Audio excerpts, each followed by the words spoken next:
sub time. C0FF33 Gamey just resubscribed.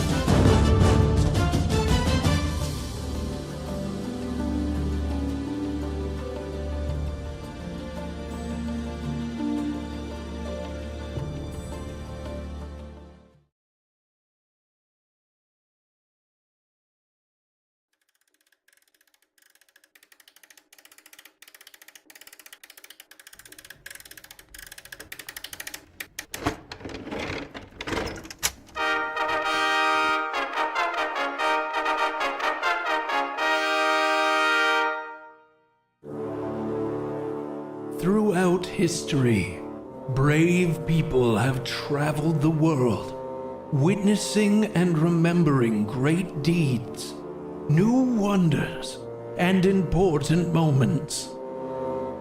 They craft tales of wonder and enchantment, glorifying and embellishing their tales. One such man ventures into realms unknown, braving unseen terrain, encountering the evil and the good in the world, using the power of music, stories, and laughter to move you and entertain you, to elate you, to make you think and imagine, to help you forget. This is the power of the Bard. This is Mike the Bard! And our journey begins now.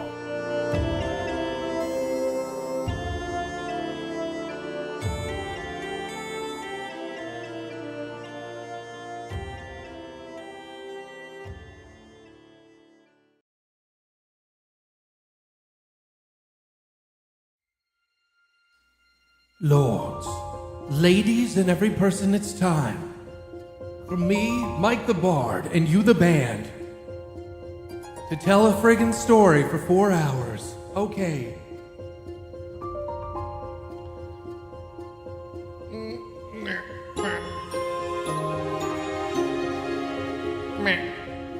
Hey, what's up, sass ass? Guess what? It's the yappening. Today's the day. It's the yappening. 4 hours of Hubcap telling a story. Today's the day we prove that Hubcap is best yap.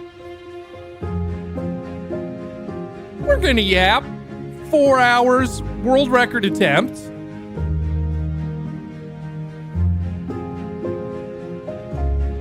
I've already eaten dinner. I've got all my drinks. Went to the bathroom. I'm good. 4 hours. Yapping as Hubcap Jones on NoPixel on Twitch. World record attempt. Here we go. Okay.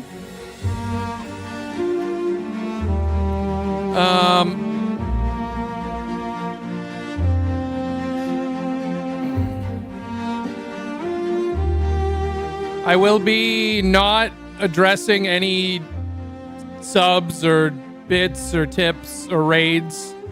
That's going to be the first thing to know, is that I'm essentially going to be ignoring you as well, chat, because I got to just tell the story. I can't take a break. So be aware that I won't be interacting with chat, and I won't be acknowledging raids and stuff like that. I might be able to type maybe to chat if I need to, but the voice is for the yap. 4 hours of yap.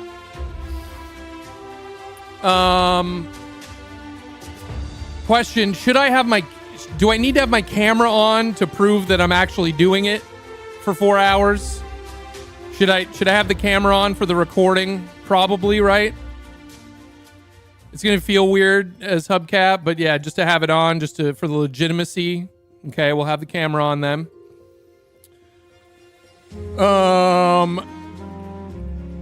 And if people take us hostage in the game, try to roleplay with us.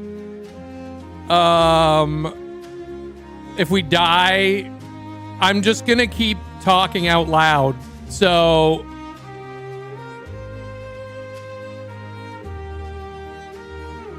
it is what it is.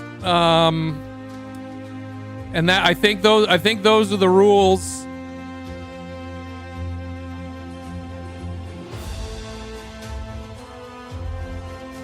I don't think there's anything else to consider. I guess we'll find out.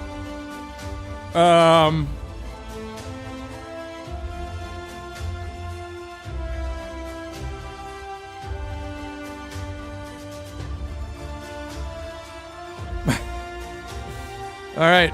Well, hello, everybody. Welcome. It's a huge day. Put some hearts in chat with Only Coffee Gaming. 90 months of sub support. It's a long time. Thank you, Coffee. And welcome, Raiders. Ludigon is here. The legendary role player from back in the day. Thank you for the raid. Welcome, Raiders. I'm Mike the Bard to play Hubcap Jones on NoPixel, and we're doing a sub unlock today from our subathon, which is Hubcap yapping for 4 hours, and I'm calling it a world record attempt. I could literally do it for 2 minutes, and that would be a world record because there's no recorded world record for this, and this is also not an official like Guinness world record because they're not involved. But I'm just calling it like 4 hours. That's our world record attempt for a 4-hour improvised storytelling. First of all, it's 4 hour. It's storytelling on NoPixel record. It'll be a storytelling on Twitch record. It's just going to be multiple world records all at once. A Hubcap world record. But it'll be a multiple world records all at once if we hit 4 hours, and we're going to do it today. Are you ready? It's going to be good. I have a timer. I have an on-screen timer ready for the yappening. Okay? I got that ready ahead of time. Like a professional does. Okay, so y'all ready for this? Because let's do it. Let's get on the NoPixel. Let me log in here. Let me get in. Let me connect. And it's going to begin. It's going to be... We're just going to get hubcapped. I want to do it across the steps from like Caddy Corner to Senior Buns. I'll put out a twat that says, hey, Hubcap Jones special. I think I want to say, I don't want to deceive people because then they won't come to my regular music stuff if I do music. I'll say like spoken word concert, but not say it's 4 hours. And just see what happens. And then we'll go from there. I'm going to have... Do you have your bottle of Spiss? It's Spiss. No, Spiss.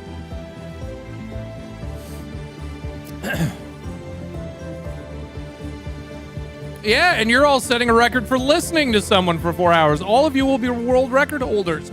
We're all going to be world record holders after today. Oh my God. Holy shit. No, Spiss is cranberries and piss. That's from our World's End RP days. We were a Spiss seller. What's up, Kim? Hello, everybody. Welcome. You're all here. You guys are going to be world record holders. I'm going to be world record holder. The subathon's still going, by the way. It's got 50 minutes. If it ends, I'm not going to just quit and leave because we're doing a world record. That we're at an hour left, so if you want to keep that timer going while I'm doing this, that'd be cool.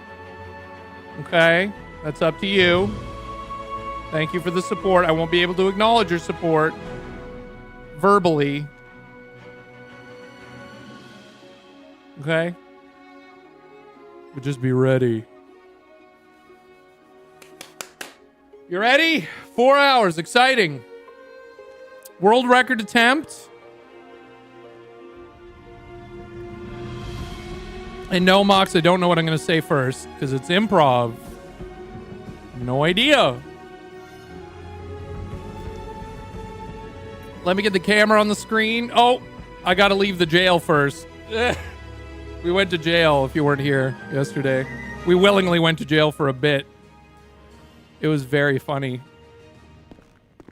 Thoughts on the music? I was thinking about just having this sort of epic, like orchestral music in the background. Should I have no music for the world record attempt, or should I have the music? I think the music will be nice for us to listen to, but is that going to damage the world record attempt? What do you think? I like the music. I think it's just to like no music. Ooh. Music would be nice. Don't think it impacts the attempt. Yes, music, no music. I mean, if this was Guinness World Record attempt, I think I'd turn the music off. Do you know what I mean? I think if it was an actual legitimate world record attempt, I would turn the music off. But since it's not real, you know, and it's not a Guinness. Hello.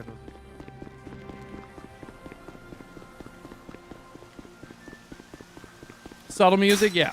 I think we're good with the music then. Just read the War and Peace. Biozo, it has to be an improvised story. That's not going to help.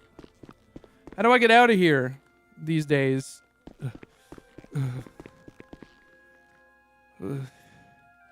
Let me out.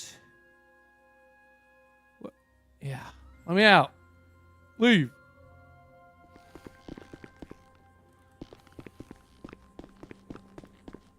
A song record attempt? No. Oh, where? What? Oh, fuck. I forget what you're supposed to do. Shit. There's some. Fuck. What it? How do I get my stuff? I forget.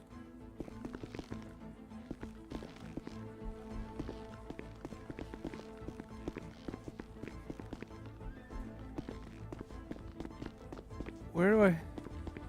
No one tell him. Fuck. How? No, just tell me. Just tell me, because we got to go do this thing. Just fucking tell me. I don't remember. We got to go do this shit. It's not going to impact roleplay. Just fucking tell me where to get my shit so I can leave. Oh, it's already in my pockets. Damn it. God damn it. Pissing nuts. I gotta commit a crime to get there. And time's up. Wait, what?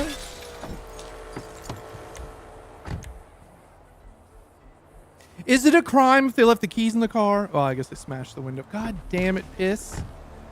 Just give me any old vehicle. I don't give a shit. You got yelled at last time? Whoa! What timing! Yeah! No, I just need to throw something over the wall real quick. Okay. Yeah, you know, we gotta give the life cell phones. That's nice. All right. Oh, Jay Reed's, it sure is. Doesn't give a shit until it's manual. Listen.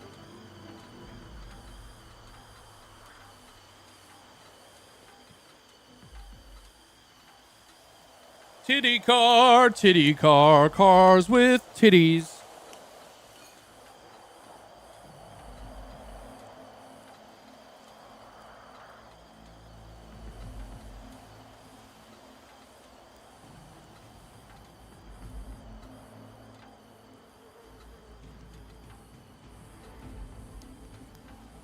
I won't forget the camera.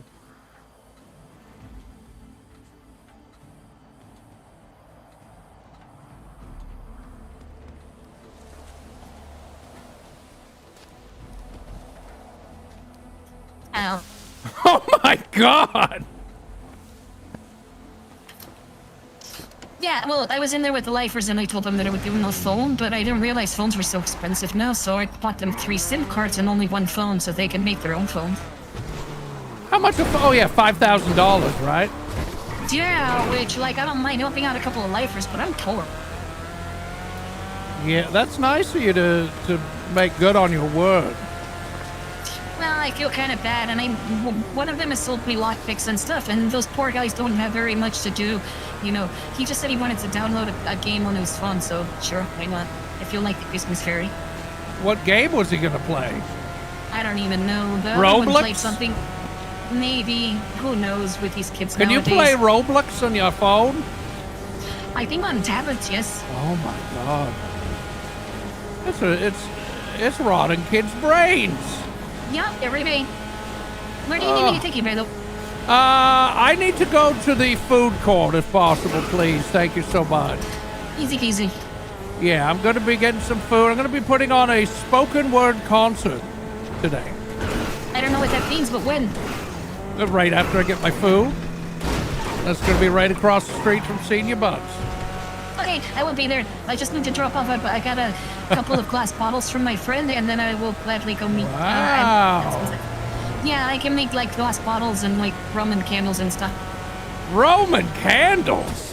Nice. Yeah, I was giving them up for New Year's if you ever need them. And just That's fantastic. fidgets, anime toys, and more. I make Roman candles. I can make parachutes, golf clubs, bags, Parachutes? You got all the good stuff.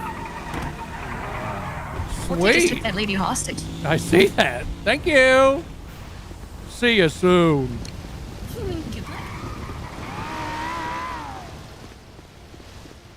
Hey, Hey, Hubcap. where you going? Nowhere. I'm just walking. You just stretching your legs? Yeah, pretty much. I need a big order. Well, I hope you don't need food. I do! Well, I still haven't been provided with donuts. Huh? Yeah. No food? Well, give me, Yeah, I ate it. I absolutely hate this problem. I need to get another stall to get my donuts, because asking other people to do it is just... That's frustrating. Yeah. Well, give me,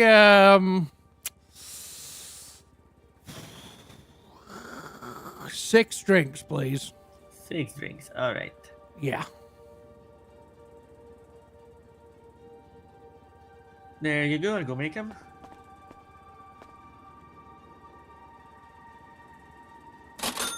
Oh, yeah, I've got $300,000.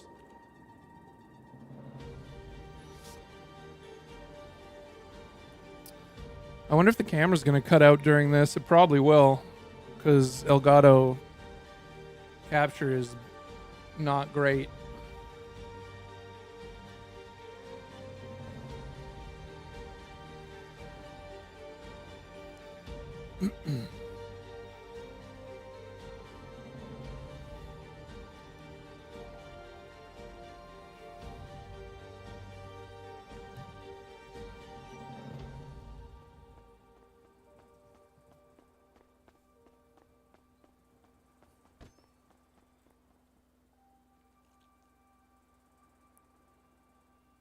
I am going to twat out the concert. Oh, I'm alcoholic. I'm done and I keep going.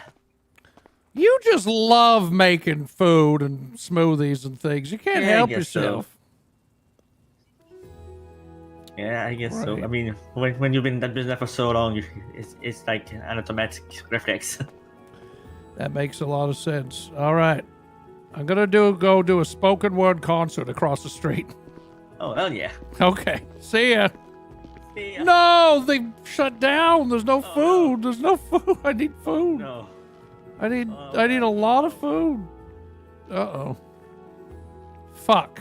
Cock Let me and... give you some of the one I bought earlier, but Oh. yeah.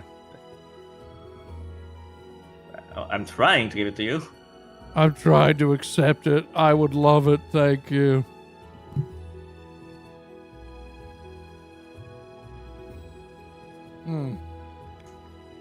Okay, you put it on that table Anytime over now. there? Oh. Maybe. It's that kind of day again, is it? We've had a lot Probably. of these days. Yeah, it's always that kind of day nowadays. Yeah. Oh, I have it. Okay, well, I guess that works too. Thank you. That'll have to do. Thank you. Here, I'll give you some Yeah, cash. I mean, oh, you don't have to. I mean, that's what I bought for myself. Look. Here. Here's a big tip. Happy holidays. Thank Oh, you. damn. Okay, thank you. I'm going to be across the street at my spoken word concert. All right.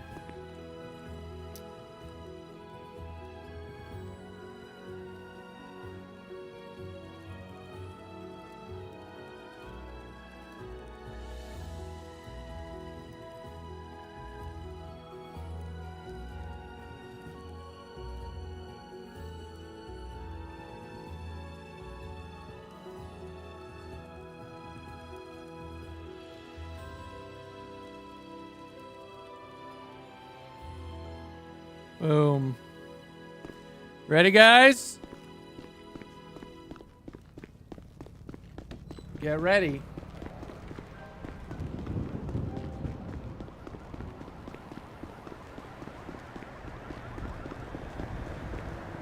is where I pictured it, right here. Get in my chair. Okay, I'm yelling. Got the camera on. Hubcap doesn't need to eat or drink right now. He's not injured.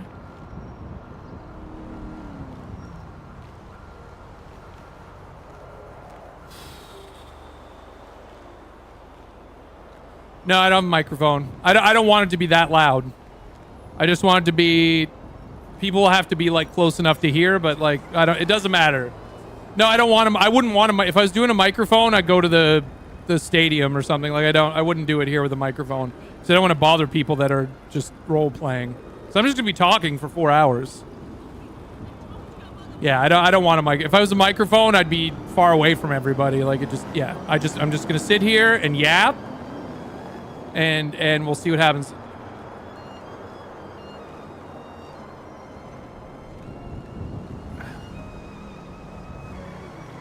You ready?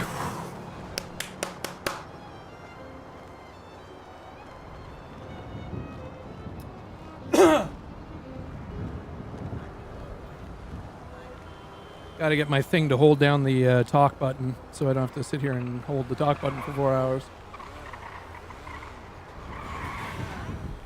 Oh, mute phone? Yep. Good idea. Thank you. Minimal interruptions. No. That's a smart idea. No. I don't need a foot pedal. I use the button on my mouse when I talk and roleplay. It's fine.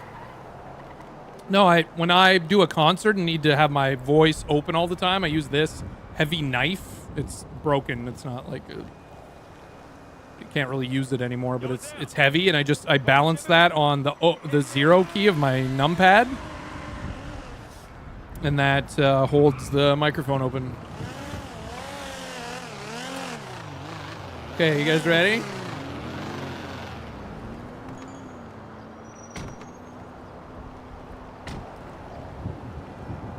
Anyway, so I was thinking, there was this time when I went down to the vestibule, and that's what I called it, a vestibule. There's a lot of people who don't call it a vestibule, but I think that a vestibule is a good name and a good word for exactly the type of opening that it was. Now, it wasn't really it was an enclosure, but it didn't have a roof, if that makes sense. So when you walk into the entrance of the building, it's like a separate entrance. And I don't really know why it had it. It doesn't really make a lot of sense. There was so you have the outside door, and you open it, but then when you go and step in through the doorway, there was another door in front of you with windows all around as well and walls. So you're almost like in this mini room. But it didn't have a roof. So it was it didn't have a ceiling. I guess not a roof. Roof would be on the outside of it, but it didn't have a ceiling. So when I opened the door, there's another door there with so they call it a vestibule. Now, I think that's a French word. I don't really know what it is in English, like what the direct translation is for it. So the problem is that the vestibules that you come across are for to help you get used to a temperature, or to maybe, take off like muddy boots or something. Like a mud room is another. Some people have mud rooms in their house. But the thing is that this was a restaurant. It had nothing to do with a house. It had nothing to do with dirty boots. It had nothing to do with acclimatizing. Like, you couldn't take off your coat in there. It had nothing to do with acclimatizing to any sort of environment, really. You could still hear the people because there was no ceiling. So you could hear everybody at their tables talking, gallivanting, hooting, hollering, as it were, Hootie and the Blowfishing, blowing, whatever, at their tables. And they have the seats all around the tables. They're the long tables, so they call it family style. Although I don't know who in their family has a long table the size of a restaurant Mormons. with benches. I don't really know who would Mormons. possibly have that. So, but anyway, you go into the restaurant, you got the vestibule, you're confused. Why do I have to go through another threshold? I mean, I only have such a threshold for a threshold, if that makes sense. So it's like I have a limit on how many thresholds I'm willing to cross to get into a vestibule. And I mean, I'm talking 2 max. So they're already at my max. I've got the first the first threshold I cross. That's normal. You're going to cross a threshold normally when you go into a restaurant or a house or anywhere that has a door. You're going to cross the threshold. And so when you go into another threshold, that's 2, and that's my maximum. I will not cross a third cross a third threshold to go into a restaurant. I won't do it. And if there was another vestibule after the first vestibule, I'm not going. I'm not attending. I'm not eating at that establishment, at that restaurant.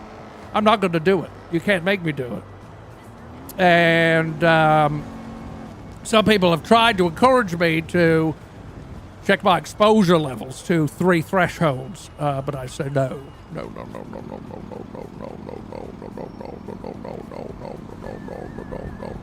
I say that in their ear. And they say, please stop saying that in my ear. I have nothing to do with thresholds or vestibules. I don't know who you are. Leave me alone. So anyway, I cross over the second threshold. Finally, I'm into the restaurant proper.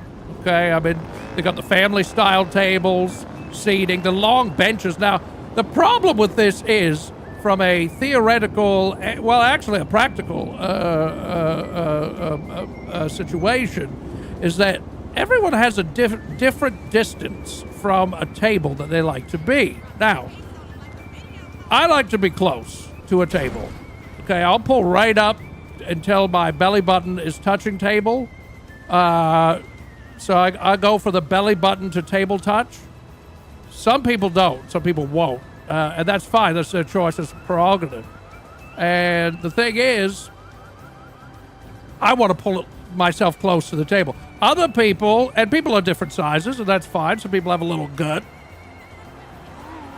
And some people don't. And some people have two guts. Some people have 3 guts. It doesn't matter. Everyone needs a different distance from a table when they're eating. You know what I mean? And some people like to grab a bowl or a plate and put it up to their mouth and just eat it that way.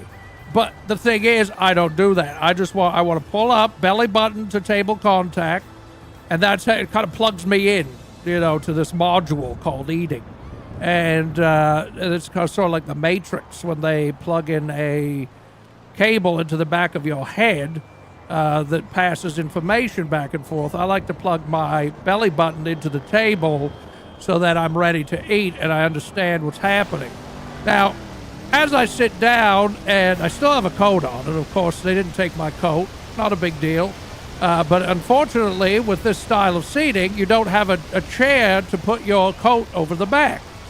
And what are you supposed to do? So I kept my coat on. I'm sweating profusely. I mean, from my forehead, from my mid-head, from my low head, from my subterranean head as well.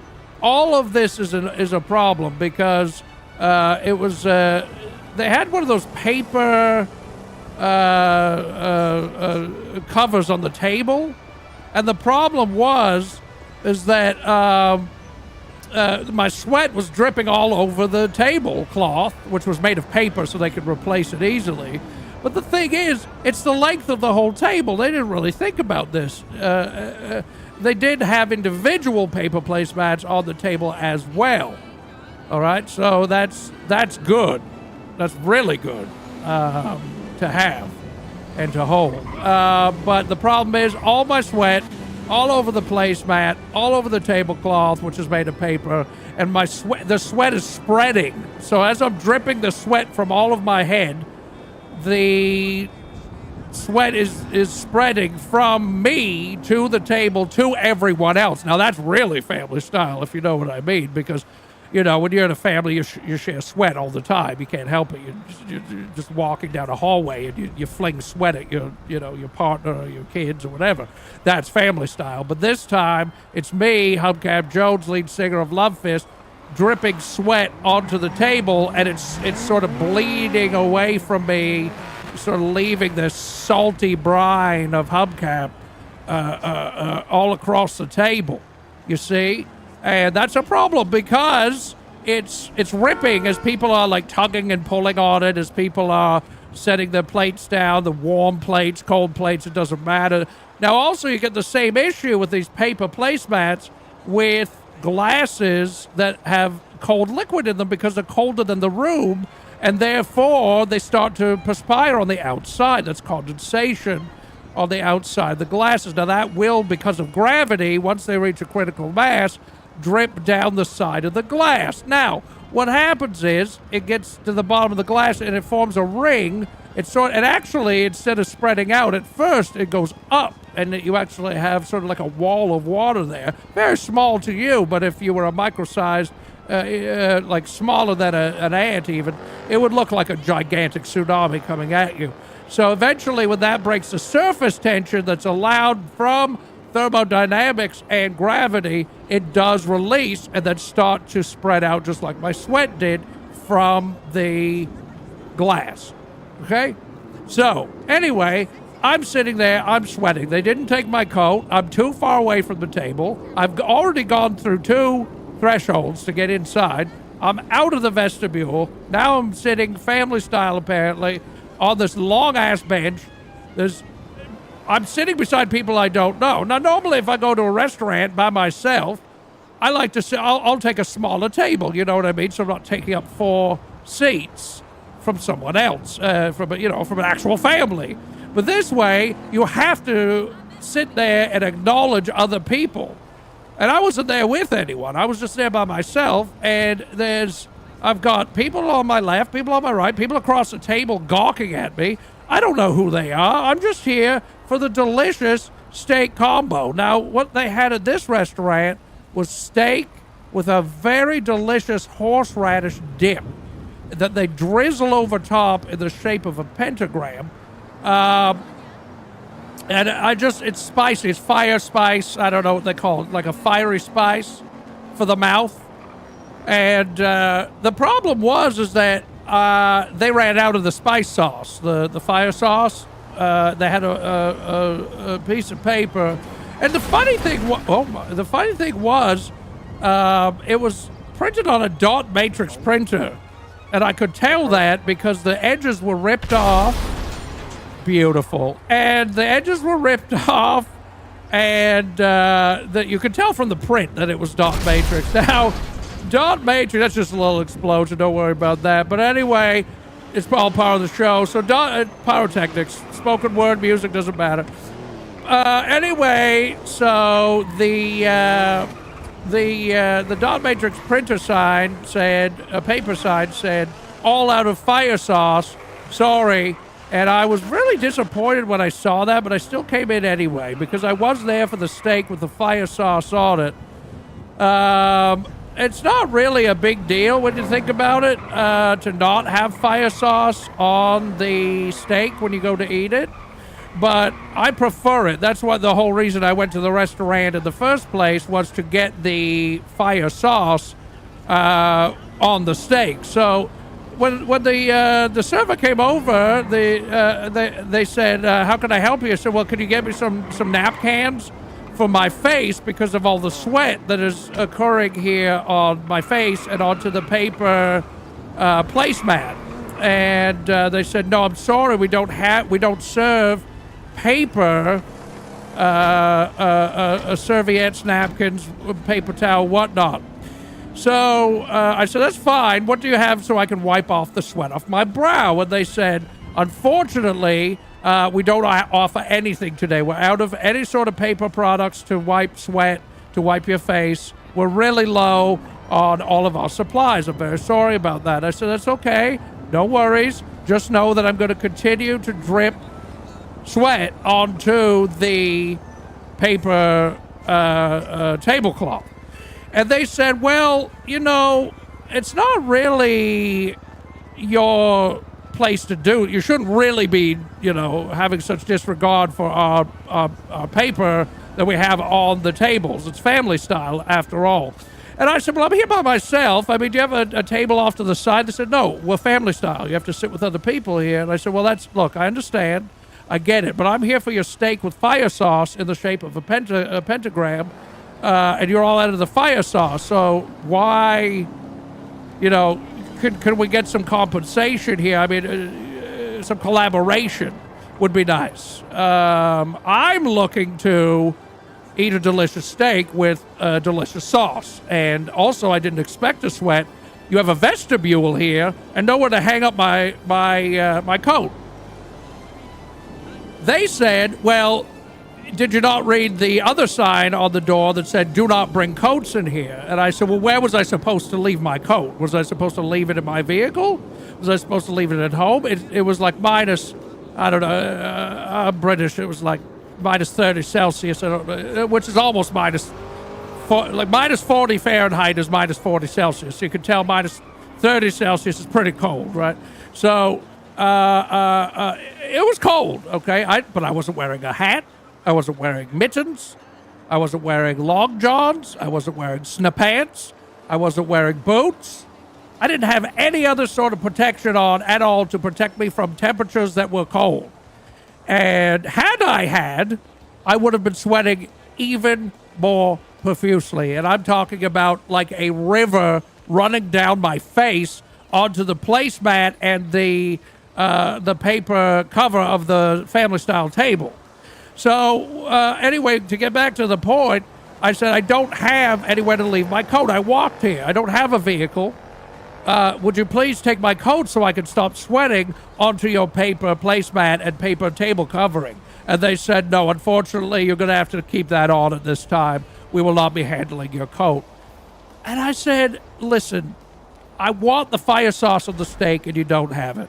I wanted to come here and have a nice meal and not sweat all over your table, but unfortunately you don't have any way to take my coat and help me to strip on down. Now, one of the things I like to do when I go to a restaurant, I want to strip on down. I don't want to be wearing the same level of cloth weavings that I had coming in, because outside, wintertime, inside, not wintertime, you see? And the way that we are as humans, we've evolved. We don't have as much hair as we used to, which is why people who are bald are more evolved. I just want to say that. Shout out to the baldies. And don't make fun of them. They're beautiful people. Now, it's not personal to me at all. Obviously, you can see I have a lot of hair. So anyway, the table's covered in sweat, and I've got this friggin' coat on, and I'm looking at the person like, please, just help me out here. There's no sauce, okay? You got no fire sauce. What can you offer in compensation or replacement, at least, for the fire sauce on the steak? What they said was, look, here's what we've got. We've got mustard, relish, ketchup, mayonnaise. We have a hoisin sauce.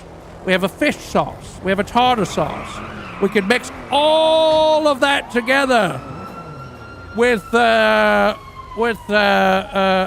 blender that we have. Now, it's a new blending process. Did you know that you have to actually mix things for 30 seconds for it to be considered actually properly mixed at a molecular level?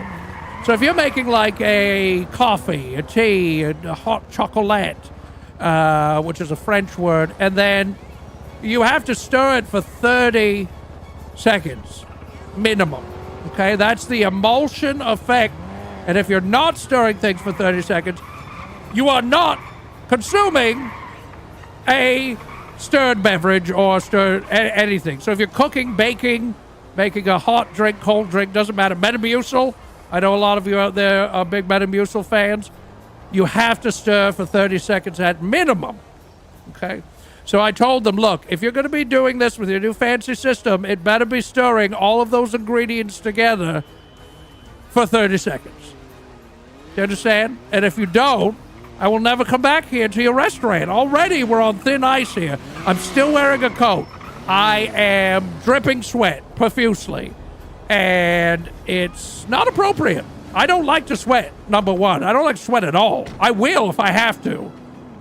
But I don't love it. I do not love sweating. I don't like it. I don't love it. I don't not like it. But I don't enjoy it. But I don't hate it.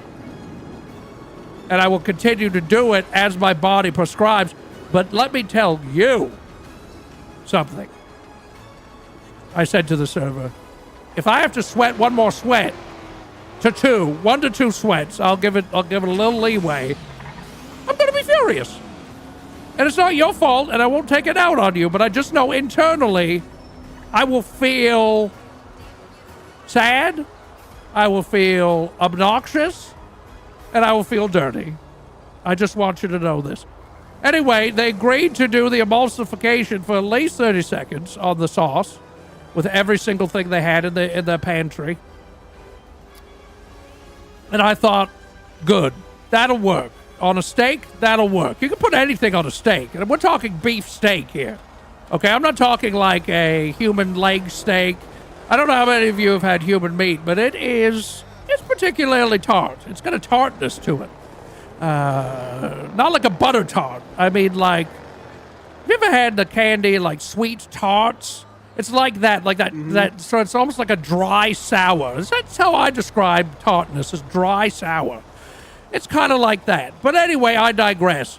They bring me out a mop, okay, and they say, look, we were in the back, we were talking, and we thought about it, and we think we have a solution to help you with your sweating here at our establishment, our restaurant. And I said, okay, that's great. Let me have a look at your solution. Do you have it written out in a bullet point, 12-point font? Or more. I can't read smaller than 12 point. I might have decent eyes, but I'm still 75 years old. I can't read anything smaller than a 15-point font, right? A 12-point font, excuse me. So, anyway, they did not have anything printed out for me to read, and I was quite upset. But I said, okay, please give me an oral presentation. We all love oral presentations, just as you're experiencing now. And they said, okay, here's the solution. We have a mop, and what we're going to do is have the dishwasher, when they're not busy, come out and hold the mop against your forehead where the sweat comes from. Most of the sweat comes from there. We will collect as much as we can and pull it away from your body so it doesn't drip onto your food, on other people's food, onto the placemat that's made of paper, or the table covering that's made of paper. I said, okay, agreed. So they came out. The mop was dirty, and it did have that smell that you get when somebody mops a floor in a restaurant. You know, it's got like sort of like a mold, like it's kind of like a damp, moldy food smell. In a way, it's like it's not unpleasant, but it's not. You don't want to lick it. You don't want to lick the mop. But I did let him press it against my forehead, and I thought I'm going to have to wash my forehead later for sure, because this is going to be bad. This is going to be bad for me to smell, because I'll just smell it like throughout the day. It'll kind of waft down into my face, and it's not the fragrance that I was hoping to have in my nose and, like, technically in my brain, if you think about it.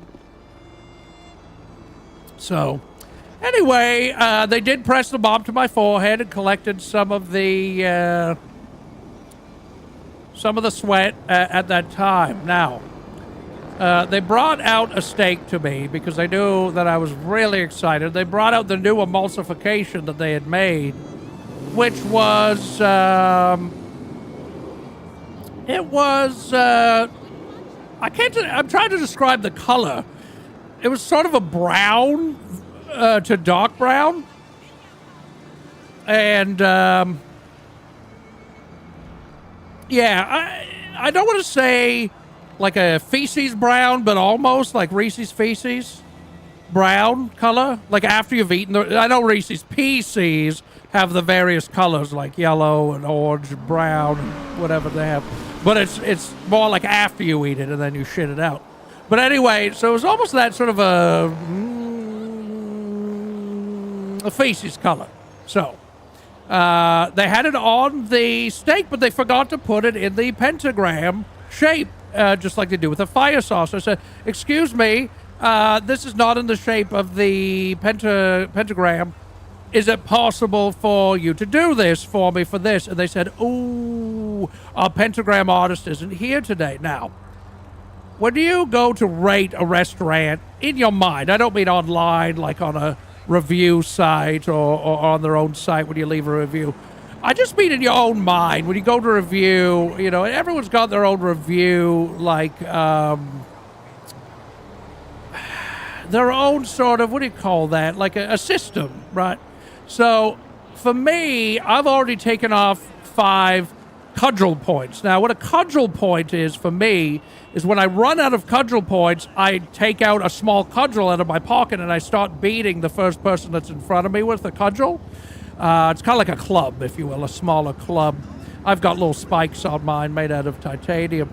Anyway, so they'd already lost half their cudgel points at this point, and that is quite a lot. That's quite a lot. I had been to a restaurant with that many cudgel points gone before I even put food in my mouth before. So they were on very, I wouldn't even say thin ice. I would say they were on, have you ever seen those experiments on a tube video or something where they mix this mixture of like flour and water and some other shit? But you can walk on it, but it's still liquid, but they like almost fall in it, but they don't, and it's really weird. They're laughing a lot and peeing because it's so funny. So they would, you know, it's kind of a thing where that's the desired consistency for me. For the sauce, they wouldn't make the sauce into the pentagram. That's the point. The pentagram wasn't happening. The pentagram art's not there. So I said to them, hey, why don't we come to a compromise? Why don't you do one half of the pentagram? I'll do the other half of the pentagram. And then we will end up with a full pentagram, and then that way it emulates the fire sauce visually at least. And they said deal. They got the dishwasher to do it again. The dishwasher was already holding the mop to my forehead, and I said, well, okay, that's good. So then they started making the pentagram with their other hand, because the right hand was holding the mop to my forehead, left hand making the pentagram. Now, they completed their half, I did my half, and suddenly a demon appeared under the table. And I caught it out of the corner of my eye because I was too far away from the table. Remember how I like to have my stomach pressed up against the table when I eat, because I like to sort of connect to the table, and it sort of gets me in the right mood to be eating. The thing is, I was too far back because it was family-style restaurant. So I'm on this long-ass bench, and I'm too far from the table, and I see this demon underneath the table. I said, hey, what are you doing here? And they said, well, what I'm doing here is you've summoned me via the summoning sauce. And I said, well, usually they have a fire sauce here. And this is like a substitute for the fire sauce. It's different. It's not the same. And they said, well, I know I'm not the usual demon that would be summoned from the fire sauce. I am a different demon completely. So what happened was they said, well, I'm Swing Swing, and I'm here to grant you one unwish. And I said, it's been so long since I've had an unwish granted to me. Thank you so much. They said, well, you only get half an unwish. The dishwasher that's standing there holding the mop to your forehead, they get half of an unwish as well. So I looked at the dishwasher. I said, let's put our heads together on this. And he bashed me in the head with his head. I said, you're an idiot. What I meant is metaphorically, let's talk about it, you dumbass. And my forehead now had blood dripping down with the sweat, but at least it was getting absorbed by the mop.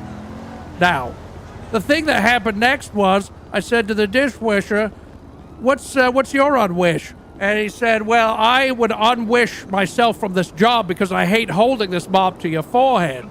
And I said, okay, well, then my half an unwish is that you guys had fire sauce here today so I could have a delicious fire sauce on my steak.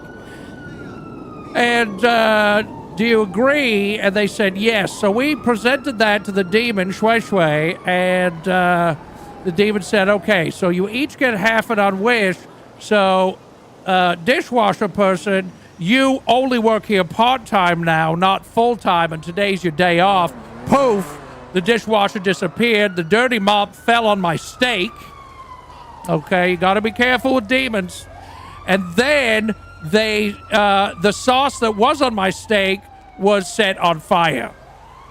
So the demon laughed and laughed and laughed and laughed and went poof and just disappeared. They said the word poof like that at me, and I'm like, that's weird. And then they just evaporated sort of in front of me. So anyway, now I've got a dirty, bloody, sweaty mop on my steak, and it's on fire right in front of me. And the people beside me they're talking so loud. They're like, oh my God, we're going to die. They're just, you know what I mean? Like, especially in that situation, you would hope that people would talk more quiet. But they're talking so loud in my ear. I'm just trying to enjoy myself at a restaurant.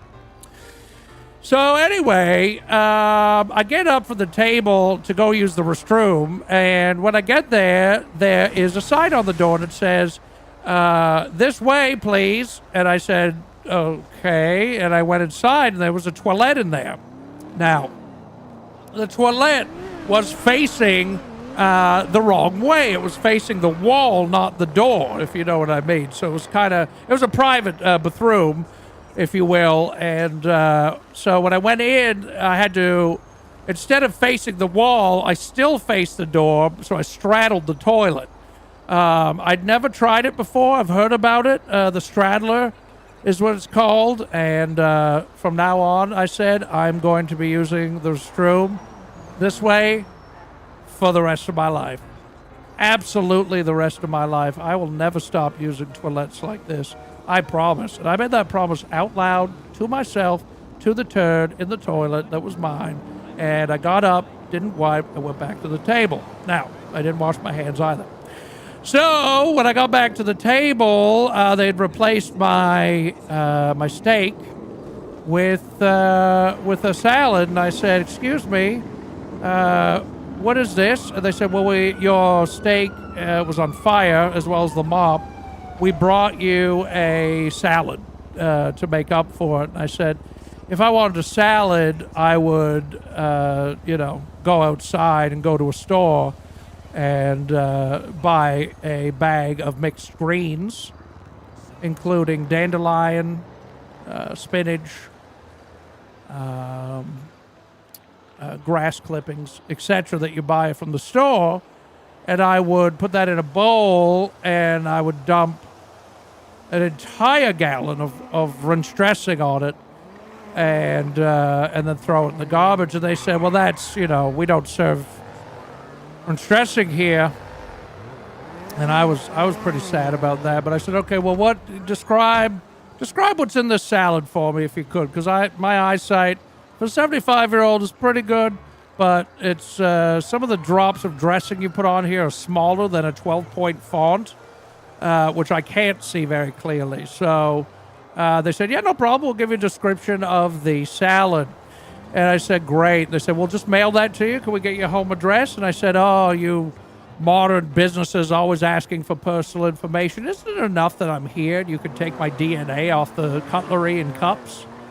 And they said, yes, we do that, of course, and sell it to the FIB. But other than that, no, here's what's in the salad. We've got some delicious romaine lettuce, And I said, what about iceberg? And they said, well, that is just mainly water and tastes like water and is mostly just water. And that's not good. It's not good to eat. And I said, I agree. It's pretty gross, pretty basic, pretty plain. And they said, yeah, so we've got a romaine lettuce. And we hand-ripped the romaine lettuce just for you, Mr. Jones. I said, you don't have to call me that. You call me Hubcap Jones, lead singer of Love Fist, if you want. They said, okay, Mr. Jones. And then I shot them a dirty look, out of the corner of my eye. They shot me a dirty look back, and, we just kind of stared at each other for about 5, 10, 15 minutes. Well, that was over. They said, now, romaine lettuce. And in addition, we put one 4-leaf Lucky Clover at the bottom of the plate. So when you got to the bottom of the plate, you see we were wishing you good luck with your life because you're an old man. You'll probably die soon. And I said, well, here's the thing. What if I had stabbed the 4-leaf clover with my fork like I'm going to stab you in the neck? And they said, what do you mean? And off my fork went. And it went right into their jugular. And that is not something to mess around with. Now, I didn't really do that, everybody. I'm not a psycho. God damn. I didn't really do that. Don't worry. It was what I envisioned in my mind doing, but I didn't actually do that. But and I said, well, what? I said to them, what if I actually stabbed the 4-leaf clover and ate it? They said, well, it's poison, so you would have died. And I said, okay, thank you for letting me know ahead of time. So, what did you poison it with, I said. And they said, arsenic. And I said, sometimes, a little arse here and there. And they said, no, it's the name of a poison. I said, oh, okay. And then, so, I said, well, what dressings are you offering today if you don't have any dressing? And they said, we have balsamic. I said, no, I'll pass on the balsamic. They said, well, we have a few other options for you here. We have a vinegar and wine. And I said, is that made out of red wine vinegar? They said, nope. We make it in-house, and it's we take 1 cup of vinegar and 2 bottles of wine. We drink the wine and then put vinegar on your salad for you. And I said, let's go with that one. And they said, fine. Red or white wine? I said, chef's choice. It's really good to say chef's choice when you're at a restaurant because you're granting. It's almost like you're a genie granting the chef specifically, not the line cooks, not the prep cooks, not the dishwasher who works part time there now. You're allowing the chef to make a choice finally for themselves because the owner doesn't let the chef make a choice usually. The owner's like, no, I want more prosciutto on that. And the chef's like, you can't. It's too expensive. It's not good for our bottom line to put more prosciutto on this dish. And the chef's like, you should really listen to me. I know it's your business, but I'm an expert in purchasing food and ensuring that the menu meets your standards. And it's just going to be way too much money. And so when you say chef's choice, you're giving the power back to the person that's making the food for you. And can I tell you, it's a real pleasure to be able to do that for a chef. And the chef came out of the kitchen crying, absolutely bawling because they were allergic to wine and they were forced to drink the wine. And I said, I'm so sorry. I told them chef's choice, but I guess they weren't listening, or like it was your choice whether you wanted to drink all the wine or not before you put the vinegar onto my salad. And they drank 2 entire bottles of wine, and they would not finish the putting the vinegar onto the salad. And it's just too bad because the salad was dry, and I obviously am not just going to eat romaine lettuce on its own.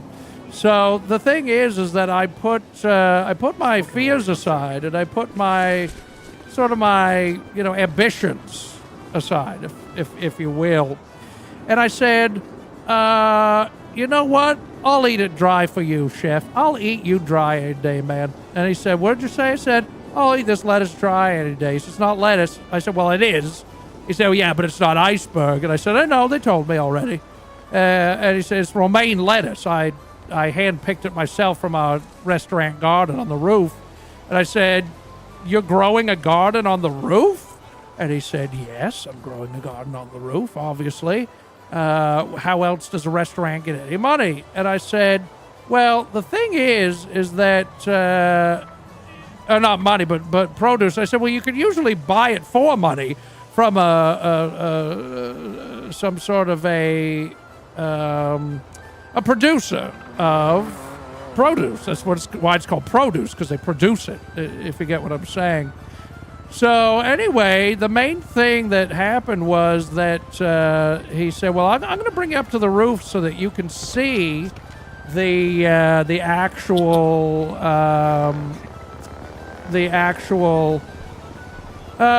garden." And I said, "Okay, well, take me up to the roof. Let's see the garden, and let's see exactly what you're growing here, because I don't know that I believe you 100% that that's what you're doing." And turns out he was lying, because when he got me up to the roof, he wanted to fight me. There was no garden up there.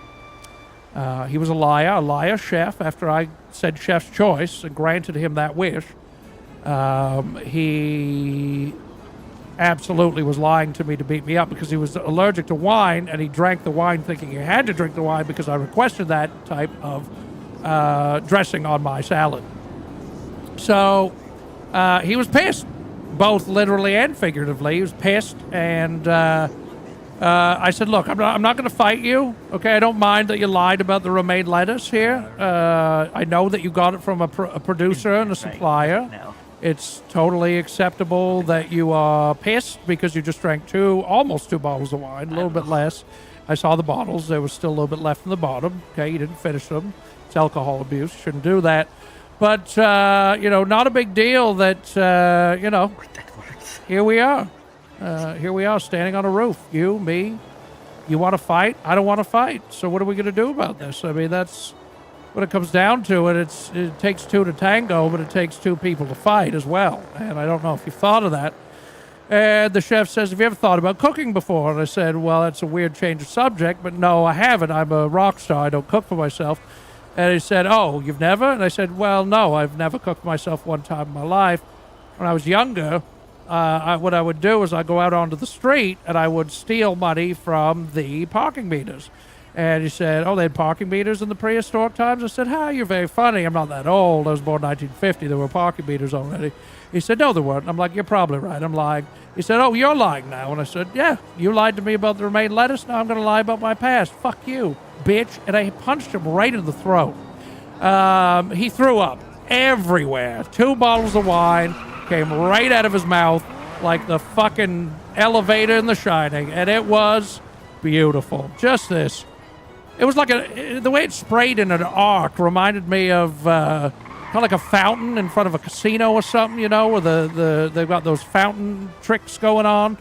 Well, the goddamn spray of wine, I tried to catch as much as I could in my hands, like in a cup shape. Funny thing, just a little side note. Funny thing about cup is C-U-P. That's how you spell it. And that's like you're looking at someone urinating.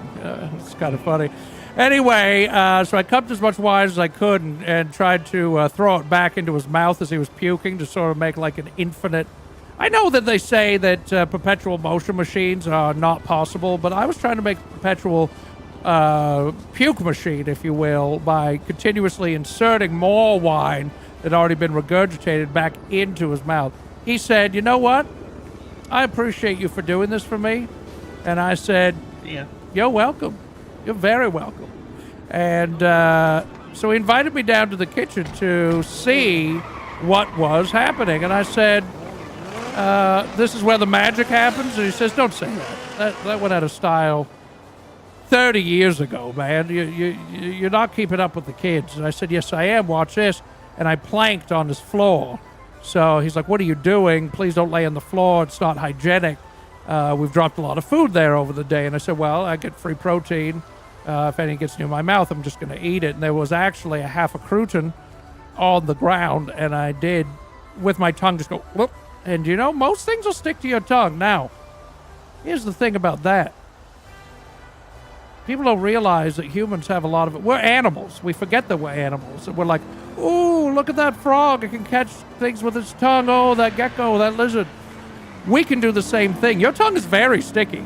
You know, if there was a fly on a table and you pressed your tongue against it, it would stick to your tongue and then you could eat it for free.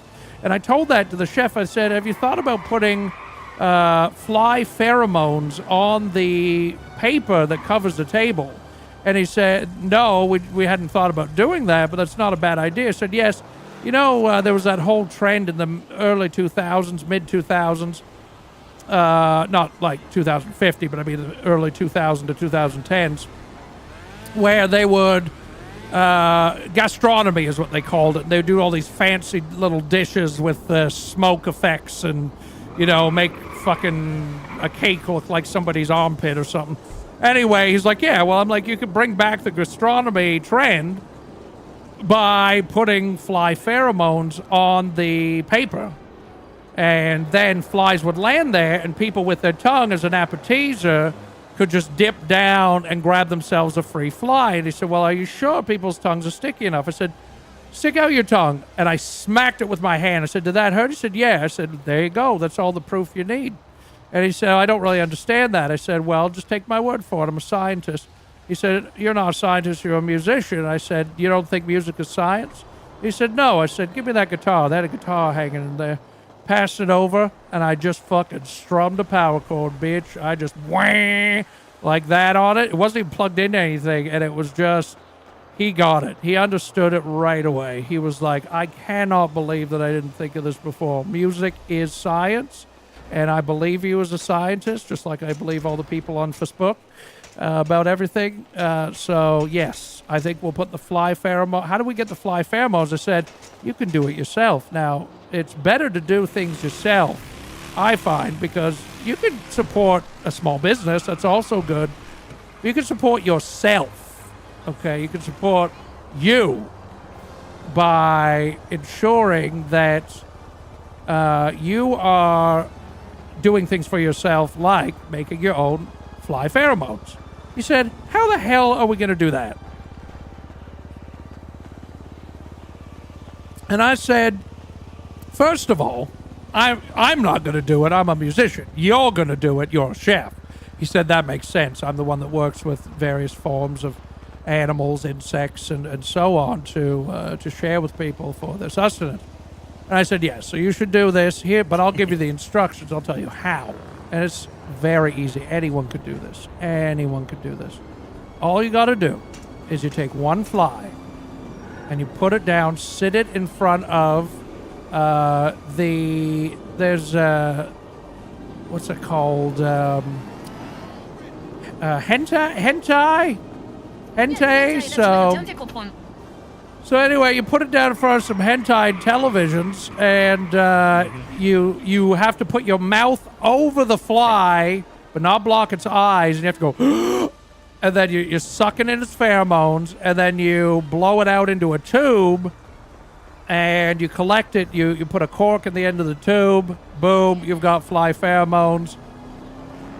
You're ready to go. So he said, could I try that now? I said, please do. I'll wait. So he comes back half an hour later out of the bathroom and says, I've got it. And I said, I knew you could do it. And then we went out into the family-style room that they have there at the restaurant. Now, most people had left after the mop caught on fire on my steak. So the place had cleared out anyway. And, I mean, they only had 3, maybe 4 or 5 hours left of the day, but most people had already left.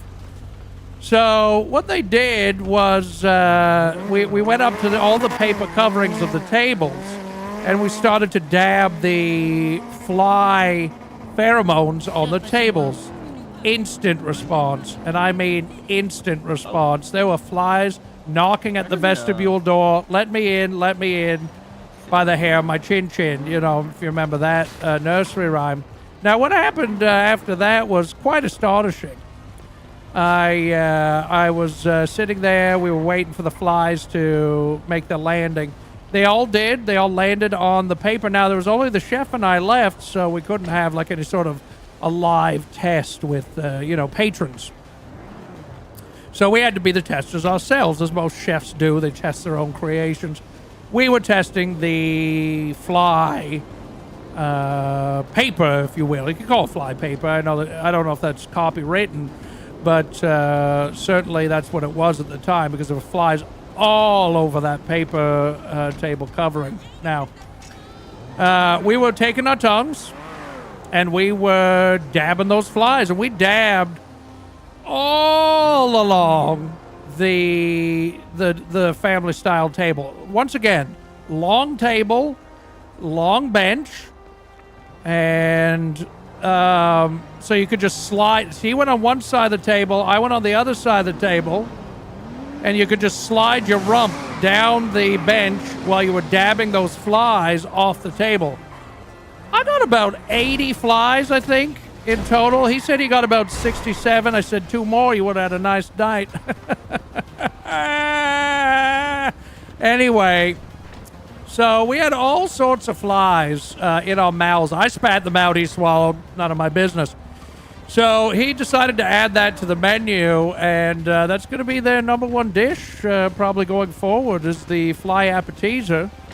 So, you know, I felt good that I could contribute to the culture, if you will, of the restaurant. Now, not everybody enjoys a nice restaurant with appetizers. Sometimes you just want to go in and out pretty quick, if you know what I mean, and I certainly do. But that place had a vestibule, and I think that's good. Circling back around to the beginning, I think you can understand why I was happy. I overcame my proclivities to not crossing more than a couple of thresholds. 2 is my max. As I said, 2 thresholds, my absolute maximum. 3 is too many, so they were lucky they didn't have another door, or maybe like a middle vestibule door, because I personally would not appreciate a vestibule with a third door. I'm just saying, it's not for me. And they're lucky they didn't have that, and I'm lucky because I got to be part of the culture, you see. I got to be part of what was happening there at the time. Now, some people don't, like I said, don't want to go to a restaurant with appetizers. They just want a quick, way to get some food in the mouth. You know what I mean? And I say, yeah, I get it, man. I get it. And so what I did was I made my own restaurant. That's right, I owned my own restaurant one time. And this was well after the fly thing. And no, I did not copy the fly thing at all. Didn't copy it. I let him have that one chef. Chef Shui Shui. I let him have it. I said, this is your creation. You did the work. I will do my own thing. So I made my own restaurant. And let me tell you about what I did at that restaurant.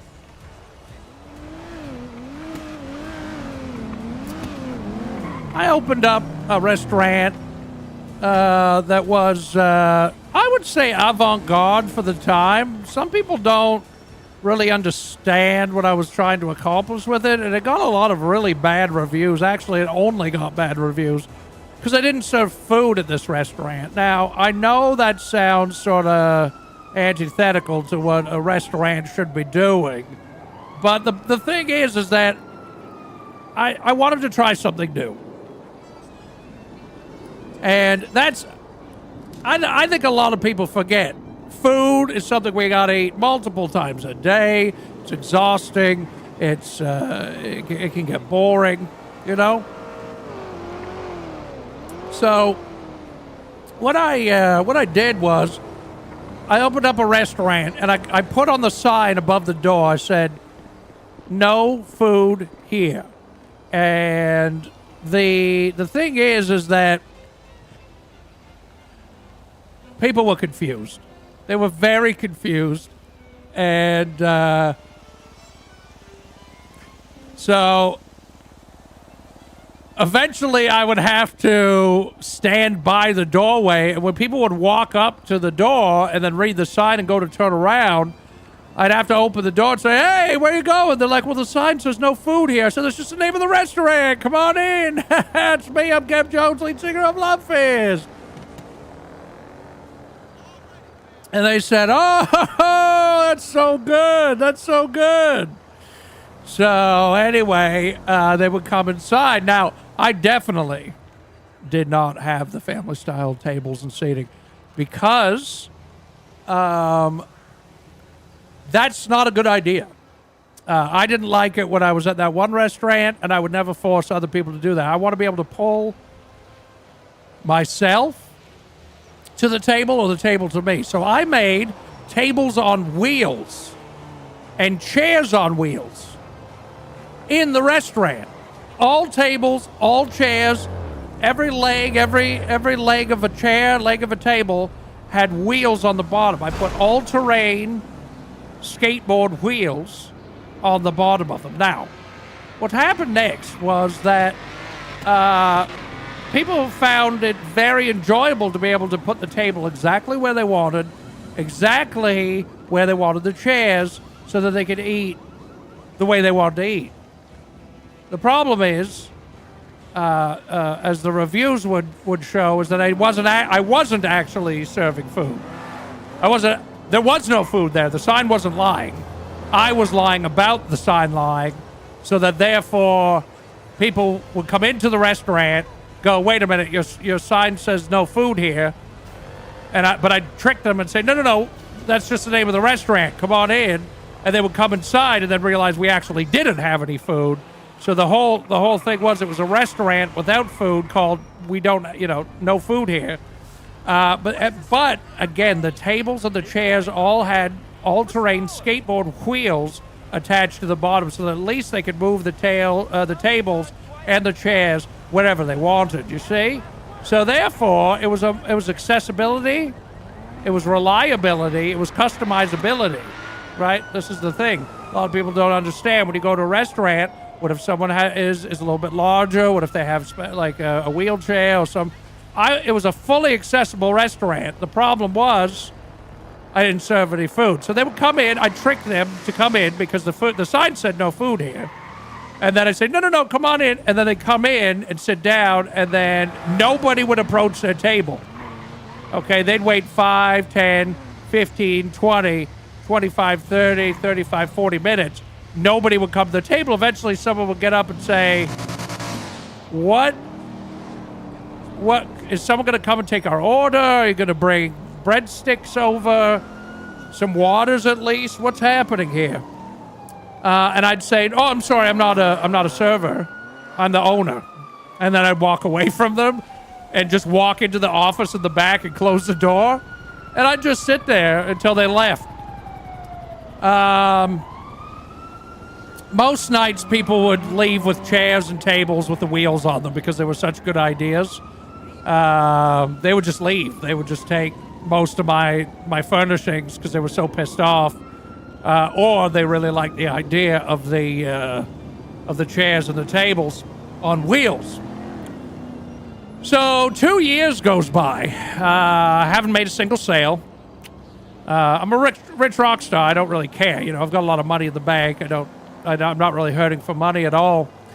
2 years goes by of me just sitting in that office night after night. I mean, I do stuff for the rest of my day, but, I'd wake up in the morning, I'd brush my feet, as most people do, and I would choose my clothes for the day. I'm talking socks.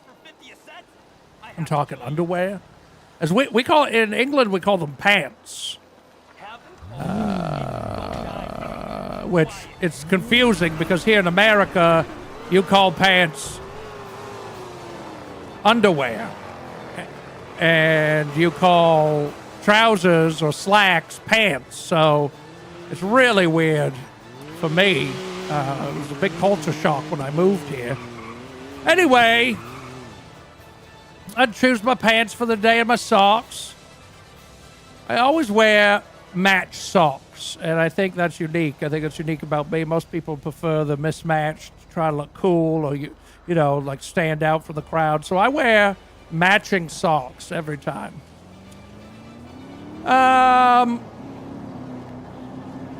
Also, I would choose my trousers for the day.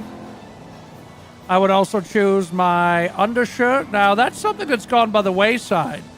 Back in my day when I was growing up and when I was younger, in the 50s and 60s and even 70s, people wore undershirts. They wore like a tank top or like an actual just plain shirt underneath anything else they were wearing.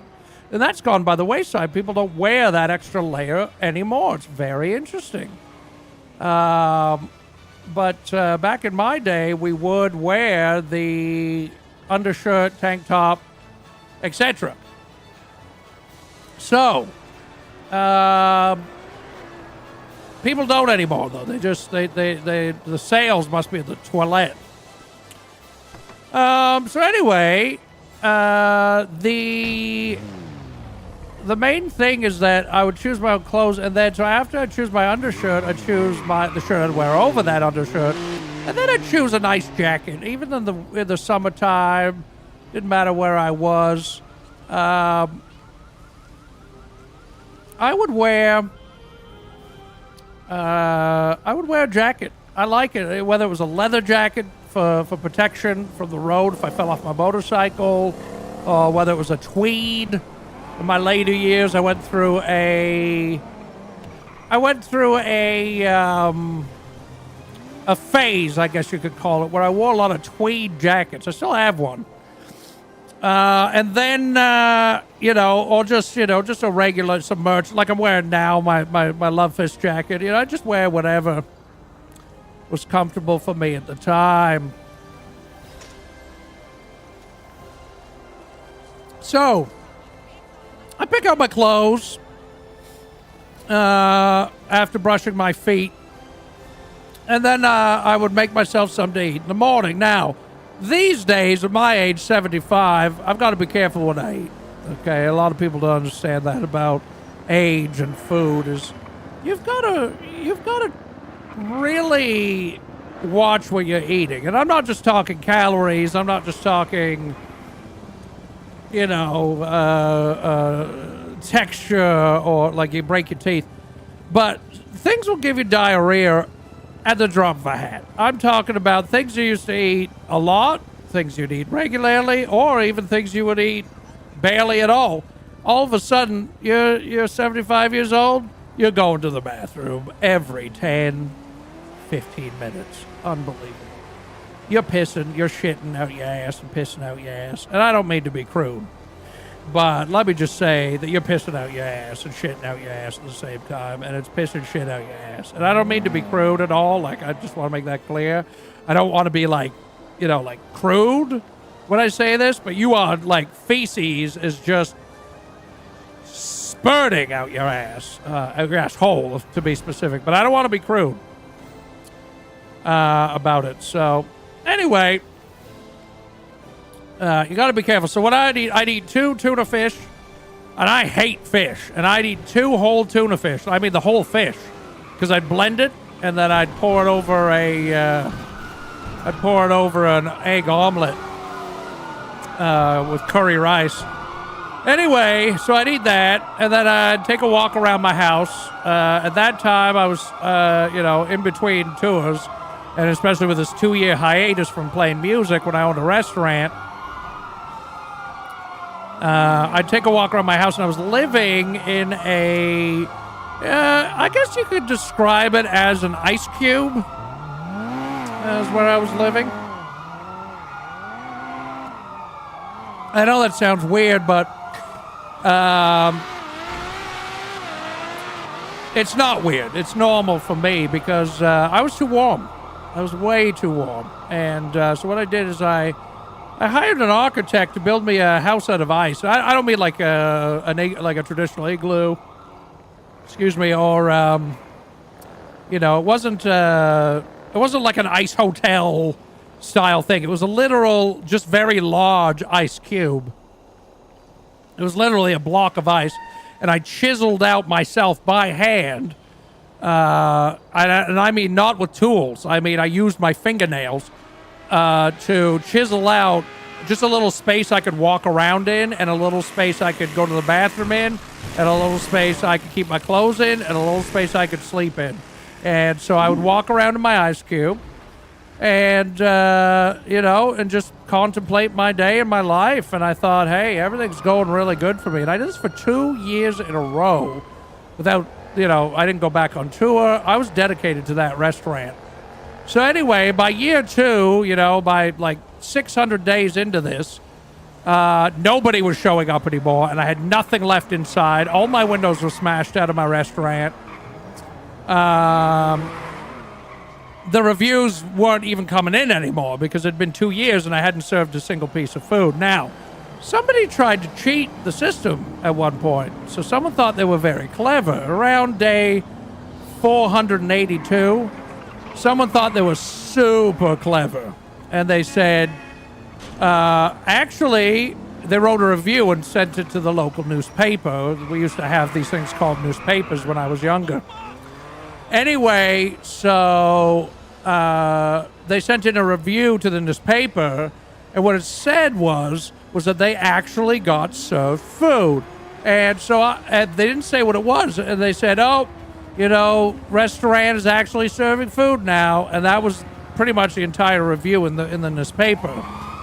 So when I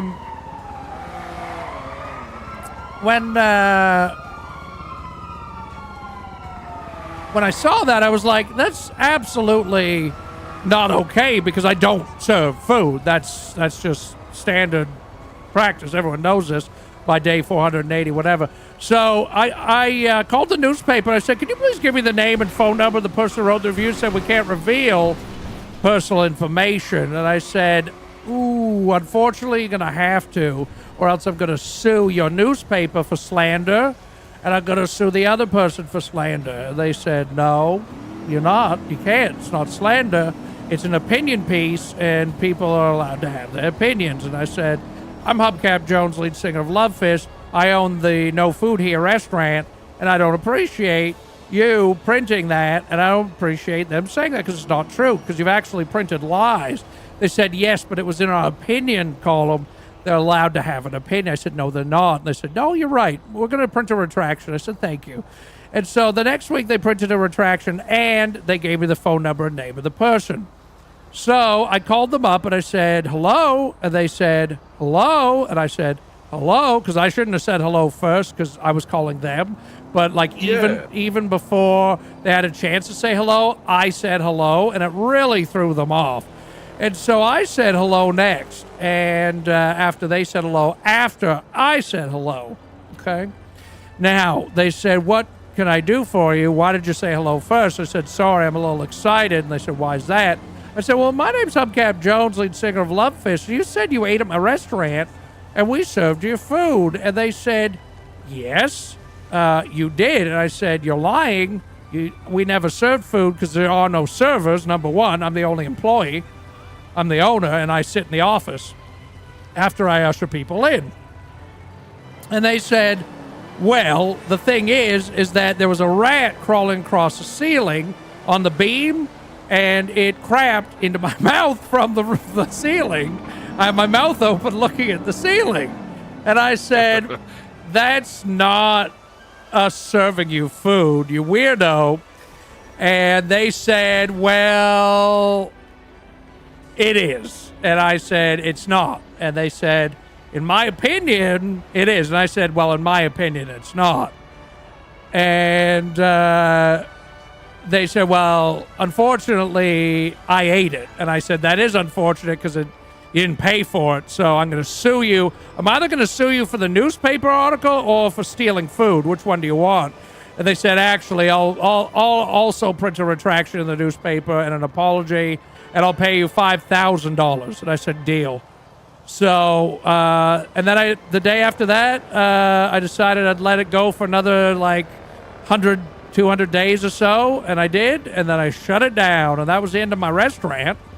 But it did make $5,000, so I tell as many people as I can, follow your dreams. Follow your dreams. Don't, if you have a dream, you're like, oh, man, I wish I could own a restaurant. Own a restaurant. What's stopping you? Money? How's that? When does that ever stop anyone from owning a leasing a building downtown in a city and having insurance and, you know, paying for all the furnishings and then, you know, all the trimmings and, you know, all the tables and chairs with wheels. When has that ever stopped anyone? Ever? Yeah. Follow your dreams. Live your best life. You only get one life, maybe. We don't know. So don't wait. Don't not follow your dreams. That's what I say to them. And I was thinking about this the other day. When I went to shut down the restaurant, they said to me, you can't just shut down the restaurant. You got to pay back all your bills. You got to pay back your loans, and you've paid for the lease till the end of the year. You've paid for insurance till the end of the year. And I said, I don't want that. I want something different from what everyone else has to do. And they said, that's not how it works. And I said, well, that's the way I want it to work, and I'm following my dreams.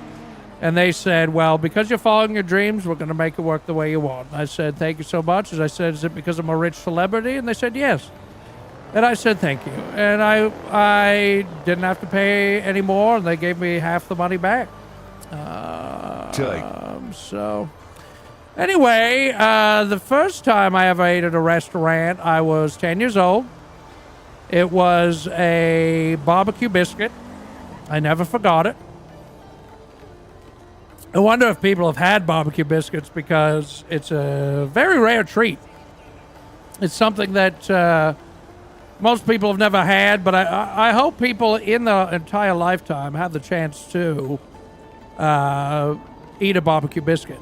It's something that is succulent, it's moist, it's dry, it's flavorful, it's bitter, it's robust. Okay? And it goes with pretty much any cuisine. That's the thing. You know, you can attribute certain cuisines to certain cultures if they eat a lot of it, or if they invented it, or, you know, they have an affinity to it. But a barbecue biscuit is something that it's foundational to civilization, kind of like beer. People don't understand that beer is actually foundational to civilization.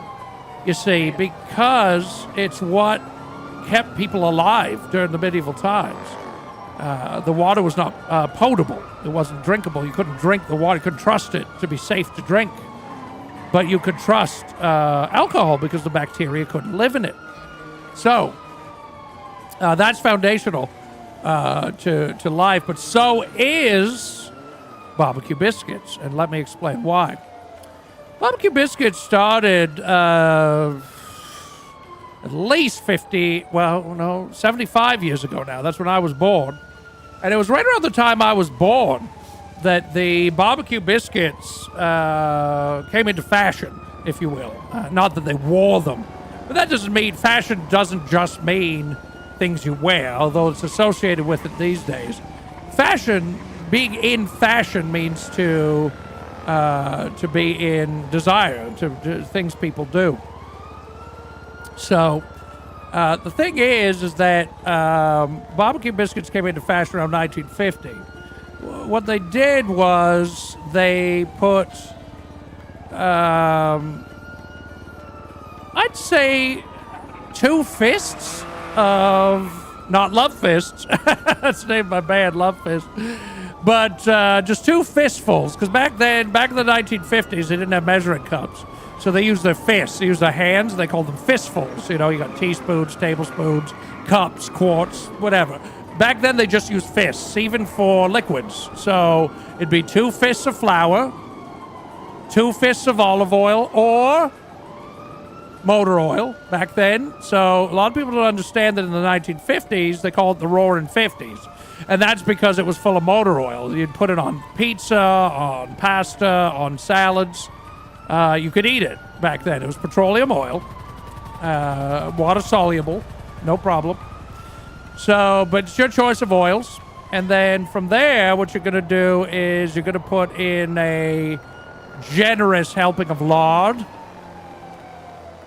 And You're going to mix around with your hands. Then you have to leave it under a hot stone. Now, a lot of people don't remember cooking with stones and how that works. Cooking with stones was something that people used to do in the 1950s as well, around the time I was born. What they do is they'd take a stone and they'd put it under their bed. And the heat from their bodies would heat it up. I'd say 1/1,000,000th of a degree per night that it was under your bed while you were sleeping. And it would lose about half of that during the day. So it would take, I don't know, 7, 8, 9 decades for it to get to about 1 degree warmer. That's if you were sleeping at all times. You really had to work at it. But anyway, you take that hot stone and you mold the batter, the dough that you've made around the stone. Now, if you've ever heard the term, or the movie, actually there's a term and a movie. There was a movie called Romancing the Stone. But there was also, before that, it was an actual term that people used all the time in society called Romancing the Stone.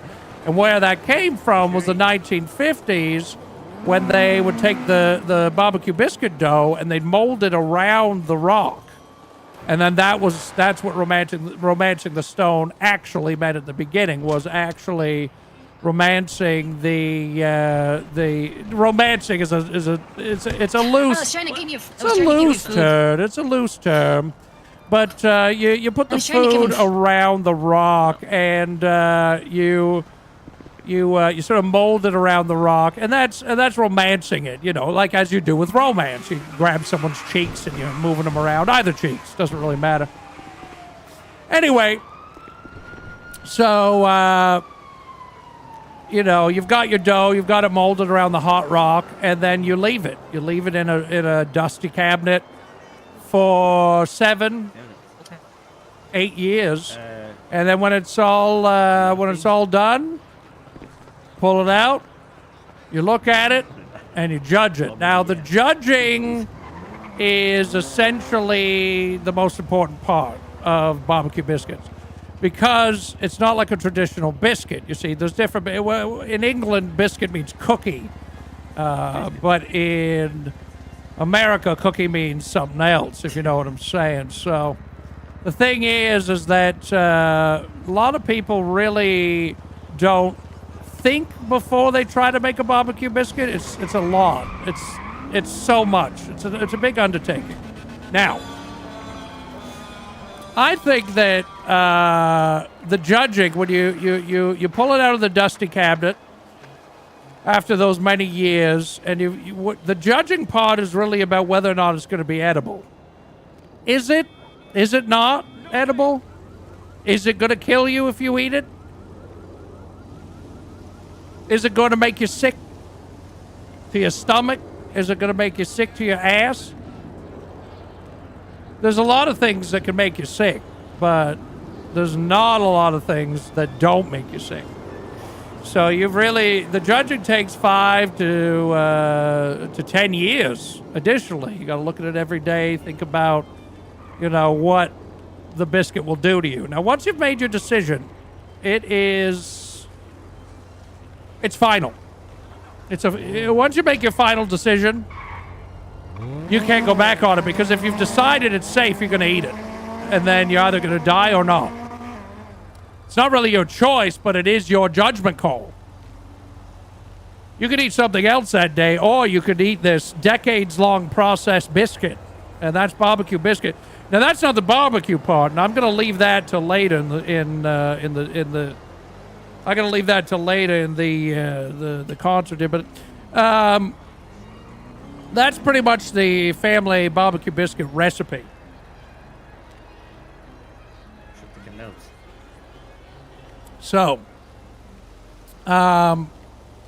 anyway, so I went down to the what we used to call the hot house. Now, it's not actually to do with temperature at all. That's the thing. It was that only people deemed hot by society were in there. Anyone could technically go inside the building, but it was a hot house where really attractive people would go inside, they would stand there, they would look at the door, and when you came in, they would laugh at you. Because obviously, you are not hot. I mean, I'm not. Yeah, I'm not saying anyone here is not hot. I'm just saying I'm not hot. So I just mean you as in the person walking in there. Anyone walking in. Because if you were hot, you'd already be inside. You see, that's how a hot house works. So I went down to the local hot house, and I step inside, and they were laughing and pointing at me and pointing out all my flaws. The thing is that I stayed and let them keep laughing. And I stayed for about 25 minutes, and someone came up to me and said, "Are you going to leave?" And I said, "No, I'm enjoying this a lot. I'm a musician. I'm a rock star. I've had people like applauding and cheering for me for years, but I always wanted to be like a stand-up comedian, and I'm not good at it. So I've tried it a few times and bombed. I thought I'd just come in here and just like close my eyes and listen to the people laughing at me and just pretend like I'd told a really good joke." So anyway,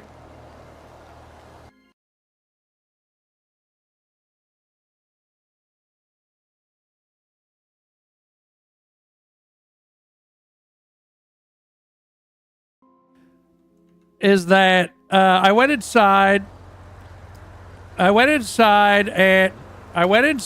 I told them,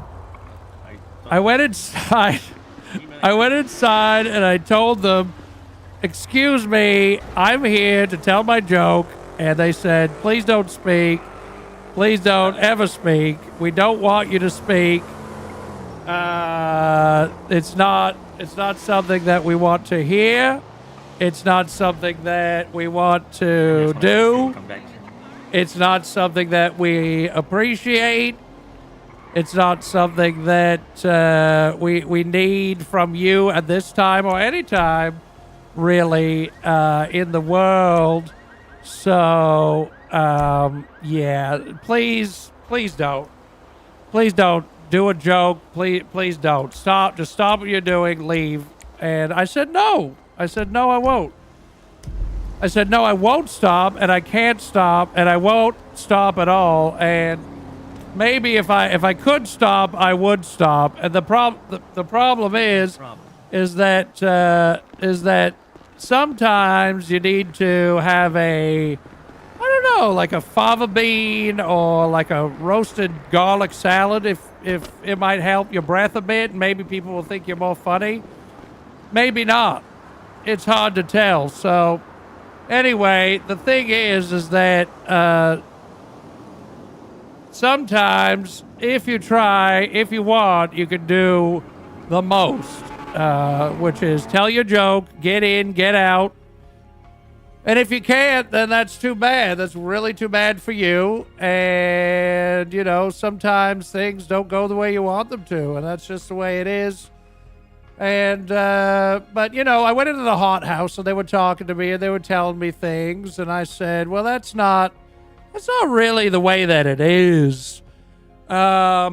It's a case of, there's a subtlety. There's a, when you want to be a stand-up comedian, it's not just about telling, like, a quirky or a pun-type joke. You've got to really have everything. Fresh breath. You've got to have the ability to talk back to hecklers. You've got to have the ability to piss in your own pants on stage when things are going wrong so that people will, appreciate you. And that's, but at the hot house, I was just in there standing with my eyes closed. I was listening to the laughter because they were laughing at me because I wasn't hot. That's just the way it is. I enjoyed it. I enjoyed it. And they said, well, do you want to leave now because you're not hot? And I said, sure. So I left. The hot house is not a place for the weak of heart. But I turned it back around on itself. I did. That's the real truth. I turned it back around and I made them understand that, I can do whatever I want. If I want to get laughed at because I'm not hot, I will.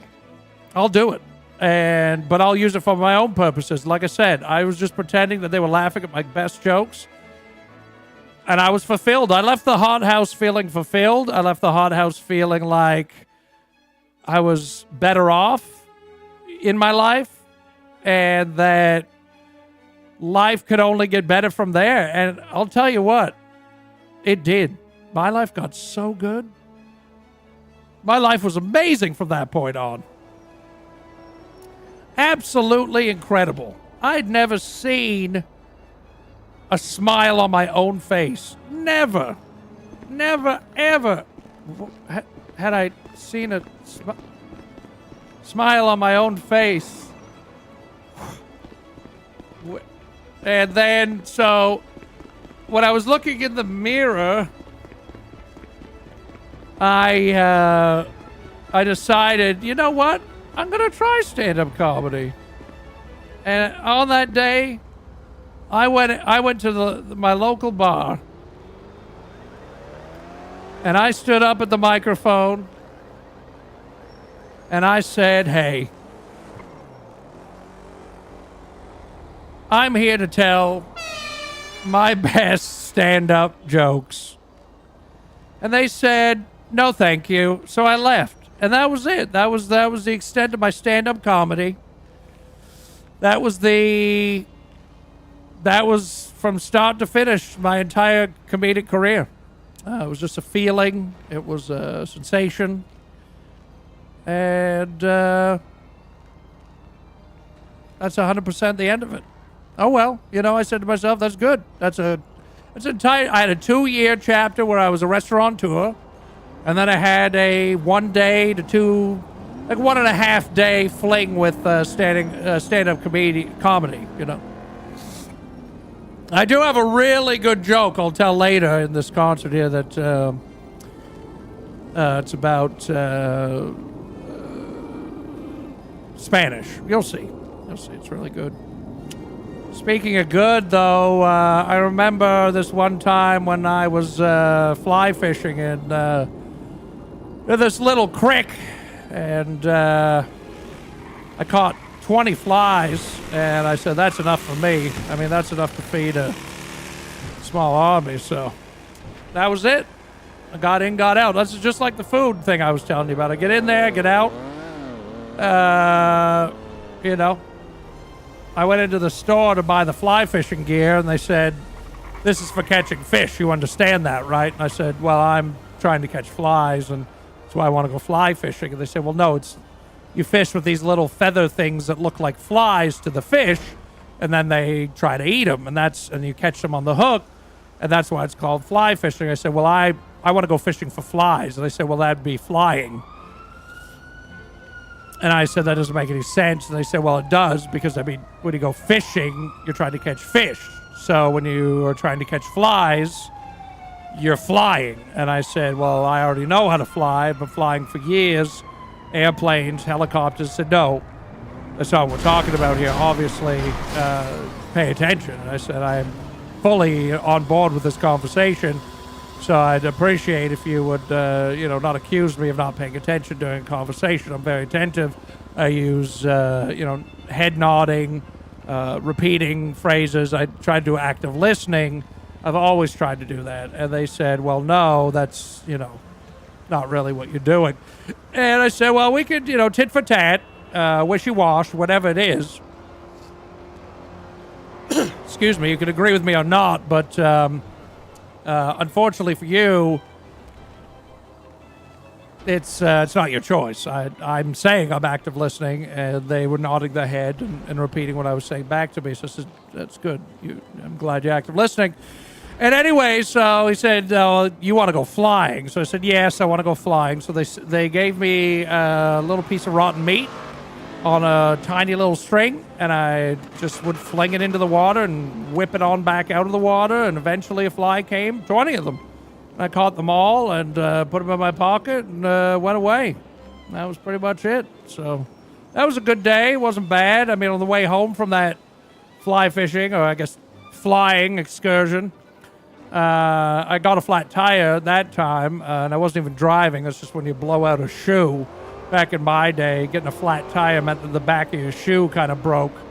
So I was walking around and the back of my shoe blew out, got a blowout. That's not really what a blowout is these days. Blowout's something else that I also enjoy. Giving and receiving. But anyway, got a blowout on my shoe, so I took it off, threw it in the water on my way out. And 10 days later, I was walking down the same path, and the shoe was on the side of the path. Someone had taken it out of the water, and so I put it back in my foot, kept going.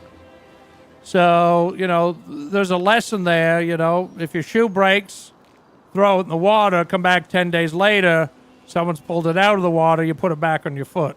And I think we can all learn from that lesson there, and I think you can appreciate the lesson in life. I'm 75, you know, it's sort of it's kind of like my job to give life lessons to, you know, to impart on this world before I leave the things I've learned that maybe could make people's lives better.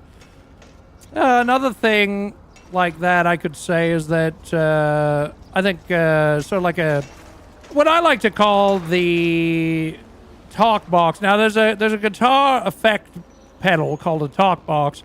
It forces air through a tube, and you put the tube in your mouth, and then you play an instrument, and what happens is it forces the sounds of the instrument into your mouth, and your mouth becomes a natural amplifier. It actually sends the air back out. Now, one way you could test this is by opening your mouth as wide as you can, but making sort of an O with your lips, like this, and so what you do is you clap. If you clap into your mouth while you do that, what happens is you can create a natural echo effect. It's kind of like a talk box effect, if you will, and then you do kind of like a double clap or a triple clap.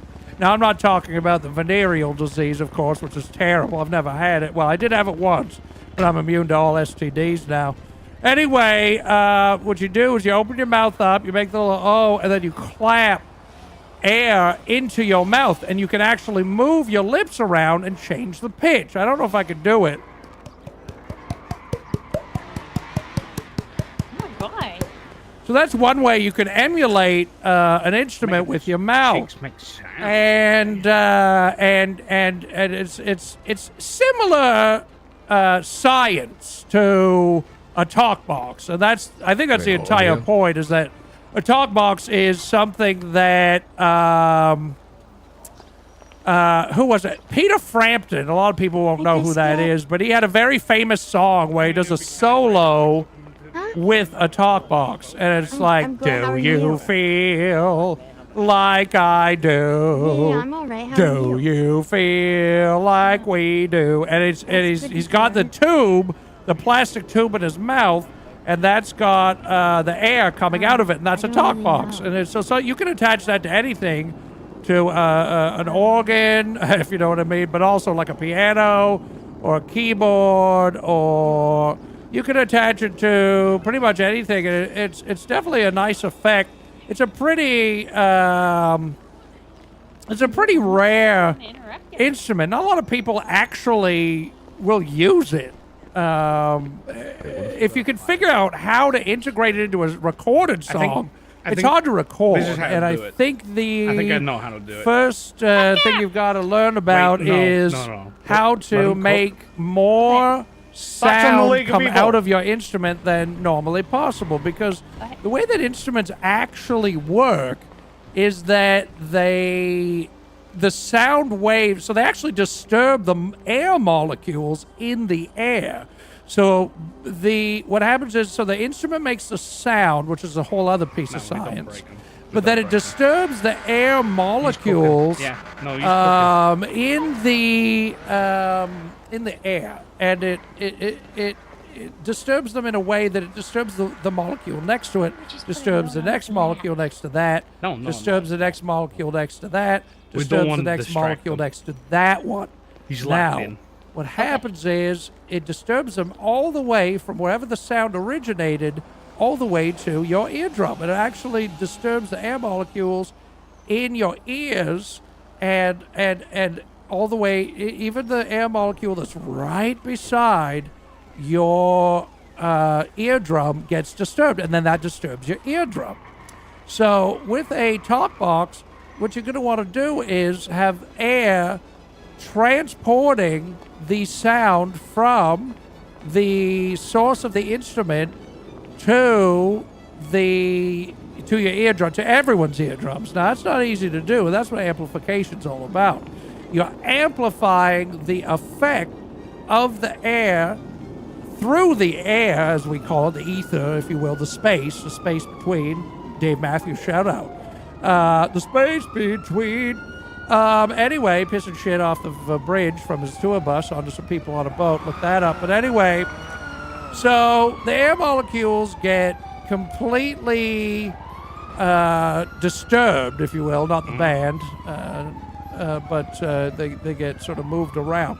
Now, the talk box is I never liked it because you have to put the plastic tubing in your mouth to get the proper effect, because then it forces the air, because you're not breathing it in through your mouth. If you're not careful, it forces air into your lungs. It's very dangerous. You don't do that with the talk box. But you just sort of block your airway and open your mouth and you talk. And while you're talking, the air that gets forced out of your mouth emulates speaking, but it's not really speaking. It just has this weird sound, but you can make out what people are saying as well. But sometimes what people do with the instrument is have them, because there's not really a lot of melody to the sound as you move in your mouth, playing the different notes on the instrument is what gives the sound coming out of your mouth now its melody. So it's sort of like turning your mouth into the instrument itself.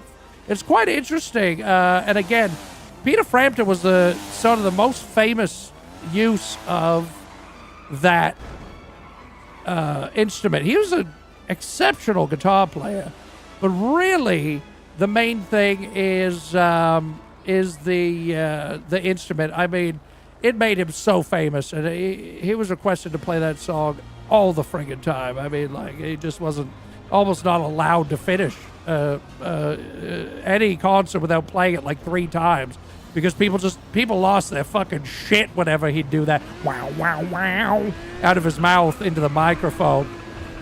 Anyway, so that's, I mean, the talk box is one of the ones, but I personally, as a musician, will not use one, because you have to put the plastic tubing in your fucking mouth. And I mean, look, I'm a dirty rock star. I've had all sorts of stuff in my mouth, if you know what I mean. And I had no idea where it was ever in my entire life, where that was. Like, you don't want to know. You really don't want to know the things I put in my mouth. But anyway, I still will not put a talk box tube in my mouth, even if I owned it, because the bacteria would grow. All the bacteria, Tom the Steam Pipe, shout out. All the bacteria would grow and grow and grow inside the tube where you couldn't really clean it.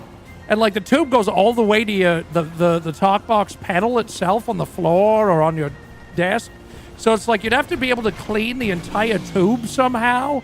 And like, just to be able to sterilize plastic tubing as a musician is like, nobody's going to do that.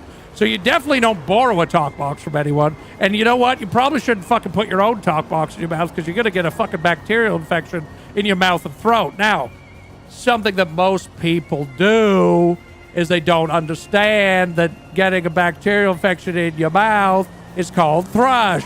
And what is thrush? That's right. It's a yeast infection in your mouth and throat. Any orifice can get a yeast infection, but normally it's, certain parts of certain people's bodies. But also, a lot of people don't realize you can get one in your mouth. It's called thrush. And it's not as gross as you think, because people who are asthmatic can get it from taking their inhalers and not rinsing their mouth and throat out after they take their inhaler.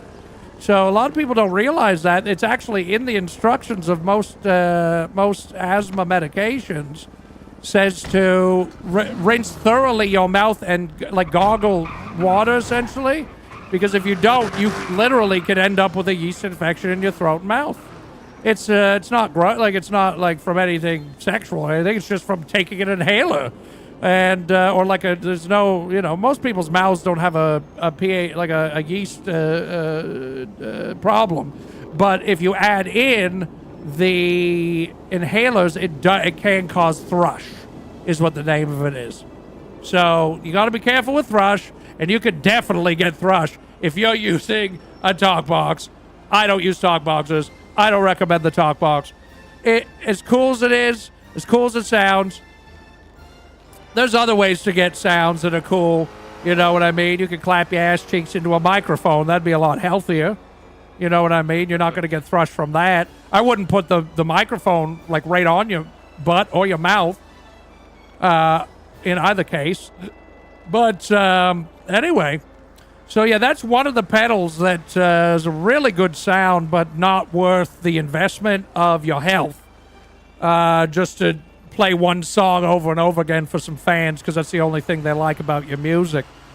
So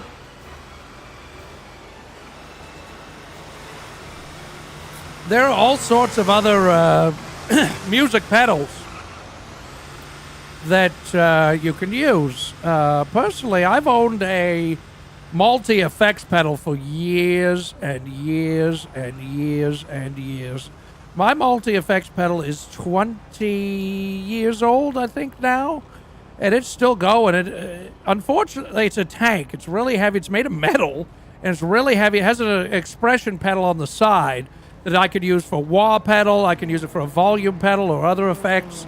It's got amplifier and guitar emulation, so you can make it sound like whatever you put it through, it'll sound like it's going through a certain type of amplifier or a cabinet head, as well as a different sound of guitar pickup and all sorts of custom effects. It's a beautiful piece of equipment. They went out of business, actually. What were they called? Digitech.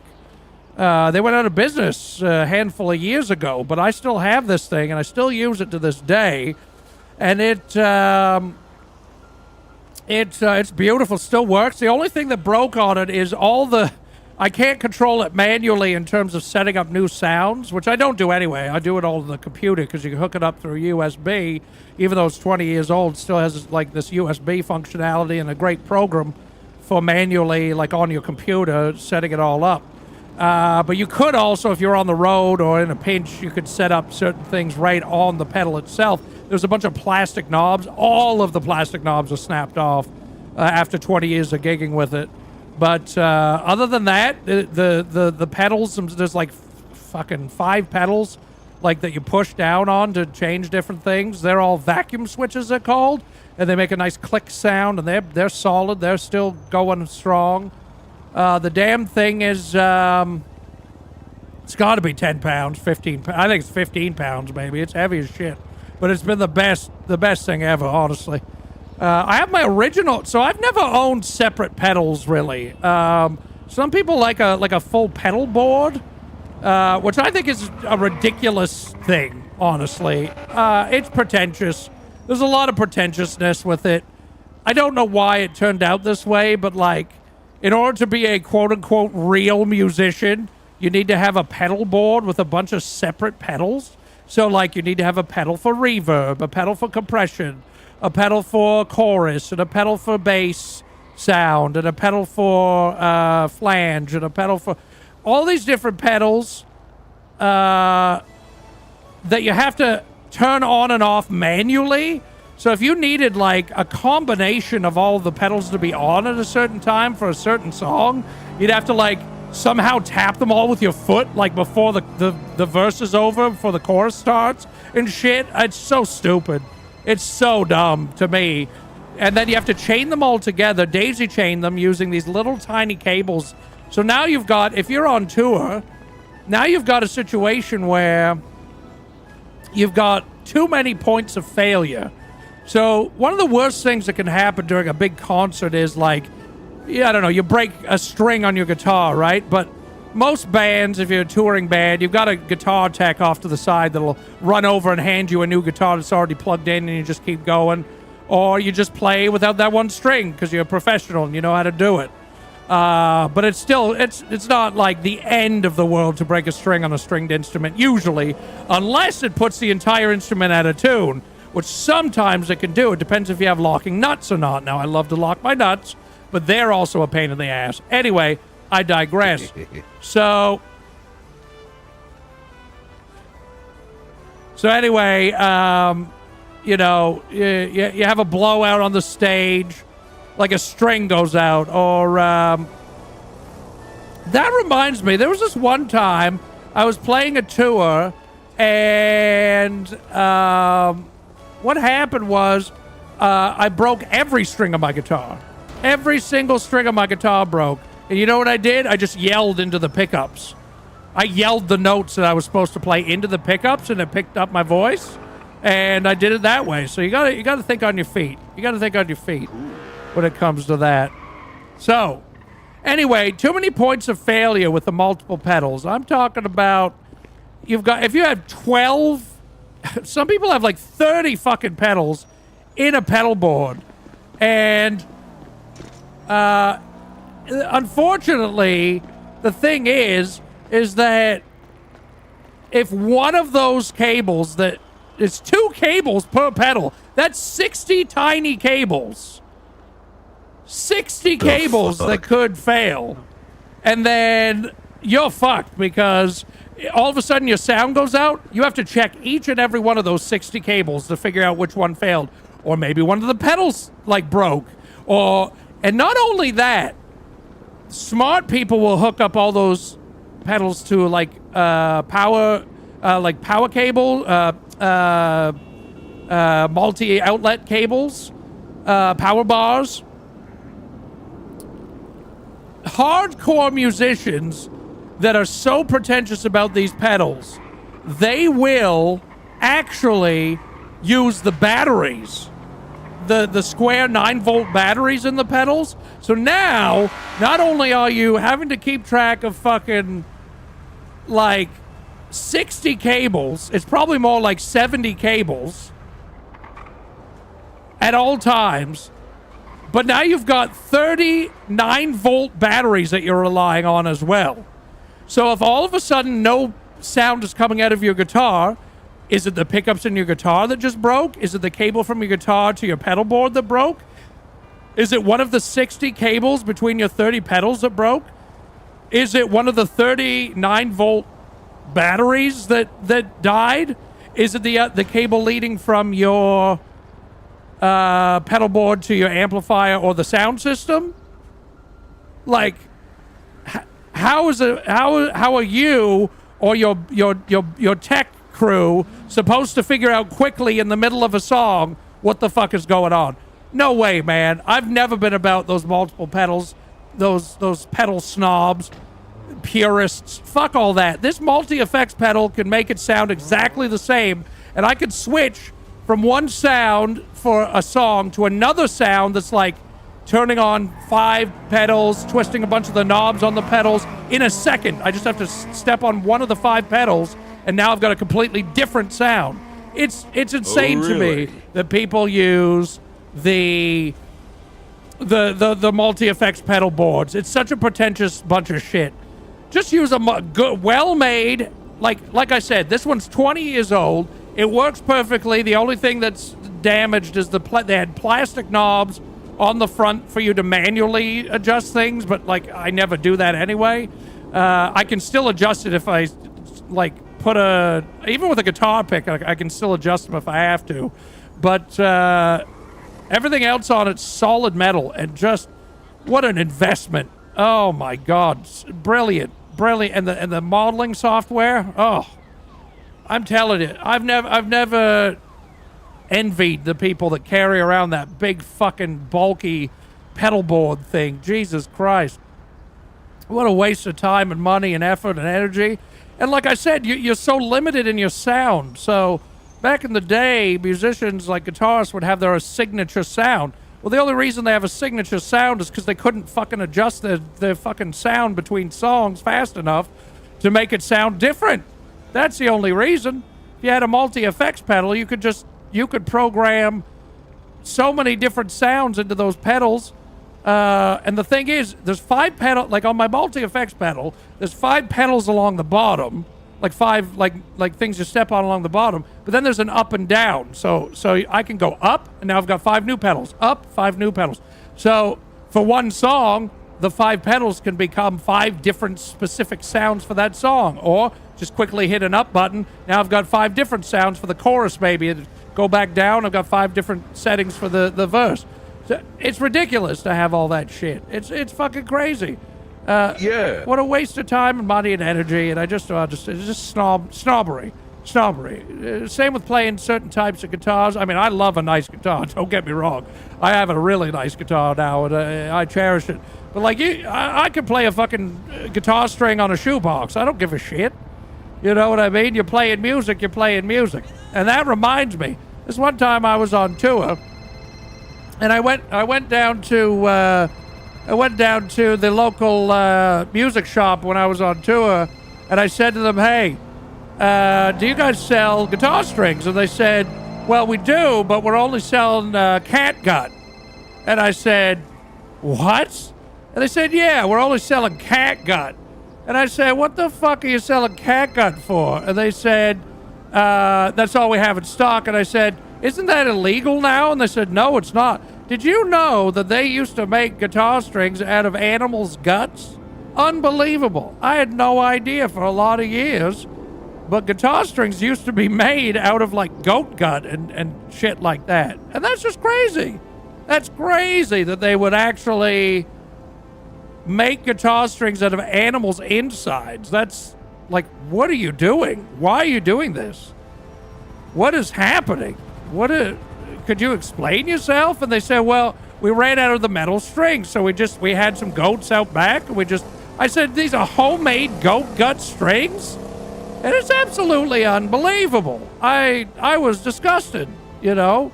So what I did was, I said, would you be happy if I took you and took your guts out a little bit and made guitar strings out of that? And he said, fuck you. And I said, don't talk to me like that, because I'll do it. I love animals, and I can't believe you would do that. I mean, it's bad enough we've got all these factory farms. And he said, don't get me started. I love factory farming. I said, fuck you. He said, no, fuck you. And I said, no, thank you. And then I stabbed him in the guts, and I pulled out a little bit of his intestines, and I sewed it back up so he didn't die. And I said, now I'm going to make my own strings. And I left. I made a whole set of strings out of his guts. Played the tour, never sounded better. Absolutely sounded great. Good resonance. Really, really nice. Love the way that it, it carried the tune. I've never played anything better. Human gut strings, my new favorite. Only for assholes, though. Oh, that I wouldn't do it to someone nice, but if someone's being a real piece of shit about, killing animals to make guitar strings, I will definitely use their guts to make guitar strings. Don't test me. Don't test me.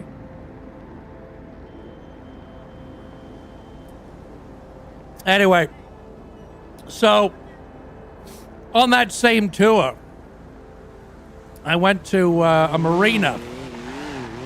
Just as sometimes between shows, you get a little bored. You don't want to stay in the hotel, fucking sitting around, jerking it. Anyway, so I went down to this marina, and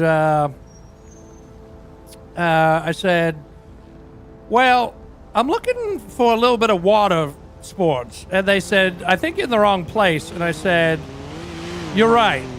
So I went to the red light district, and I said, hey, I'm looking for a little bit of water sports. And it was not what I thought. I was looking for a boat, or a jet ski or something for the day, just to rent it. And they started pissing on me, and I went with it. I mean, I'm a yes and kind of person. But anyway, so I went back to the marina covered in piss, and I said, can I rent a boat? They said, oh, yes, of course, sorry, yes, come on in.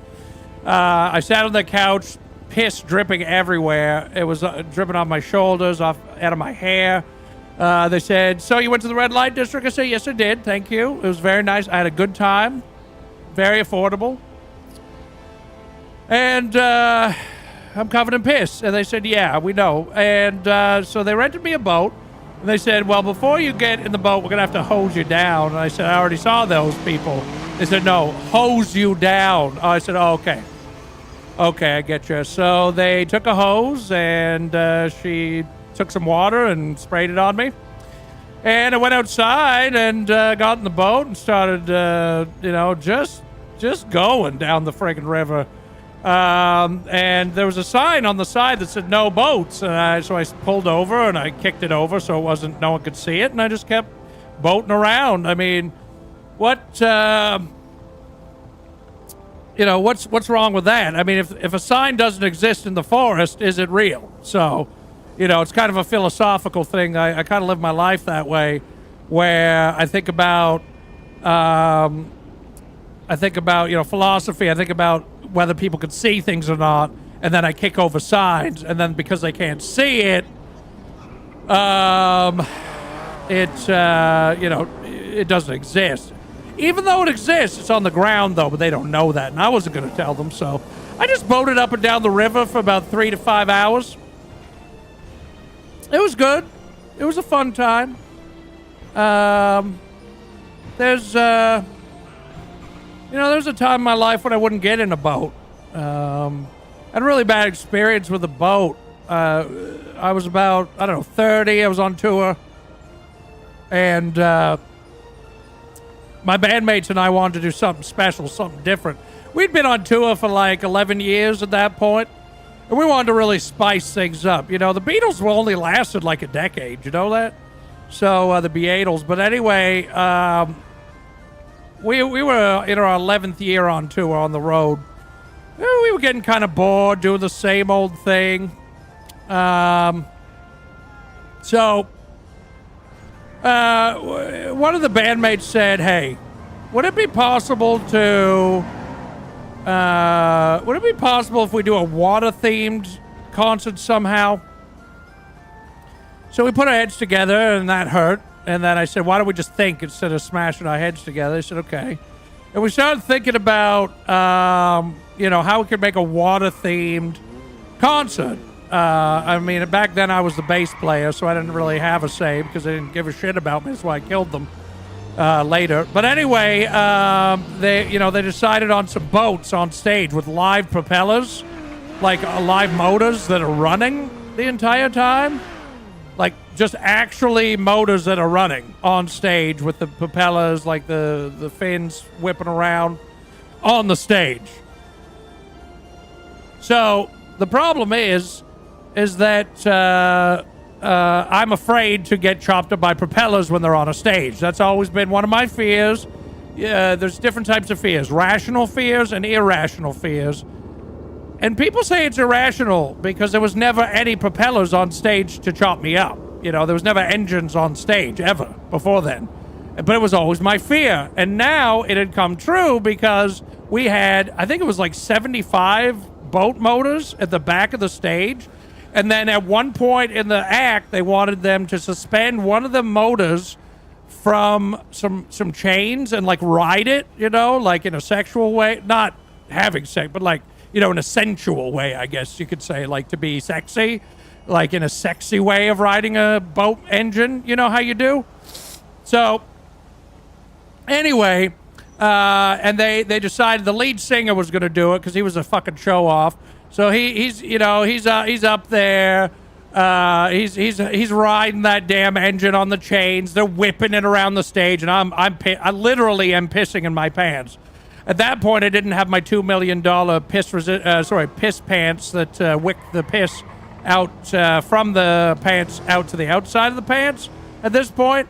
But anyway, I didn't have that, so everyone could see me pissing, and they were not happy. Our manager was not happy with me pissing on stage through my pants because it's an electrocution risk. But anyway, so he's just riding around on this engine on the chains all over the stage. It's whipping around, whipping to the right, whipping to the left, whipping to the front, whipping to the back, whipping diagonally to the front left, whipping diagonally to the back right, whipping diagonally to the front left, whipping diagonally to the back left, doing circulars, doing squares, doing rectangles, doing diamond shape, doing pentagram shape, doing all these different shapes, parallelograms and everything, geometric domes, 360 flips, everything you can imagine with this friggin' engine. And he's just riding it around. And I'm scared. I'm pissing. I'm not afraid to admit that I was scared as a human being that I was going to get chopped up by these propeller blades, because like I said, even before we ever discussed putting these propeller blades from engines on stage, from the boat engines, I already had that fear that was going to happen to me every time I stepped on stage. They said, that's an irrational fear, Hubcap. You're such an idiot. There are no boat motors on stage. But guess what? Even though I was motorboating people in the audience, that's not the same thing. It's not the same thing at all. So anyway, consensually, by the way, it's always consensual. But anyway, people would be like, motorboat me, and I'd be like, yay, and then I would do it, and I'd go, yay. So anyway, but this is not the type of motorboat I'm talking about. So they had the 75 boats suspended from the ceiling. All the motorboat engines were there. The fucking propeller blades from the motorboat engines were just whipping around. The lead singer's whipping around on the chains. It's fucking crazy. It's wild everywhere. I couldn't believe it. I was absolutely appalled. I was scared. I was pissing. And I thought, you know what? I'm gonna try to let loose a bit. You know, we were world famous musicians. We were like, how old would we have been there? 30 years old, 30 maybe.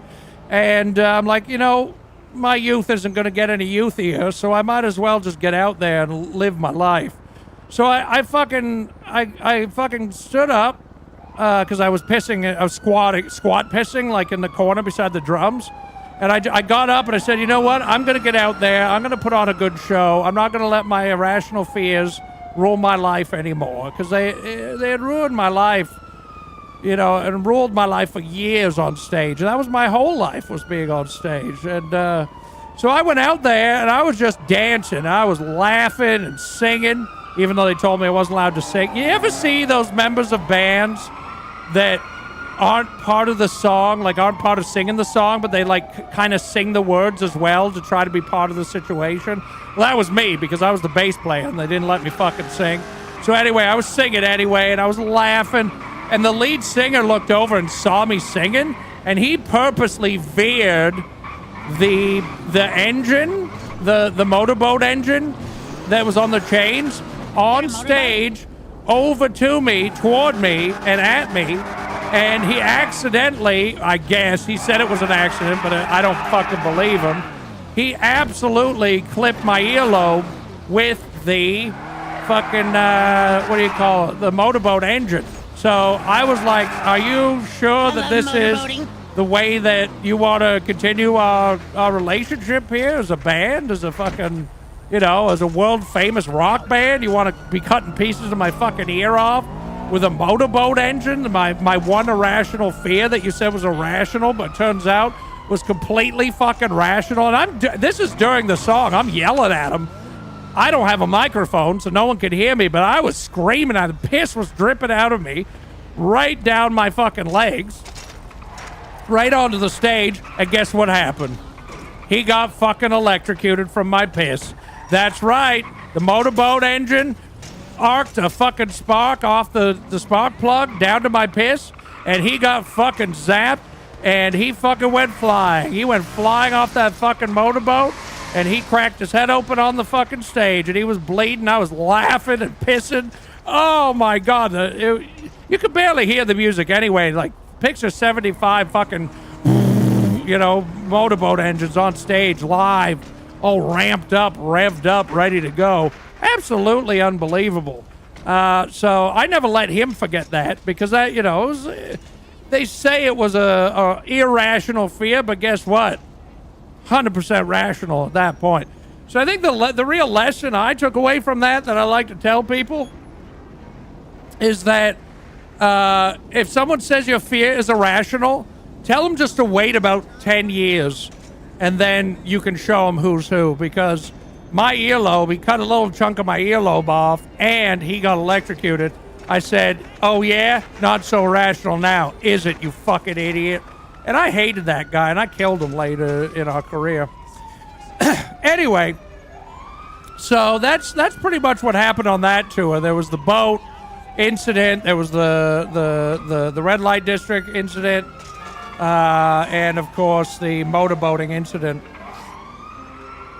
The amount of years we were on the road, we had this one roadie named Jody, and I mean, of course, people would make, hey, Jody, the roadie, and he's like, yeah, that's my fucking name and my profession, what of it? And anyway, he was like, you know what, I think I'm gonna quit. I can't handle the rest of the crew making fun of me all the time. And I said, why don't you just change your name? I said, why don't we change your name to something else that's not Jody? And he said, well, I don't want to change my... I'm like, no, I get that. But just for the sake of... for the sake of the crew, like when you're not working here, because you'd rotate the crew in and out, right? So for the sake of the crew, why don't we just change your name to something else, like Grody or something? He's like, well, that's not fucking helpful, because they're going to just call me Grody the roadie, and that doesn't change really what's happening. I'm getting bullied, essentially from my name being Jody. I said, well, why don't we call you a Brody, or something? He's like, well, I think you're missing the whole entire fucking point of the fact that my name right now rhymes with my profession. So they call me like Jody, the roadie, and I hate that little sing-song they do. And I said, well, why don't we call you Barf or Puke or something? And he's like, well, that's a name that's like, they'll just make fun of that. They'll call me, Puke the Vomit or something. And I said, well, tell you what, why don't you get the fuck out of here until you figure it out? Go home, paid leave, of course. I wouldn't send him away without pay. Paid leave, figure it out, come on back. 3 months into the tour, he shows up at our Amsterdam tour stop.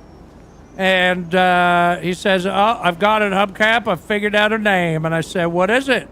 He said, I'm not going to change my name. I'm just going to be Jody. And I said, well, how's that going to help your situation? He said, I murdered the other crew members when they make fun of me. And I said, deal. And I shook his hand, gave him a bottle of scotch, welcomed him back. And that's pretty much where I got the idea to kill the other members of the band that I killed later. So big shout out to Jody in my life. You know what I mean? Never changed his name. Stood firm. Did cold-blooded murder. Well, it's not cold-blooded, I guess, if they were making fun of you. You kind of... It's a crime of passion at that point because you're really pissed off that they're making fun of your name for so many years. Anyway, so we went out to the Amsterdam weed cafes, got high and drank coffee and laughed at the blood he still had on his shoes. No one noticed, but he had killed our lighting guy, so we needed to hire a new lighting guy. So we started asking around, does anyone know lighting? Anyone know lighting? And they know English pretty well. There's a lot of English speakers in Amsterdam, not just the tourism. It's a language they know there a lot. So they took us around, and one of the places we stopped, it was literally a home furnishing store, like a department store. They had like washers and dryers. They had refrigerators. They had like wall sconces and things like that, carpets, just home furnishing stuff. And they pointed me to the Employee of the Month. The Employee of the Month's name was Bob, and I said, hello, Bob, how are you? And he said, oh, I'm fine, thank you so much. You that rock band that's on tour here? I said, yeah. He said, how can we help a rock band that's on tour? I said, well, actually, I've come to hire you for a gig. I want you to be our lead lighting person for our entire crew, like the head of lighting for all of Love Fist for our entire tour and maybe the rest of our lives. And he said, well, I have a wife and I have kids and I don't know if I'm ready to just pack up and leave. I couldn't leave my family. I said, bring them along. I said, you know what, Bob, you bring them with you? And he said, I've got 17 kids. I said, bring them. He said they have, a lot of special requirements. Most of them wear helmets, and they like their food mashed up. I said, are they all babies? And he said, yeah. I said, oh, you have 17? Yeah, my wife had 17 kids, twins, 17 sets, not sets of twins, but like 17 uplets or whatever they're called. I said, your wife had 17 kids at the same time? And he said, yeah. I said, bring them. And you know what I was thinking about? I was thinking about we help raise those kids. We've got 17 roadies.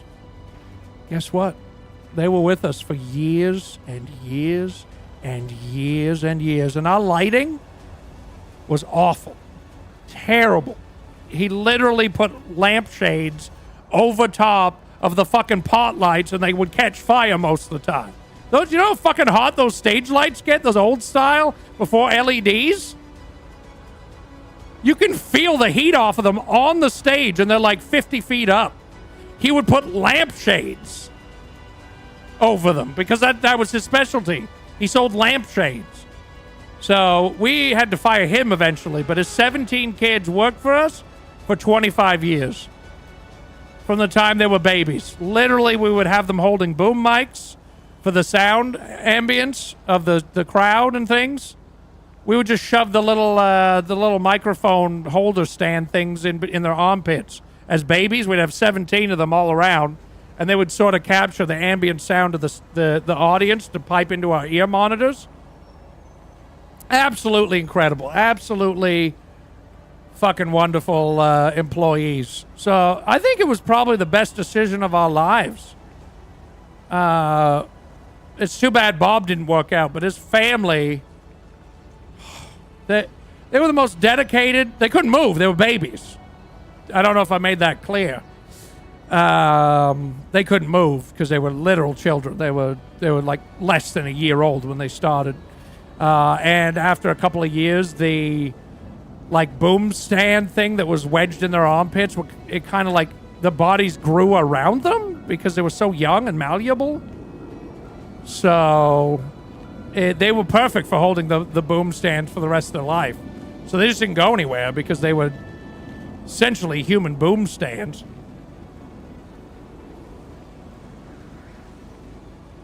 Anyway, so after that tour, the thing I remember the most, I went home to my wife Karen and I said, we just hired some new employees. You got to meet them. They're great. So actually, they let me borrow the babies, the 17 babies, to show my wife. It's just like a show and tell. Because my wife Karen, when I'd come home from a tour after a few years, we'd obviously have the sex after not, doing it for a few years. But also, I would also have to do a show and tell and a fashion show for her. So that was like after it was all done, of course, after the doing it. But anyway, so I did a little fashion show of all the clothes that I picked up on the tour. And then I'm like, time for show and tell. And I pulled out 17 babies out of a bag I had. So totally shocked her. She had no idea what I was going to pull out of the bag this time. Last time I had a live artillery shell that someone gave me on tour. Like it was live, like it could explode at any time. So we put that on the shelf, but no, this time it was 17 babies in a bag, and all their armpits were molded like they had been holding boom mics at my concerts. And I said that's what she said. It's like their armpits looked like they were holding boom mics at concerts. I said, Karen, that's exactly right. She's smart like that. That's why she's the breadwinner in the family. Anyway, I guess a relationship, but yeah, we're family, whatever. You know what I'm saying. So anyway, I said, these are the 17 babies. They're our employees now. And she said, well, we can't. Have you fed them? What are you doing? You can't. We have to get them back to their mother. Like, we can't just. I'm like, well, their mother, they haven't seen their mother in like a year. They're employees. And she's like, what have you been feeding them? And I said, mushed up carrots and peas. And she's like, oh, okay. Wait, they're not old enough for that yet. And I said, they're still here. They're good. So I fed them mushed up carrots and peas that I pre-chewed. Baby birded it to them, and they've been fine. And they lived very long. They lived till about, what did I say, 25 years they were employed? They lived about 30 years, I think. because they just couldn't find work and they starved to death once they hit about 30 years old because no one would hire people with armpits shaped like boom mics, and there just wasn't any work out there for them. So they all starved, all 17 actually, starved to death. It's kind of sad, but rest in peace. But they were the best employees we ever had. Oh, man. And, I never had kids of my own. Well, I did. I had many kids, but I didn't know they were my kids. So that was the closest I've had to raising kids, I guess I should say, was baby birding those babies. Anyway, that was many years ago now. Jesus Christ, well before I murdered the other members of my band. Yeah. No, man. This one time we were on tour, I had... so these days they call it AI psychosis, okay? There's something, you got to be aware of that. Don't talk to any of these AI chatbots because you're going to get AI psychosis. Now, back in my day, there wasn't anything like AI, okay? So what I got was something called taco psychosis. Now, that sounds crazy, of course. Well, the word psychosis means crazy, kind of. But what it was I fell in love with a taco, and I thought it was talking to me, and I thought that it was my friend and in love with me, and then we had a whole relationship. Now, I'm in an open relationship with Karen, so it's not like I would never cheat on my wife. I have full, consent from my wife and she has full consent as well to do whatever with whoever, of course. But, I fell in love with this taco, and it fell in love with me, I thought. So I took a taco and look, when you're a rich, famous rock star, they tend to have, food set out for you for before and after the show. It's not like a usual, of course we started like any, young adult rock band. We lived in a van. I still have that van. And, we toured around in a van, and we farted in each other's faces all day. Not on purpose, but just because if you're in a van with 3 other guys and all you're eating is tacos, pretty much, that van, the air in the van is just going to be farts. And I'm not trying to be crude or anything, but it was almost like someone's, 2 of my bandmates each, put one of their buttholes in my nostril and farted. That's what it was like at all times, the entire time. So don't get me wrong. I paid my dues and snuffed my own, my own farts, but my own bandmates' farts for years. Anyway, it's a natural high, actually. For all the drugs and drinking we did, snuffing methane from human is actually quite good. Have you ever done Jenkum? Jenkum is it's a combination of piss and shit that you put in a bucket and you leave it out in the sun for days. And what you do is you put a balloon over the opening, and when you come back to the bucket, the balloon is full, and it's full of air. And then you can take the balloon off and huff that, and that's something they do in many places in the world. Louisiana, I think, is one of the main places that loves Jenkum. Anyway, don't quote me on that, gross. but you huff that shit and you will never be higher than that in your entire life. You will never be higher than that in your entire life, but you'll get a terrible headache. Terrible headache. Really, really bad. Anyway, so I digress. I came off of a show one day, and there was an absolute banger, as the kids say, of a spread, as I say, of food on a table waiting for us backstage. Now, the caterer usually would cook things that we like or request. But, of course, one of the bandmates wanted a throwback meal. And the throwback meal that they wanted to have was tacos, because that's all we used to eat on tour. That's it. We'd have tacos and absolutely nothing else. So they wanted to throw back to the taco days, the butthole sniffing days of the van. So there was a bunch of tacos out on a platter. And I'm like, okay, I'll have a few tacos. So after my 30th taco, I look over after I'd snorted some coke and did some heroin and drank a fifth of scotch. this taco was looking at me, and I swear to God, it was smiling at me. Okay? It looked like it was smiling. And I kind of looked side-eyed it a little bit, and was like, I kind of nodded, you know, like, Hello? hey. And it's like, You were snoring so I swear to God that it was still smiling. And I'm like, oh, hey, Okay, fine. what you doing? Did you like the show? And it didn't say anything. It just kept kind of smiling at me. And I'm like, okay, playing hard to get backstage. I know groupies like this. I know what this one's doing. I'm interested. They know me. Anyway, essentially, so I went over to the taco and I said, hey, how you doing? It's me, Hubcap Jones, the bass player, of course. Obviously, you know who I am. You're here backstage. And it just kept smiling. It just kept smiling at me. And I'm like, is this real? Are you smiling at me? And it still wouldn't say anything. And I'm like, this is nuts. This is crazy. I don't know. I got a little flutter in my chest, like in my heart. And I was just like, because, you know, look, I'd spent years on the road. I'd been with all sorts of people, guys, girls. We'd had men and women, to be clear. We'd had lots of very fun times together consensually. And this was the first time I ever had like this, kind of like this giddy feeling. Like, this could be more. This could be something more, you know? And I have an open relationship with my wife. I wasn't like going to be emotionally cheating or anything, but it was just, I think this fling is going to be something else, maybe, if it goes that way. I think, I think this is going to be something truly special. And now I was high and drunk as shit. Okay, I was high and drunk as shit. I was really inebriated, but that was nothing new for me.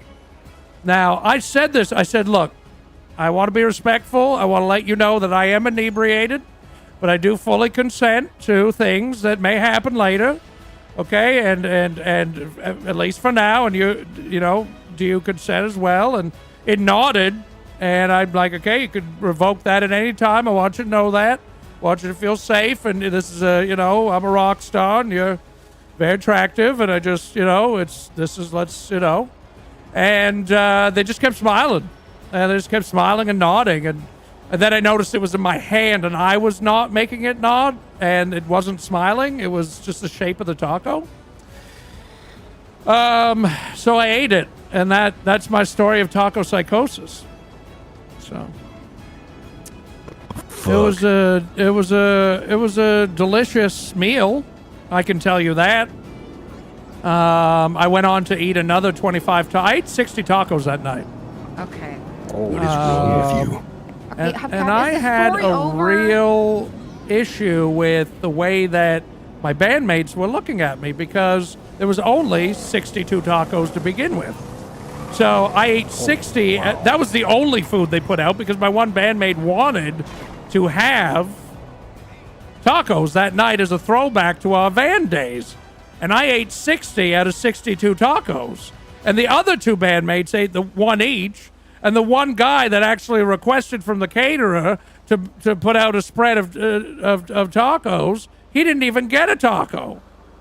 And he was fucking pissed. And he's like, I was trying to get your attention to leave me that last taco so I could at least have one fucking taco, you asshole. And you were like making out with it. I said, I never made out with it. It was consensual. There's nothing. And it's like, it's a fucking taco, mate. It's not. You were tonguing the taco. I'm like, none of you fucking. You've seen, like we've all been in orgies. You've seen me do all sorts of shit. What is this? How's this any different? You fucking asshole. Have some respect for me. Have some respect for my feet. Do you know the tickle in my heart that I had? He's like, you just did 12 fucking snorts of coke. Of course you had a tickle in your heart. You're probably dying. I'm like, fuck you. And then I killed him later. Not that day, but many years later, of course, as I've mentioned previously. Anyway. So there was this time when my socks were pulled right up to my shin bone, like right up my shin bones, up to my knees. That was the style back then. You see, back in the day, everyone wore knee-high socks. It was for comfort, it was for warmth, it was for fashion.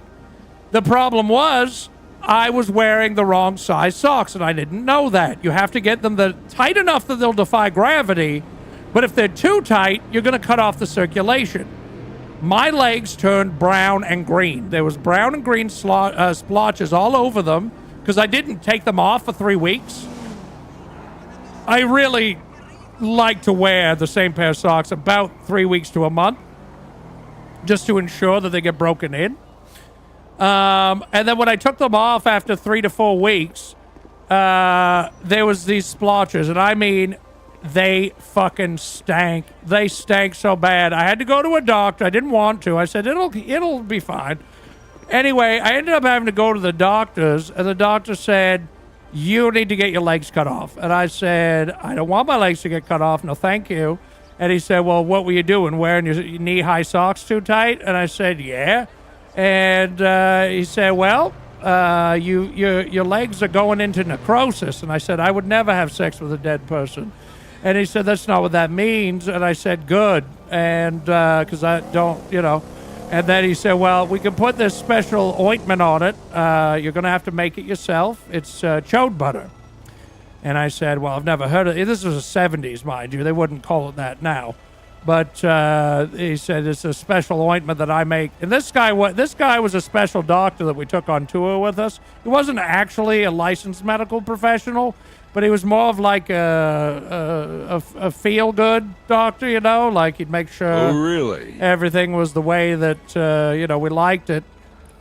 So anyway, he said, you got to take this chode butter, rub it on your legs 2-3 times a day. No more knee-high socks. And I was crying. I'm not going to lie to you. I was crying. I was bawling my eyes out. I'm not ashamed. I'm a human being.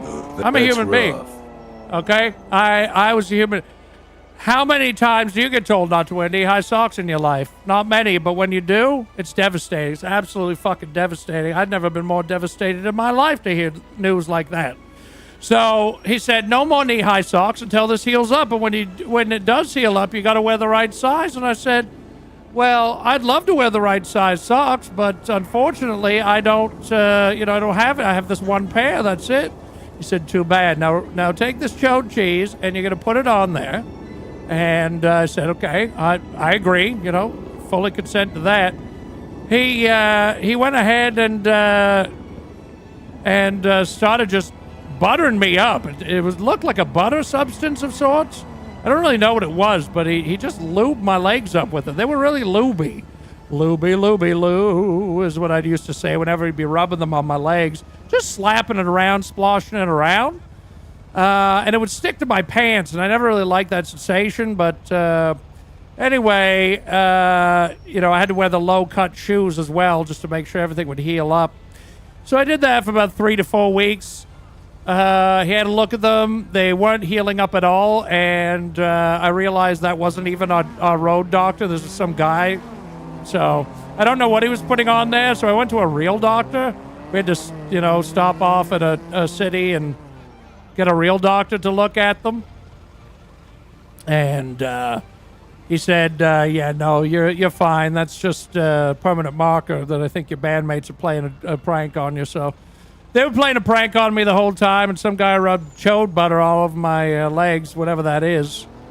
So that was quite the experience. It had a tingly sensation, but it didn't really do anything for the permanent marker, I guess. But at least I was able to go back to the knee-high socks. I love that shit, man. I love a nice tight grip on my extremities. So anyway, probably about 15 years ago now, I opened up this box that I had in the back of this little loft that all the bandmates, we had like these lofts that we rented and these like little apartments, little houses here and there. And anyway,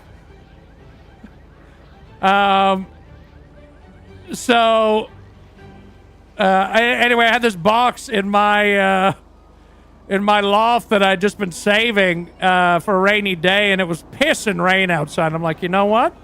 Today's the day. Today's the day. It's raining out. It's a rainy day. I'm in this loft. I got to open that box because I don't remember what was in it. And I had no idea. I mean, I was probably so drunk and high. No idea what was in that goddamn box. So I went over to it, and it started to hum. It had like a humming sound.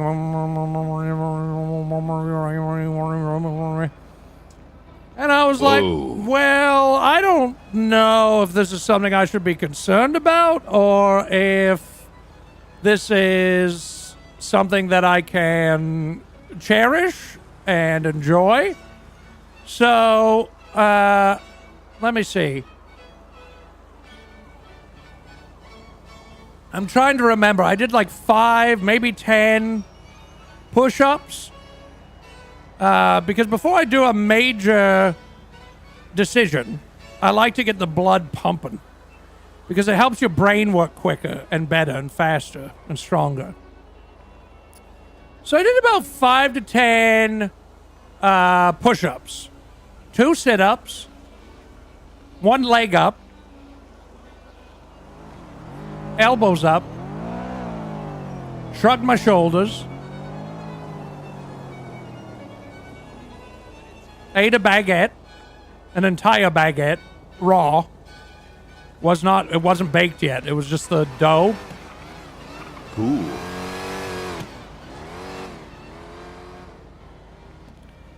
And then what I did was I took the box and I threw it off the balcony of the loft down into the living room. I walked down the stairs backwards. Tripped. Why? Slipped. Hit my head off the bottom stair. Went into a coma. Came back out of the coma. Stood up. The box, went over the box, still humming. The box was still humming. Fuck. Absolutely incredible. I walked over to it. I said, now's the time. I took the lid off the box. You know what the hell was in there? No. Nothing. There's nothing in the box. What the fuck? I stuck my hand in. My hand disappeared. I pulled my hand out, my hand came back. I stuck my other hand in. It disappeared. Pulled my hand out. It came back. I threw a rock in there. Disappeared.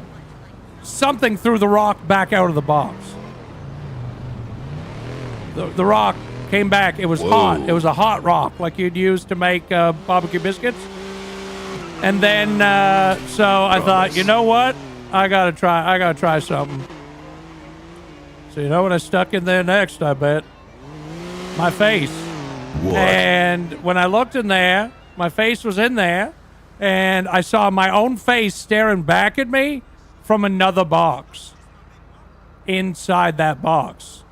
Looking back at me. You gotta be kidding And I me. took my face out, and I said, well, I don't think that that's normal or natural. So I took the box, put the lid back on. It's still humming away. Put it under my little arm there and went for a walk. I went down to the park. Okay. I can't remember the name of the damn park, but it was the one that has all the dogs. Dog park. And I opened it up, and I said to the dog owners, hey, I've just invented a new solution to get rid of dog poop bags. And they said, are you serious? I said, yep. All you gotta do is just scoop the dog poop into this box and it'll disappear. And they were cheering. Oh my God, they were cheering and clapping, and they were incredible. They said, Hubcap, you've done such a good thing for our community here. Thank you so much. I can't believe that you would have the thought of mind to help out people who have dogs that go to a dog park. Thank you so much. Thank you. And they were shaking my hand. I stuck my hand out, shook a hand. Stuck my hand out, shook a hand. Stuck a hand out, shook a hand. Stuck my hand out, shook a hand. Went to shake the next hand. They wanted a high five. Boom. High five, no problem. The next person wanted a high 10. I said, come on now. They said, you're right. This is not appropriate. And I shook their hand. Then they said, all right, let's do it. They all grabbed some bags and like scooped up the dog poop.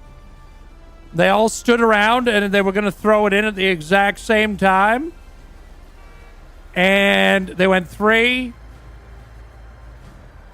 2, 1, and they all threw their dog shit into the box at the same time. And they all looked into the box, and all the dog shit came spewing back out, but more liquidous and a little bit more warm all over their faces. Whoa. Because I knew that whatever you put in there came back out. So I did it on purpose because I hate those fucking dog parts. Yeah.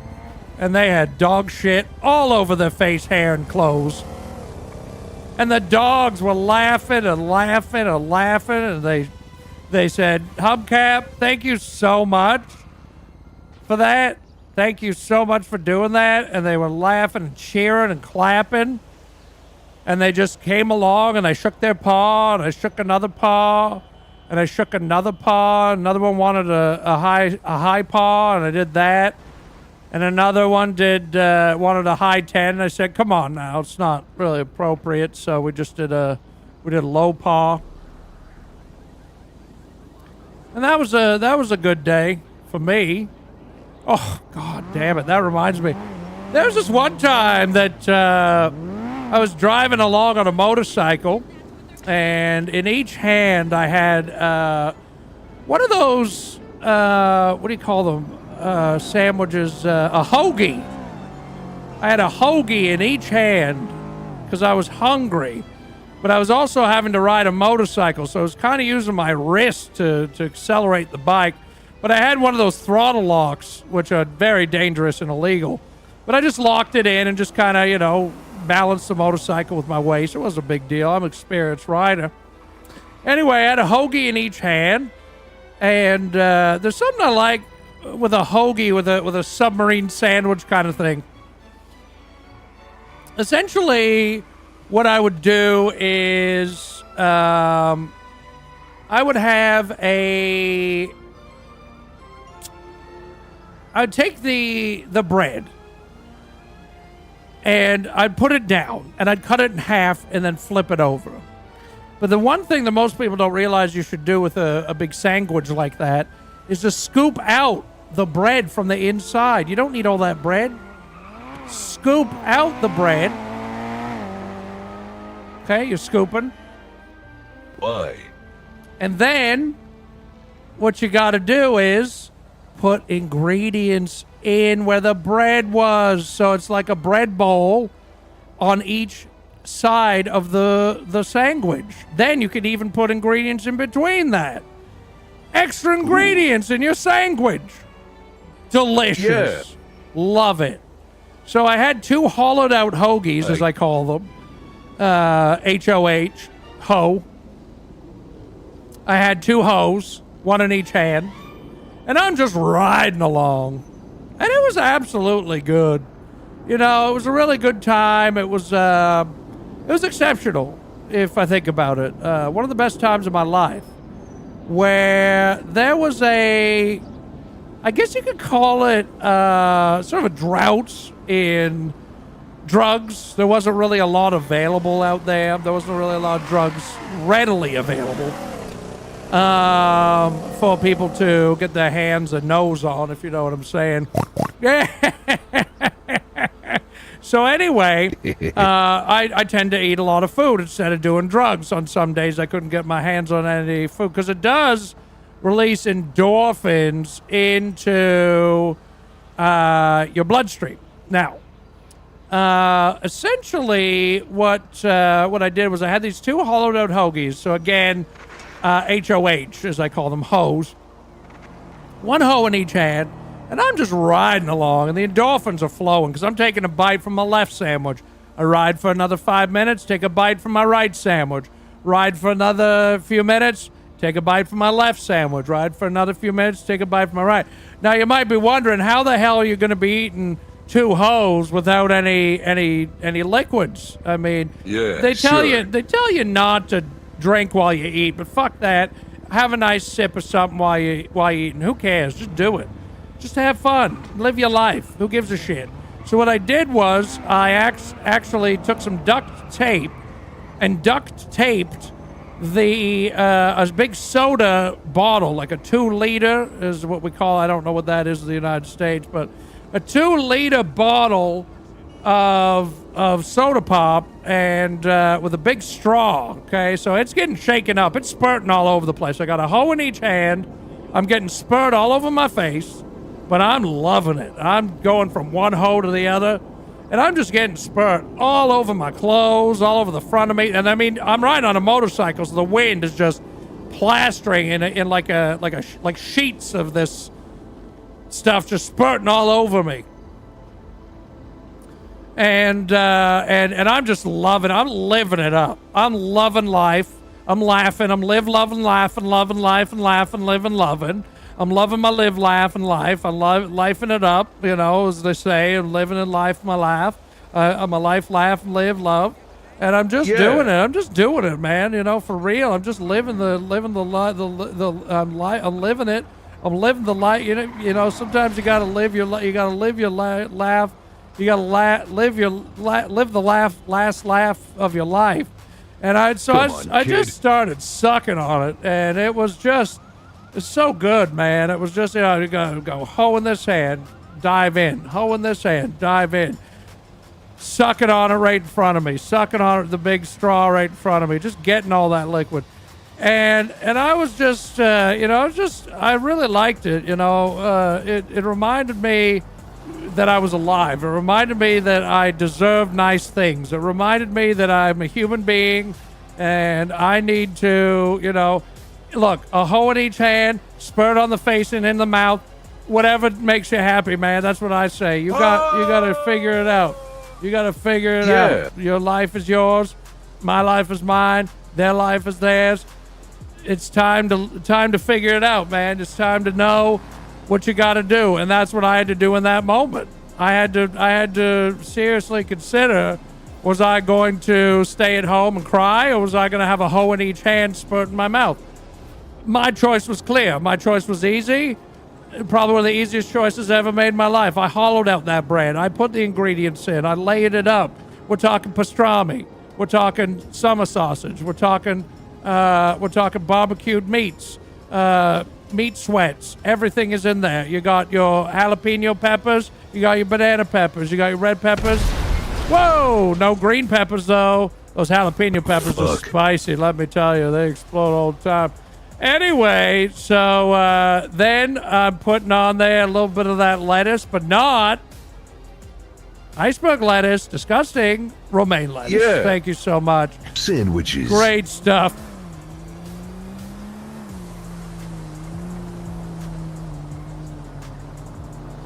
So I got one in each hand, man, and I got sauce on there. I've got sauce. I've got mayonnaise. Okay, I've got sub sauce. No one really knows what sub sauce is, but I put it on there. I got Italian dressing. I got Italian seasoning, first of all. Air one for this. Anyway,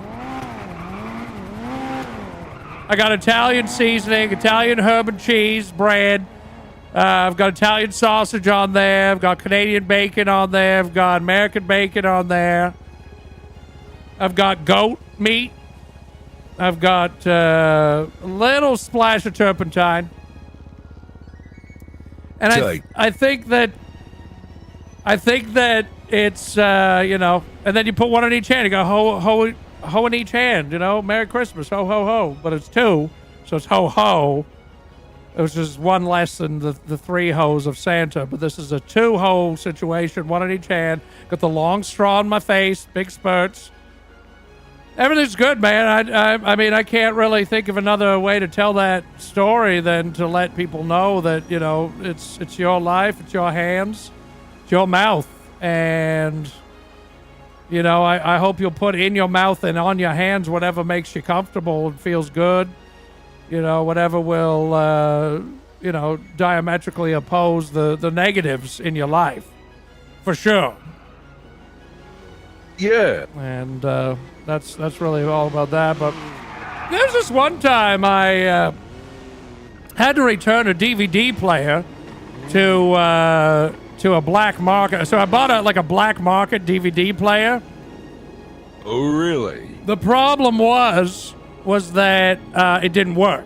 So I brought it home. I tried to put in my VHS tapes, and it didn't really have a place for those. Like, it didn't have a slot. So I decided to return it. I know a lot of people would just try to make it, just live with it and try to enjoy it. But my VHS cassettes wouldn't fit in there. So I went back to the market, and I said, this is what I bought. It was supposed to be a double video deliverer, and it turned out that because that's what it said on it. It said DVD double video deliverer from this black market, and it turns out that it was just a piece of plastic with some stickers on it, and they, it certainly couldn't fit my VHS cassette, so I don't know what was happening there. Felt like maybe I got a little scammed, but I'm not sure. I think that it would do better for someone with the right size cassettes. So I took it back, and I said, look, I'm really sorry. This looks nice. I like the weight of the plastic. I like the patina of the plastic. When the sun hits it in my living room, it's, I can tell it's plastic. I know it's plastic. It smells and tastes like plastic. And he said, well, of course, it tastes like plastic and smells like plastic. It is plastic. Most DVD players are made out of plastic. And I said, well, yeah, of course they are, but this says double video deliverer. I have VHS cassettes. You told me this would play movies. He says it does, but not VHS. That's the old technology. And he said, you've got to update yourself. And I said, well, look, I came here asking for a video player, and obviously this isn't going to cut it. I said, what can you do for me here? And he said, I'll give you half your money back. And I said, what the fuck?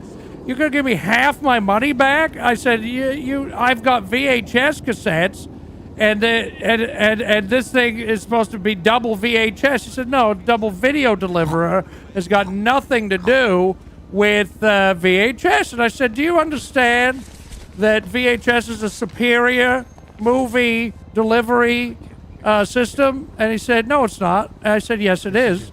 And he said, no, it's fucking not, because DVDs are digital. You don't understand digital video, you idiot. What are you, ancient? And I said, well, I forget how old I was at the time. I might have been 50 or something. And he said, well, you got to get with the times. I said, well, sell me on it then. Why should I upgrade from the superior VHS video hesitation system and he's like, well, that's not what it stands for. I said, sell me on this new technology. And he said, look, if you buy this DVD player from me for twice the price you did yesterday, I'll give you half of it back, and then you pay a half again. And you'll be able to see the best movies. It's digital, man. It's a new age. I said, Cool. That's a pretty good offer. I said, you have a deal. So I paid him $2,000 more than I paid the day before. And then plus an additional $1,000 plus another $500. So in total, I paid $3,500 that day. And then I took it home again. I tried jamming in my VHS cassettes. They didn't fit. So I called the guy because I knew his phone number from the booth he was at the flea market, sort of like a black market thing, So I gave him a call and I said, look, man, this thing still isn't working. I tried to jam my VHS cassette. And he's like, you idiot. You got to break your VHS cassettes in half. It's the new technology. They're smaller. You got to cut them in half. You idiot. And I'm like, oh, I'm so sorry. So I hung up the phone after I said goodbye, sir, because I wanted to be respectful, And so I took every single one of my VHS cassettes and I cut them in half and I jammed them in there. Best movies I ever saw. Absolutely the best. Never seen movies like that in my life. I could watch 2 or 3 at a time. Incredible. Really worth it. So if you ever make it to, it was somewhere, I forget where it was, New York or something, and it was like in this underground parking garage, and it was kind of off in a corner with a curtain pulled around the corner, so you couldn't even really see that it was there. And then you went in there, and you had to give this guy a little back massage, and then he'd let you through the next set of curtains. And then they give you a back massage, and then they send you through the next set of curtains, and then that's where the guy's selling the DVD cassettes. So if you need I highly recommend that if you're looking to do. I think that you should try it out. Honestly, give it a shot. See what you think. And if it works out, let me know. And actually, you can use his discount code, the absolute #1 discount code on their website you can use for the biggest discount. Poofingy. Shout out to Tom the Steampipe. Anyway, so yeah, and that, speaking of websites, so I was on the road, and one of my roadies, he was trying to teach me technology. He was trying to get me up to date, because I'm a boomer, right? I was born 1950. I'm a boomer, wham, boomer, whatever. Who cares? Yeah, I'm a boomer. So what? My parents' generation was in the war. They came home and fucked a lot, okay? Who cares? Anyway, so here I am on the road as a rock star, trying to, figure shit out. I mean, we're talking, this is when the cell phones first came out. And then one of my roadies is trying to get me up to date on cell phones and get me up to date on all the latest technology. And he said, Hubcap, how are you wiping your ass these days? And I said, what the fuck are you talking about with toilet paper, you weirdo? Why are you talking to me about wiping my ass? He's like, you don't use a bidet? And I said, I go to all you can eat all the time. And he said, no, this is for your ass. I said, I eat all the ass I can all the time.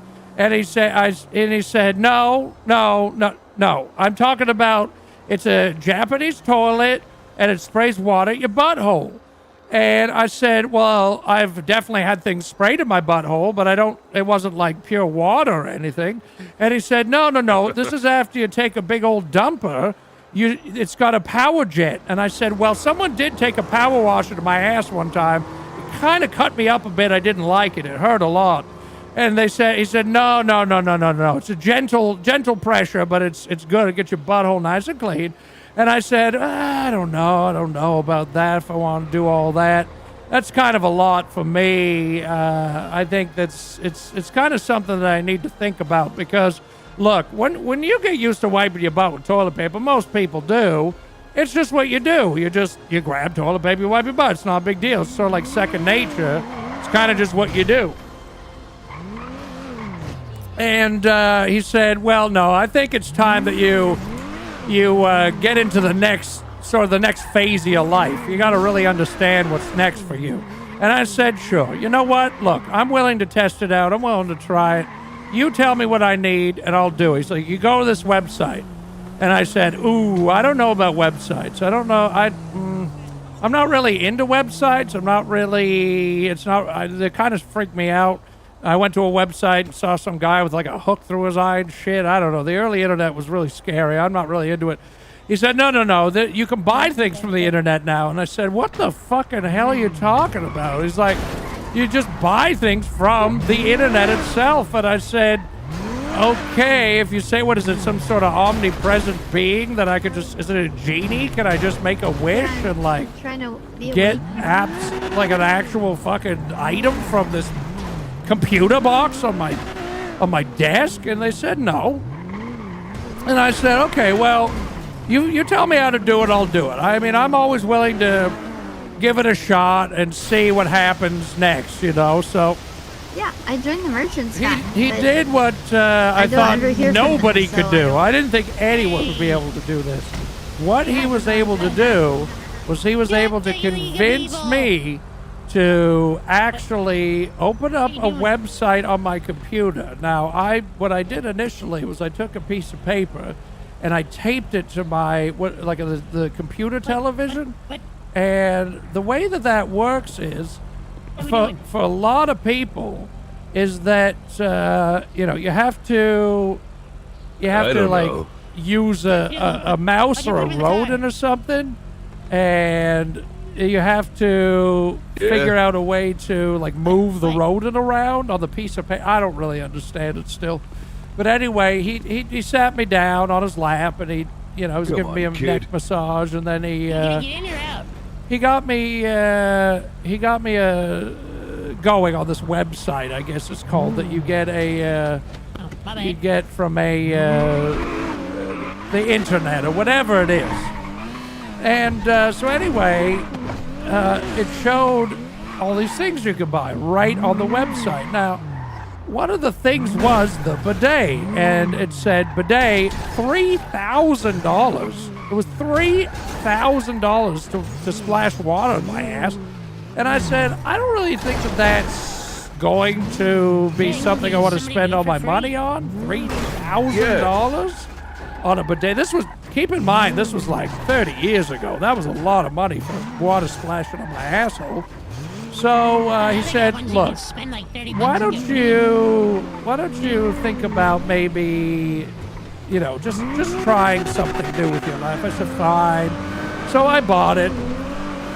I bought the butthole cleanser 5,000, whatever the fuck it was called, and it cost me $3,000 American back in those days. So I got a butthole washer, and I thought, well, I might as well make use of this. So I installed it in my house. Well, I had someone else install it because I don't know technology. I mean, even though I'm not good with technology in terms of fucking I'm not either. computers and cellular telephones and all this shit. I'm not bad with physical things, but this just was, I didn't understand how I was supposed to get the water from the plumbing to my ass plumbing. And so what I did instead was I looked around for someone to help me, and one of the roadies like, yeah, I'll come and help you install this this water blaster at your ass for you and really help you out. And I said, okay, it sounds good. Let's do it. Let's make it happen. Let's really get this water blasted on my asshole. So anyway, they said, okay, well, first of all, you got to sit here on the toilet so I can measure your butthole so I can see where to put the water. And I said, okay, sure. well, that's fine. Let's go ahead and do that. He'd seen worse from me before. So he got a camera down there and a mirror, and he was looking at my butthole, and he was lining up this nozzle for the butt washer. And I said, well, I guess that's all right. Could you maybe try tickling it a little bit? Not my butthole. I meant the water nozzle, just to make it, like, flutter a little bit. I didn't want, like, a pure, like, fucking nozzle of water going right to my butt to wash it after I take a massive, stinky-ass shit. So, essentially, what I was hoping was for, just like a little bit of a fluttering effect on it. And he said, yeah, no problem. It's got that setting. So he helped me set it up. We got the flutter going, flutter butt, as I called it, and it felt good. I felt pretty clean after. I'm not going to lie to you. I felt clean. I felt like maybe we could make this work on a long-term basis. And he said, joke's on you. There was no Japanese toilet. This was me blowing water at your asshole with my mouth. So he actually cut a hole in the back of my toilet and stuck his head through, and he was just spitting water up into my butthole. Ugh. Websites. I mean, whoa.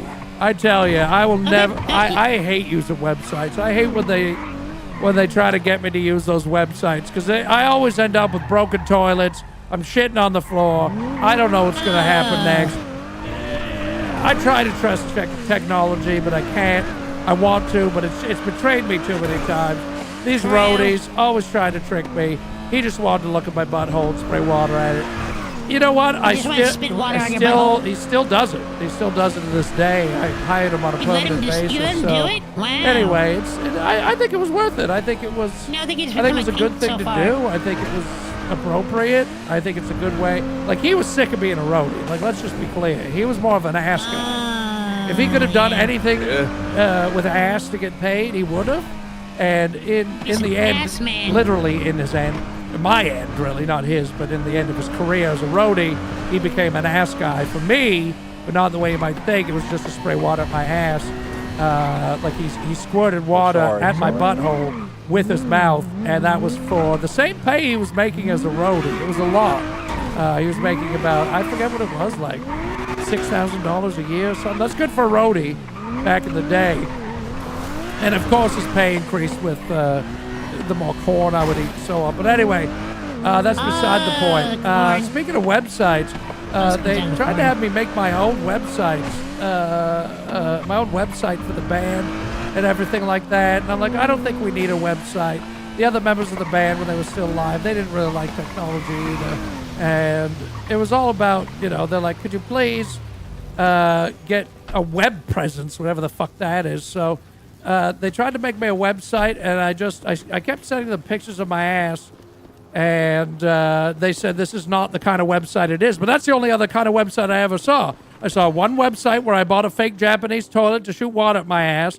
And I saw another website where there was a lot of asses. So it was pretty much the entire internet to me at that point was ass. It was like an assernet or something. It was just everywhere you went, ass. Guys ass, girls ass, doesn't matter. I love that song. There's just ass everywhere. There's an ass over there, there's an ass over there. I'd go to a website, they'd tell me to check my email, I'd see a picture of an ass. They'd tell me to check my messages, picture of an ass. They'd tell me to look in the mirror, I'd bend over, picture of my ass in the mirror. Oh my God. Ass everywhere. And I couldn't escape it. I tried. I turned off all the technology in my house, and I would still see ass everywhere. I mean, that's just a side effect of being a famous rock star. But actually, the real problem here was that I was going to porn sites and I didn't know it. Because I thought, okay, the internet's wide open. Where's someone where I could go? And I would go to a website like assass.com.com or whatever. And it would there's always be asses there, and I didn't know why. So they turned me on to like, I would think it'd be like a site full of hotmails or asses. something.com to check my email. And I'd see ass every day, just ass. And I never got any of these so-called emails. So it was just a really weird experience for me. And speaking of weird experiences, there was this one time I was down in the jungle, and I don't mean my own jungle, you know what I mean, because I never shaved it. But that shit gets long, let me tell you, if you don't shave it. If you do shave it, does it grow back thicker? No one really knows. I don't really pay attention to that these days. Although a lot of people do like the shave these days. I can tell you that from being a rock star for many years. A lot of people really do enjoy the shave. Now, I was down in a jungle, and they were having a rave. And I said, this is pretty cool. You know, I never really got into rave culture. I was too old by the time raves came around to really be cool with it. But I like drugs, so, you know, I went. And I did a lot of drugs, and I woke up, and I was on the floor, and, you know, people were dancing around, and they were on all these drugs.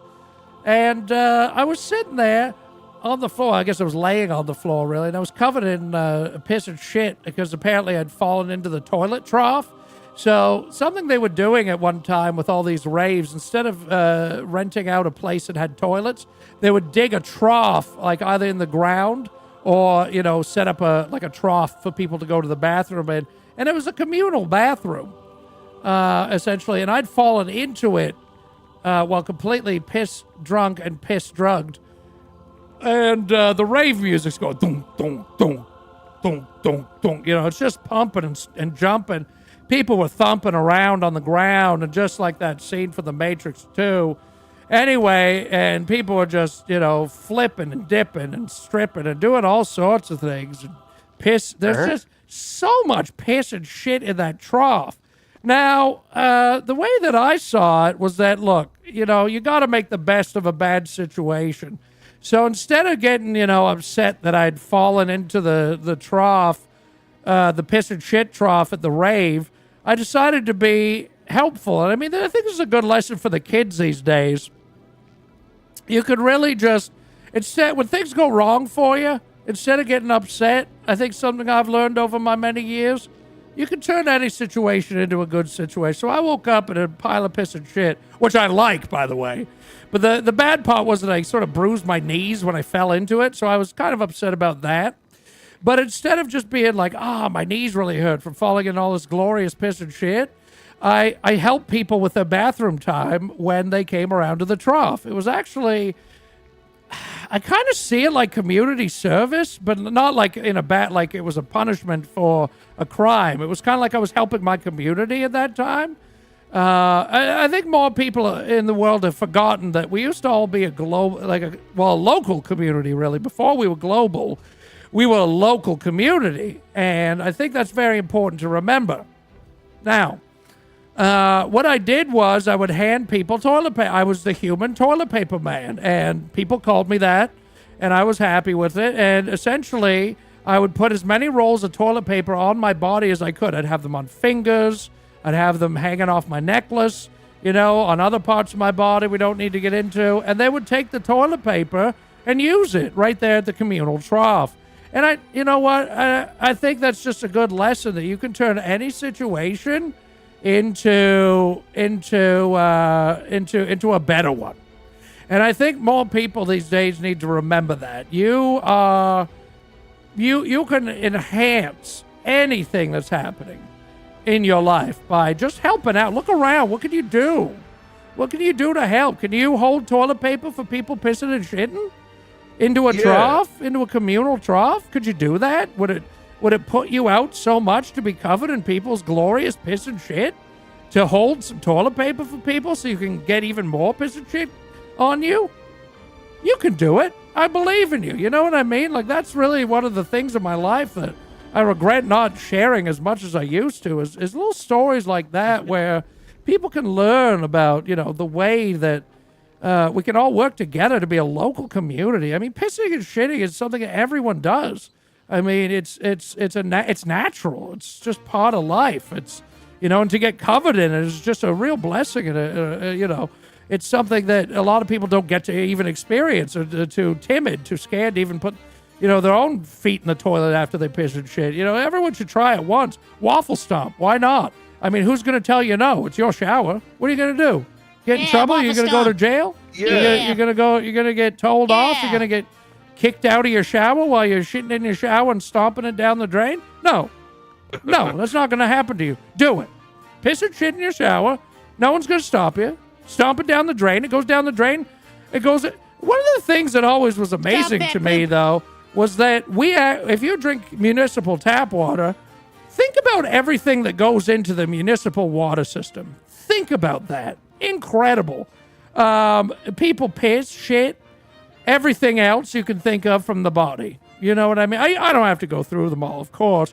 But, there's puke and pus and cum and plasma and mucus and snot and earwax and skin flakes and hair dandruff and, all those little tardigrade looking things that live on your eyelashes.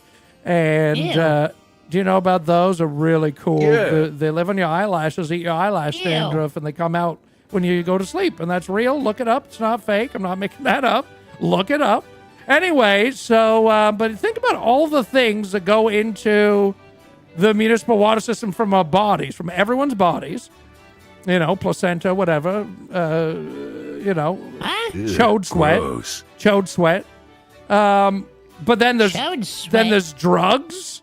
Then there's like animal carcasses. There's fucking dirt and bacteria and mold and all the rotten food you flush down the toilet, and like any little thing that gets like into the sewage system somehow. They take all that when it flows to the water treatment plant. Then they fucking purify it into drinking water and send it back to you. And that's what you drink out of the... Like, they purify it, and they put in chlorine or whatever. But isn't that fucking crazy? What the hell? All of that shit, and now you're drinking it as water. That's a miracle. Jesus Christ. The science behind taking everything I just said and making it drinkable water that doesn't make you sick and actually nourishes you, to some degree. I mean, it's got chlorine in it. It's probably not the best for you, but you know, Imagine what they do up at the not space that station. bad. So Yeah. anyway, it's absolutely incredible. The way that it goes. So anyway, being covered in piss and shit's a real blessing, a real nice thing in your life. And some people pay for that stuff, but you can do it yourself. Just jump in your shower, let loose. I mean, let the caboose loose is another saying that Let I've the said for caboose years. loose. They try to say other people came up with it, but Loose caboose. it was me. I came up with that. I wrote a whole song about it. So anyway, and that, speaking of songs, I wrote a song one time and it was called Let Me Have My Pubes Back. And it's based on a true story, actually. And the story is that I went to this, it was, I guess you'd call it an invitational for celebrities. You might not know this. I'm not saying all of you aren't like worthy of being celebrities. Some of you are celebrities, of course. But, celebrities get invited to things all the time. They get invited to, golf tournaments for charity or some sort of product launch, or, you get invited to things. So I got invited to to this absolutely bizarre event. It wasn't for charity. It was absolutely strange. So I walk in, everyone's nude. I'm not. Okay, I usually show up to events in clothes, personally. But I walk in, everybody's naked. Nothing weird, like they're not doing anything. They're just naked. And I'm like, what is happening here? Could you explain why everybody's without clothes? And they're like, didn't you get the invitation? And I said, yes. They said, well, come on in, take off your clothes. And I said, well, that's kind of weird, and I'm not really sure if this is appropriate. They said, we're all naked, we're all adults, we're all consenting. Do you want to be a consenting adult and take off your clothes? And I said, yeah, I mean, I'm Hubcap Jones, lead singer of Love Fist. Every other day is an orgy for me. They're like, this is not an orgy, to be clear. And I said, okay, well, yeah, fuck it, I'll take off my... They're like, no, it's not fucking, there's no fucking. I said, no, I just mean, yeah, I'll do it. So I took off my clothes. And so everyone's naked, I'm naked, and they're all just sitting there on this hard tile floor, naked, okay? I sit down, and then someone comes out from the stage area. We're all just sitting there looking up at the stage, and this person comes out and says, I've taken a picture of all of you naked. This is blackmail, and especially Hubcap Jones, we found some of your pubes in your clothes, and we're going to keep those as well for blackmail purposes. And we're all celebrities there, right? So we're all very, public figures. We obviously don't want pictures of our naked bodies out there for people to do whatever with. It's not consensual. And so we were very angry, of course. And they just laughed, and they left. And no one did anything. We're just kind of shocked. So we all went back to the room where all the clothes were. They had burned all the clothes.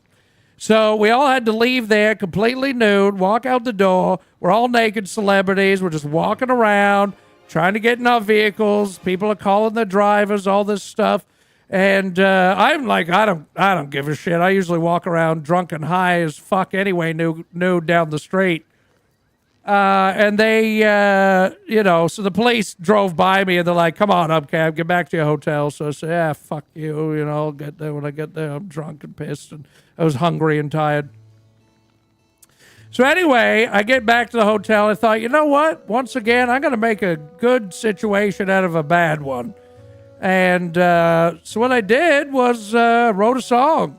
And it was called Give Me Back My Pubes. And it was addressed to those people that took the pictures of us and took my pubes. I mean, I was more concerned about my pubes. I mean, you could take, pictures of me naked. It's not nice, but I mean, I don't care. But, you're taking those are my, I grew those. Do you know what I mean? That's my body. I grew those pubes are mine. I'd like them. I keep all my pubes, even if they fall out or I accidentally pull some out. I keep them. And, I've got every pube I've ever lost and grown. Well, not lost, but fell off my body or got ripped out. I've got every single one. And except for those two. Still don't have. There were 2 pubes. They sent me a ransom note, but I refused to pay. They heard the song came out. They're like, "Oh, you're trying to get, garner sympathy from the public to get your pubes back. We're not gonna give them back to you. I'm sorry. It's not gonna happen. It's not happening." So I never got them back, but I did write the song. I don't want to sing it right now. I could say all the lyrics. So it goes, "Give me back my pubes. Give me back my pubes. Give me back my pubes. Give me back my pubes." That's how it starts. 4 bars, 4 more bars, 4 more bars, and then the first verse starts rather, and it goes, "Pubes are mine. Those are my pubes. Give them back. They're my pubes. Pubes are mine. Give them back. They're my pubes." And then the chorus goes, there's like a bridge, and it goes, "Pubes, pubes, pubes, pubes, pubes, pubes, pubes, pubes, pubes, pubes, pubes, pubes, pubes, pubes, pubes, pubes, pubes, pubes, pubes, pubes," and then the drums like,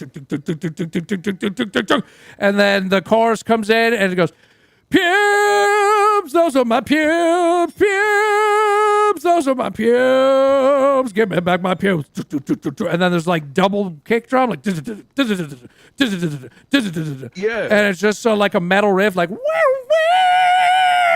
wow, give me back my pubes," and then it repeats that 2 or 3 times, and then that's pretty much the whole song. And anyway, that was a big hit. It made to the number 5 on the Billboard charts, but they still didn't give me back my pubes. There was 2 pubes that I don't have.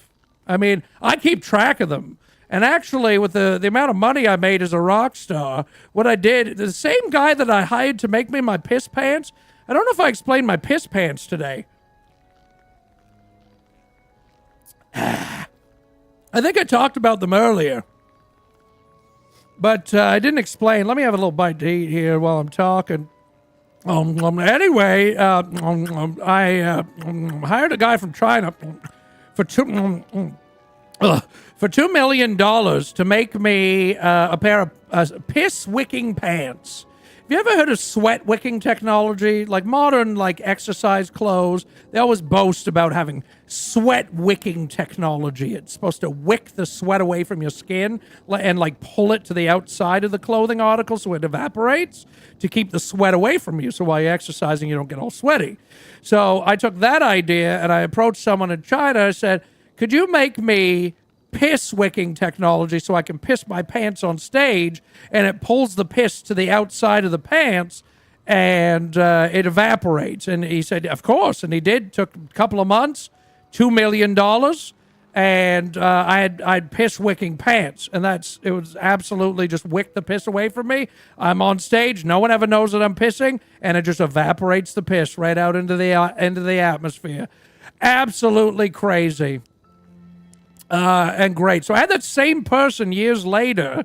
I paid them $10 million to DNA track all of my pubes. So what he did is he injected pube trackers in my pubis, and that way any pube that gets grown with a nano tracker, and no matter where, if it falls out of my pant leg, if it's in the shower, I can grab it before it goes down the drain. I can go back and find it on a hiking path or something, or on an airplane. On a stage somewhere, I can go back and get it. If it gets swept up, if the wind takes it, I can find it wherever it goes. I'm currently tracking 600 pubes around the world. I just haven't got to go get them yet. Anyway, so my pubes are tracked. I love my pubes. They're mine. Even the two that got stolen? And I know exactly where the pubes are that got stolen. And I'm planning a heist. So if you know anyone that's good at those, hit me up after this spoken word concert here. Thank you so much. Anyway, there's speaking of pubes, there was this one roadie we had. He used to shave the set list into his pubes and lay on the stage in front of us, just so we could see the set list at all times. Unfortunately, he did lose most of his pubes in that fire we had where we hired that lighting guy from Amsterdam, if you remember from before, who had the lampshades on the pot lights that got so fucking hot that he started fires. Well, one of the fucking fires, the lampshades that caught on fire, fell from the top there and landed right in his pubes and horrifically scarred his pubis. So he wasn't able to grow pubes anymore, so we had to go with a different... we used paper or something from then on out to write our set list on. It was really dumb. I wish I could go back to the pube days. I'll be honest with you. It's I think one of the best times in my life, really, on stage. I mean, there was different eras that we had, and I think one of the ones that really stuck with me was the pube era. I called the pube era, the pube area, if you will, and it was, to get the whole set list shaved in there was quite the feat. I mean, he was using micro tweezers and stuff. There was a lot of blood as well, a lot of infection in there because he'd have to do it every night if we made a change to the set list. So he had to figure out how to make letters into different letters with the gaps and the pubes. Quite the bush, though. Quite the bush. I'll tell you that much. For real. Anyhow, about a month and a half ago, actually, I was shopping, not online, because we already discussed why I hate websites, but I was actually in-person shopping, I guess you'd call it these days, and I was trying on just like I said, speaking of pubes, I was trying on a Merkin, and at the Merkin store, and they had a discount, and it was 3 for 1. So that was a good deal. If you're ever looking for Merkins, I've got a Merkin guy. Now, Merkin, of course, is a pubic wig made out of real pubes that you sort of glue to your pubis. Oh, we should have done that with our fucking roadie. Ah, fuck, I never thought of that. Anyway, I was shopping for my own Merkins. I like to pick them out myself. I know everyone, you get a Merkin for Christmas, you act all surprised, and you put it in the back of your closet, but I like to pick up my own Merkins because I like to have a different one for each day of the week. I like a curly one for Mondays, extra long and stanky for Tuesday, dyed bright blue for Wednesday pube, that kind of thing. And it's, everyone's got their merchant that sells the Merkins. So your Merkin collection that stays in your closet, I have a Merkin organizer that I bought. Cost me $75, and it was made out of the same plastic material that DVD player was that I mentioned earlier. It had a nice patina, and it holds all my my Merkins for me. If anyone is running out of Merkin storage, you let me know. I've got 1 space left. I will put it in a Ziploc bag, though. Okay? Sandwich baggie, because I don't want it to contaminate the smells and the various textures of my Merkins. Thank you. But anyway, I'm going to say the last time that I stubbed my toe was 1992. I have not stubbed my toe since then, and I'll tell you why. I developed a new system I think everyone's going to really enjoy. Try it out, see if you like it, let me know. What I did was I started to learn how to do echolocation with my mouth. So there's this thing where people learn to echolocate. Not everyone can do it, but I learned to do it. And the way I learned was I tried shouting at my penis and my crouch. And I was like, hey you, because I was trying this new thing I saw on an internet site, I'll admit it. And what I learned was I could actually figure out where the wall is in the dark when I'm yelling at my junk. And then, so that's prevented me in the dark from stubbing my toe on the wall. So give it a shot, yell at your junk in the dark, and then eventually you'll hear your voice echoing back at you. And then you can figure out where the walls are based on how loud you're yelling at your junk. That's a pro tip from me to you. There was this one time I was out with a sheep herder, spending some time working on an album. And we were out in the fields. And we were thinking and talking and just shooting the shit, literally, with a gun. All the sheep shit out there, we were just blowing it up. Shit went everywhere. And the herder said to me, what do you think about having sheep races? And I said, well, what do you mean by that?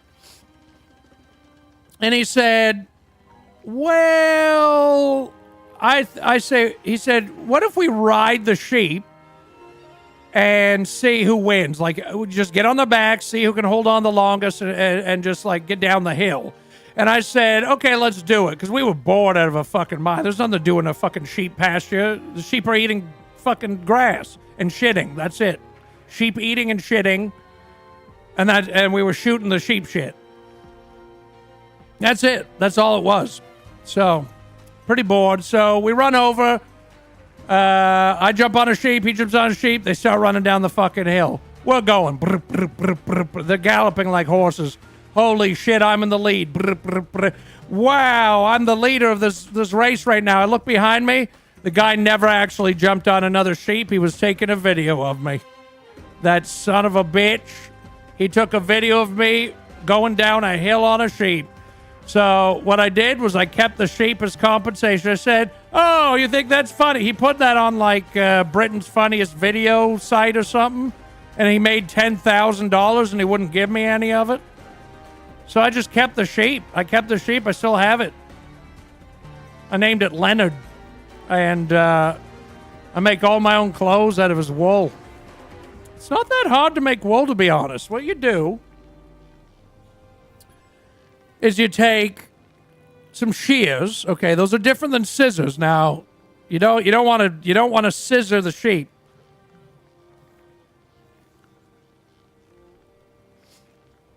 You want to shear it. So you take some Ed Sheerans and you just fucking run it along the sheep's fucking skin, and then you get a whole bunch of wool. Okay, now you've got a handful of sheep wool. And what you do is you start rubbing it. And you rub it, and you rub it, and you rub it, and you rub it. You're rubbing that sheep wool until it gets into a fine paste. Once it's a fine paste, then what you do is you take some newspaper and you sort of put the newspaper against your body, and you put the paste, the sheep paste, on the newspaper on your body, and it sort of molds to your body. And then from there, you've got a whole set of clothes. I've got probably like, I'd say 2 months worth of newspaper clothes at home. And most people don't realize that if you have a sheep, you're going to absolutely have a full set of clothes in your closet anytime you want. People are making also like blankets and whatever else. No. Trust me. Trust me on this. You can have a full set of clothes hanging in your closet today if you have a sheep. I'm willing to sell my sheep's wool, 3 bags full, for a back rub. And that's an open offer. I'm serious. There's people I know that will not pay more than a half a back rub for sheep's wool. Believe me, this is premium sheep's wool. You're not going to get sheep's wool like this anywhere else. If someone tells you they have better sheep wool than my sheep Leonard, they're full of shit. Okay? So you take that sheep wool, you keep rubbing it, and rubbing it, and rubbing it, and rubbing it, and rubbing it, and rubbing it, and rubbing it, and rubbing it, and rubbing it, and rubbing it, and rubbing it, and rubbing it, and rubbing it, down to a fine paste. Okay? And then you take the newspaper, you put the sheep wool paste, boom. Mold it around your body, perfect fit every time. And you can read the news whenever you want.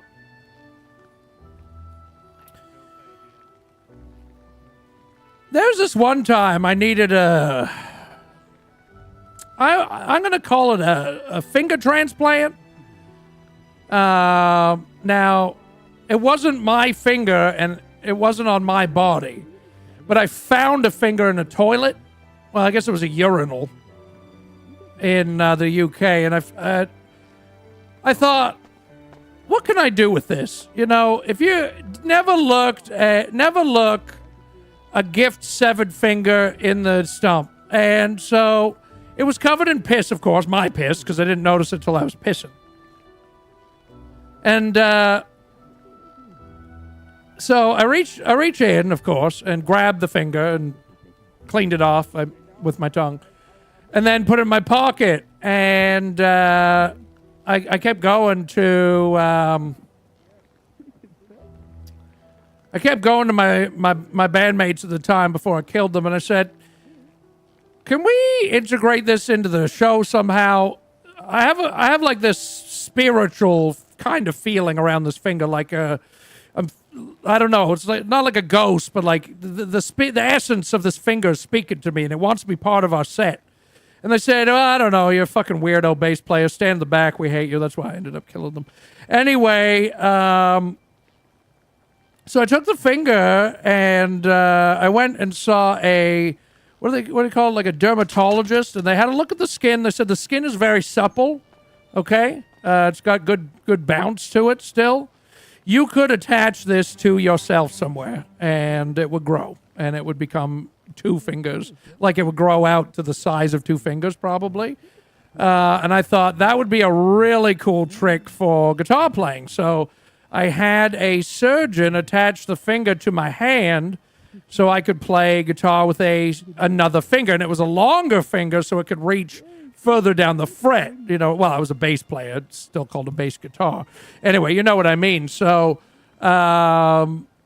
luckily, I found a surgeon that was willing to do it for some sheep's wool. And so I traded sheep's wool for the finger. Now, the finger did attach to my hand, and it started to speak to me. Didn't have a mouth, but it was making like... It was like there was a mouth trapped inside the finger, if that makes sense. And it was... I don't know how to explain it. It was almost like... It wasn't like yelling, but it was like trying to get out. It was like... Like that, like muffled, I guess. And it was like, let me play guitar, it was saying. And I'm like, well, you're not long enough. You've got to be double the size. You got to grow, little guy. And it was like, I can't grow anymore. I'm a severed finger. And I'm like, well, okay, but I'm telling you, I'm not going to let you play guitar unless you grow longer. And never did. It never did. It would just complain. So it just became like this bitchy little finger. While, you know, I'd be playing bass guitar. It's like, let me hit a lick. And I'd be like, no, you little shit, shut up. So eventually I bit it off and spat it out into the crowd. Someone caught it in their mouth and then sold it on Fleabay later for like $50,000. Hubcap's extra severed finger caught in mouth, and they showed the video on the site to prove its authenticity. Anyway, I hate when fans do that. I don't know what that man is saying. Have you ever tried to dye your own ear hair? It's not that difficult, but the first time I tried to dye my ear hair, like the hair inside the ear, not on the outside. I have both recessive genes, thanks, Dad. But the hair that grows like from in your ears, coming out of your ears, what I did first was I took boiling hot beet juice. We call it beetroot in England, but I think here you just call it beets. I took beet juice, boiled like it was bubbling hot, and I poured it into my ears. I couldn't hear for 2 or 3 months, but when I could finally get the wax out, it was kind of like a waxy juice. When I got it all out of there after a few months, the hairs were like almost like a purpley black color instead of just these black hairs coming out of my ears. It had like kind of like a pearlescent you'd put on a car. It was kind of like purple pearlescent ear hair, okay? And it was all natural. I highly recommend it, but I couldn't hear shit, so I was playing the wrong songs at concerts. I was fucking, you know, I was walking into walls. It's weird how your balance really, really relies on hearing. I think it's that whole echolocation I was talking about earlier. We kind of do it anyway, even though we don't really actively do it with our mouths usually. Unless you're me and you're trying not to stub your toe and you're yelling at your penis. Anyway, so if you ever want to dye your ear hairs, I'd recommend letting the liquid cool first because it really fucking hurt.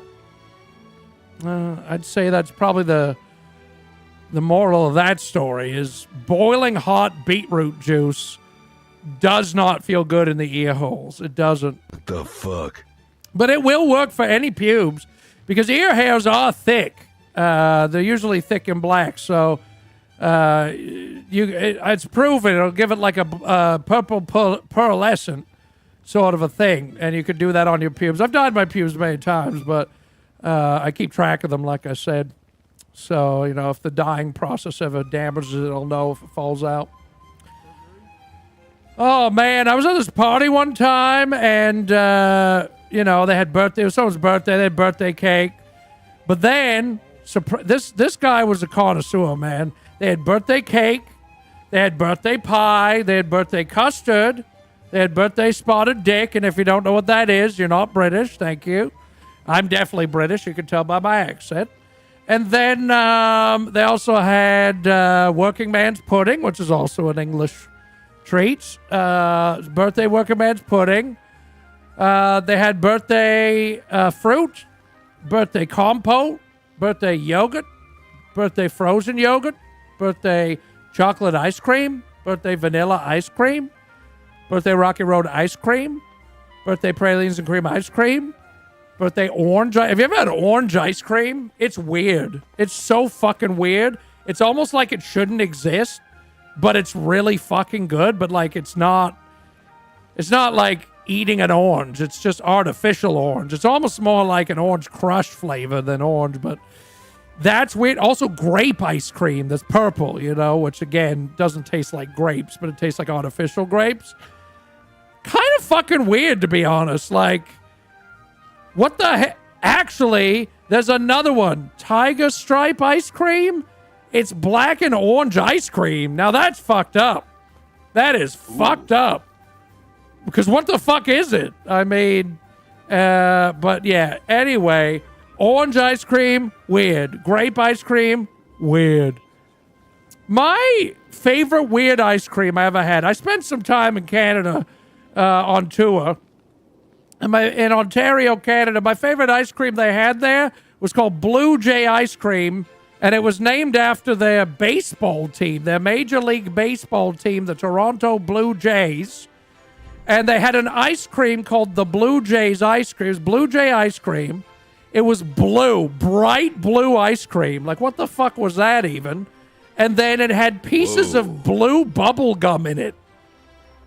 Absolutely fucking crazy to put small like pieces of bubble gum in there because you're trying to eat something that you have to swallow, but then you get the gum and you can't swallow the gum, so you're trying to like eat this ice cream and swallow it, but at the same time you get these pieces of gum that you're trying to form into one like wad of gum and not swallow that and choke to death. Absolutely gum. Fucking bizarre. Absolutely fucking weird. Absolutely weird shit. Blue, but it was delicious. Yeah. That's the problem. Speaking of things like that, at one time in the 90s, there was something called, I think it was, what was it? Orbs or something? Orbs? O-R-B-S or O-R-B-Z or something. And it was like this juice, but it had little floaty bits in it, like these little floaty candy bits in it or something. And like, you would drink it, but it had all these little bits in it, so you'd start choking on these little fucking candy bits. It was the dumbest idea ever. Delicious, but really dumb. Because, like, what in the fuck? Like, why would you put floaty bits in a drink? Hard floaty bits. People would choke. They had to take it off the shelves because people were choking on it and getting sick, like almost dying. Unbelievable what they'll put into drinks and food. I remember, actually, the weirdest thing in a drink I can think of is at this one place in, I can't remember where it is. Somewhere, I can't remember, but they put a fucking toe in alcohol. Somebody severed toe in alcohol, and they just refill it with alcohol. People drink out of it. It's some like local, some local lore or something. I can't remember where that is, but someone like swallowed the toe one time, like drank it right out of the bottle. Crazy shit. Speaking of crazy stuff in liquid. Bizarre. Absolutely weird. Absolutely fucking weird. So that's a weird thing to know about. But I've never had... So, I've had tequila with worm in it, but I never had the worm. I don't think I would have the worm. I think that's weird. You know, people say it gets even more drunk because it's saturated in tequila, but I mean, it's just more tequila. If you're drinking that much of it anyway, you're probably already piss-ass drunk. But that's kind of it's kind of gross. It's kind of nasty to be putting the fucking worm in the fucking tequila bottle. Very weird practice. People are weird around the world. Speaking of weird, this one time I was trying to mow my lawn. Now I don't usually do manual labor as a rock star, but I was home for a little bit between tours, and Karen's like, "Our gardener's sick. Can you just mow the lawn real quick?" And I'm like, I don't know how, because I'd never used a lawnmower, and neither had Karen. So I said, well, I'll give it a shot. So I went out, and I was just, the last time I ever saw a lawnmower was the manual ones, where you just push it back and forth, kind of rock it back and forth over your lawn, and it's just got blades on it. It's just manual. So I was just rocking the lawnmower back and forth, and this was a sitting lawnmower, and I was just rocking it back and forth over the lawn, getting way out of breath. I put it in neutral gear, and I was just pushing it back and forth, back and forth. And the fucking lawn wasn't getting any shorter, and I was pissed. I was fucking pissed off. So I got in my car that I had there, and I started to push the lawnmower around with my car on the lawn. And that wasn't working, because I thought maybe if I had a little more horsepower to it, it would cut the lawn better. But it just didn't cut the lawn. It just put a bunch of, driving paths all over my lawn. And then out of nowhere, people started coming out of the street thinking that my lawn was part of the the roadway, because of all the pathways I'd done into my lawn with my car. And then all of a sudden, the government came and took my lawn away and made it an official street. They called it Lawnmower Street. I don't have a front lawn. Unbelievable. I couldn't believe it. So I went down to City Hall and I said, listen here, bub. You're the government. You think you can just push me around? You can do whatever you want. Come take my lawn and call it Lawnmower Drive or whatever the fuck it is. I said, fuck you. So I moved in to the government building. And I lived there. I lived in the supply closet. And what I would do is I would take a piss in their mop bucket. Okay, and I would hide in there, and I'd sleep in there, and I'd eat the little urinal cakes and things for supper. And I stayed in there for a week, and I would just relieve myself in their mop bucket. And then every day when the custodian would come in, they would mop the entire place with my piss and shit. And I think that was a fair trade-off. They took my lawn, and I got them to spread my piss and shit all over the City Hall. And that's really about your civic duty as a citizen. You got to get involved. You gotta invest in your local community. You've got to know what's going on with your neighbors. You know what I mean? Yeah. You can piss, you can shit in a bucket and have it spread all over City Hall. You could drive your car all over your neighbor's lawn. One time I slept under the kitchen sink of my neighbor. I just went in the house when I was piss-ass drunk. I thought it was my house. And I just went to sleep under their sink. And in the morning, someone opened it up and screamed and shot a gun at me. And I got out of there and Went back to my house, went to sleep, passed out, pissed myself, had a shot of tequila. It was great. It was a good day for me. Cool. Half the time I went on was half the time I went on a tour. I would take with me what I like to call my lucky charm. Now, what that was, I'd keep it in my front right pocket most of the time, and it was actually something I stole. Now, I'm not a big old thief. I mean, I have been in my life, but something I stole out of the Queen's chambers. Now, if you know me, and maybe you've heard this story before, but I'm in an open relationship with my wife, Karen. Yeah. And my wife, Karen, said I was allowed to, do anyone I want, do whatever with whoever I want.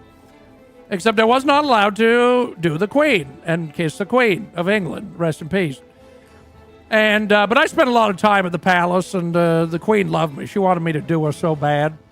And anyway, so what I did was, when I was there, we did what's called soaking. And I don't know if you've heard of that, but it's not cheating, because it's when you sit in a bathtub with the other person, fully clothed, and you just soak in the tub together. So I used to soak with the Queen. The Queen and I would soak. We'd do soaking.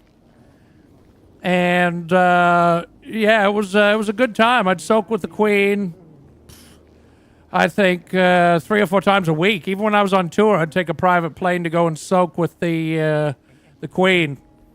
And so we do soaking, and we get all clean.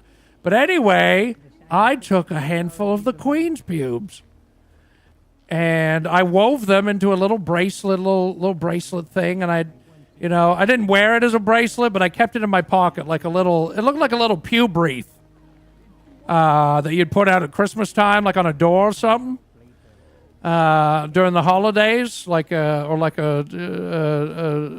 solstice wreath or something, so like an Easter wreath, or any sort of a wreath, really. But it was the Queen's pube wreath, and so I did like a nice wreath. I put a little holly in there to hold it together. And I took that with me. On tour. Pretty much half the time I was on tour, I had the Queen's pube wreath in my pocket. You know what I mean? Like, it was just a memento, like a keepsake that she gave me and wanted me to keep and hold and enjoy. And I did it. I kept the pube wreath with me the entire time. About half the tour, I should say. The second half of my touring career. Just a little memento to remember her by. You know what I mean? I think she was my biggest fan. Rest in peace. Now I've got the king hitting me up because he knows I'm bi. I don't want his pubes, though. They don't look as cool as the Queen's. They don't look as cool as the Queen's. I'm going to be honest with you.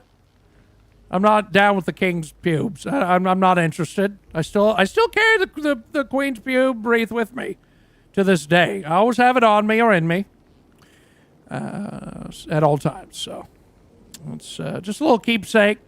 It's just a little something I like to have around, to remind me of the good old days.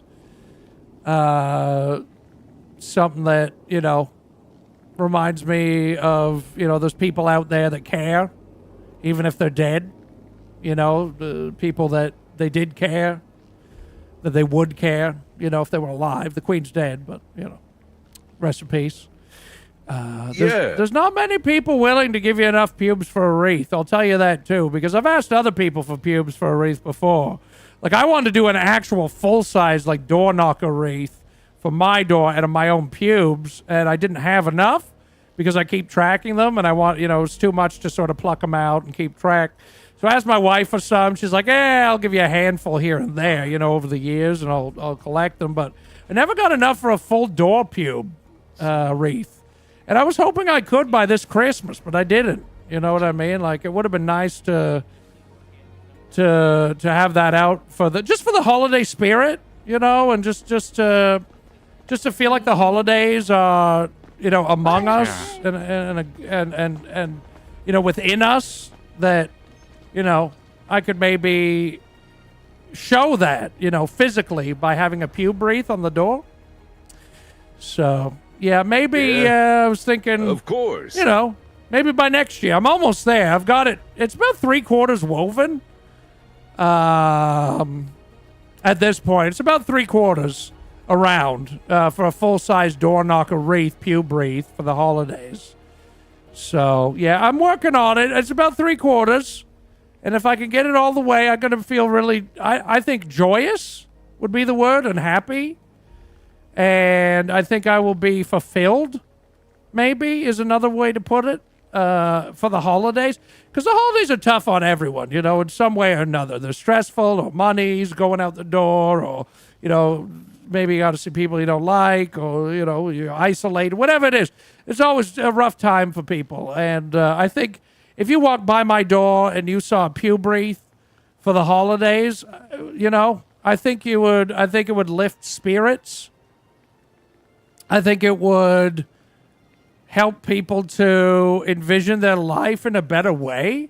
I think it would make them see that, you know, life is just a big circle of pubes. You know, you start here, you end here, but it keeps going. You know, there's more life later for someone. You know, even if you hit a speed pube in your way, you know, there's always more pubes ahead, and it's worth pubing around for. So I think if I could get the full pube twist ready for next holidays, My that I can God. put it on the door, and I can Still ensure going? that you know, Yeah. I can have it, Holy you know, cow. up by next season, the holiday season, and then people can enjoy a nice pube wreath. Because it's for the holidays. It's not for me. It's not a selfish thing. It's not something I'm doing just for myself. I'm doing it for humanity, really. It's not even the people that'll walk by and see it. It's for everyone. Everyone deserves a pube wreath on the holidays. You know what I mean? I think it's there's not enough holiday cheer these years. You know, when I was growing up and all throughout all my years, people used to just get in that holiday spirit. They'd feel good. They've been happy. They've been, you know, giving and you know, Stop the drink. you know, like really It's crazy. appropriate in terms of like their level of happiness on the holidays. But I think a fully formed door knocker pube wreath on my door for the holidays, if they go by it, it will uplift their spirits. It'll make them remember, look, the holidays are only as pube as you make them. And your pubes are my pubes. And our pubes together Come on, kid. can pube. If you want to, your pubes are my this. pubes. Everybody pube. I got pube to the this. left. I pube to the right. And that's I would stand there with my face through the pube wreath at my door, sort of hanging around my neck, and I would say, hey, you know what? I think I'm ready. I'm ready to tell you that the puber day is here. Happy puber days. And they would say, sir, what are you talking about? Why are you saying this to me on the... It's June. It's the month of June. Why are you talking about the puber days? And I said, every day can be puber day in your heart if you want it to be. Jesus. It's up to you. It's up to you if Stay away you from poop believe to it. It doesn't pubes. matter what you believe in. It It's doesn't matter insane. what you do. It doesn't matter if you're having a good day or a bad day. When you have a pube wreath made with love and care, you'll know that the pubes are there for you, for your friends and family during the puber day season. It could be June. Doesn't have to be cold out just to fucking, you know, in the northern hemisphere. The southern hemisphere, it's going to be different. It's going to be cold when it's our summer. You know what I mean? But I think he's finally it's lost it. the puber days are for everybody, and He's had a I brain want to glitch. I want to complete it. I want to do it. I want to get the puber ready. He's glitching. I want to hand it out. I want to show people that the puber days are possible. Puber days are possible. Puberties are possible. Happy days ahead. Should we Pube days have like ahead. Everybody we have like a knows that pube day? pubes are an embodiment about of. National Okay, Pube Day. they're made of dead cells. Can we just be Yeah. clear? They're made of dead No. cells in your body. Dead cell But this. the thing is, Never would I have thought I'd is be learning that about pubes at a fairy holidays are for everybody. Everyone's got pubes. Should Why we don't have a we pube make holiday? wreaths with Everyone Yeah, pubes? pube holiday. Put the pubes in a wreath formation Pubes holiday. and make sure that the pubes are in a because it's the whole thing. The circular nature of the wreath Pube Halloween. is the only real thing you need to see on the holidays. You see Pube time circles day. everywhere. You see it in like a bowl of punch. You see it in like a mug of hot cocoa. You know, the O's in Santa's hose, mug if of you know what Coke? I mean. That kind of thing. There's O's everywhere. There's circles everywhere during the holidays. Why not a pube wreath? I think a pube wreath Have a funny laugh. is it's Oh the my future. God. It's the future. It's the way that people are going to understand that It's the I'm pube serious way. about the holidays, that I care about them during the holidays, Huh? and that Well, yeah, anytime sending the pubes. holidays come around, you go into your attic, you pull out your pube wreath, and you make sure that that you are that you're ready for the next holiday. You got to be ready. You got to be prepared. And I mean, if you haven't been weaving a pube wreath, what are you doing? You need to get weaving it now. Joy isn't going to show up just during the holidays. All year long, you've got to be ready. You've got to be ready for the puber day. Is it your responsibility for other people's happiness? No, but you could be responsible for other people's happiness. It's up to you. You can make the choice. Not many people will. And I think, to me, that's what makes the most sense, is bringing joy to others. And if I can do that through a pube wreath, I'm going to start today. I'm going to start yesterday. I don't want to wait for my life to be over. I want to know right now, what will it be? Puber day or no puber day? Puber yes or puber no? And for me, it's yes. I'm going to say puber day is my day, and it's your day. It's a day for me, and it's a day for everyone. Life is like a box of pubes.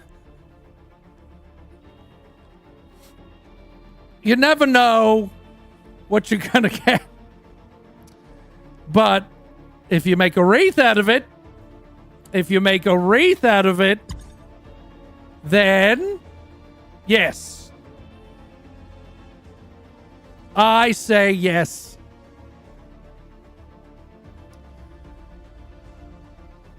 That reminds me. This one time, I was going down to, I was going to buy a brand new, what do you call those? Beaded doorway. And because I like to put those in the bathroom. I don't like to have like a solid door that shuts. I like a beaded doorway so people can kind of see you taking a piss. And they can definitely hear you taking a piss. So I was going down to the store to get a beaded doorway. On the way there, someone stopped me and said, "Are you on your way to get a beaded doorway?" And I said, "Yes, are you?" And they said, "Yes." I'm like, "Do you want to go together?" So I went with this guy, random guy, never seen him before. We went down to the local beaded door store because that's all they sold there. And I was going to buy the last one that was on the shelf. It was this very special beaded doorway. You could hear and see all sorts of piss and shit through the door. And that's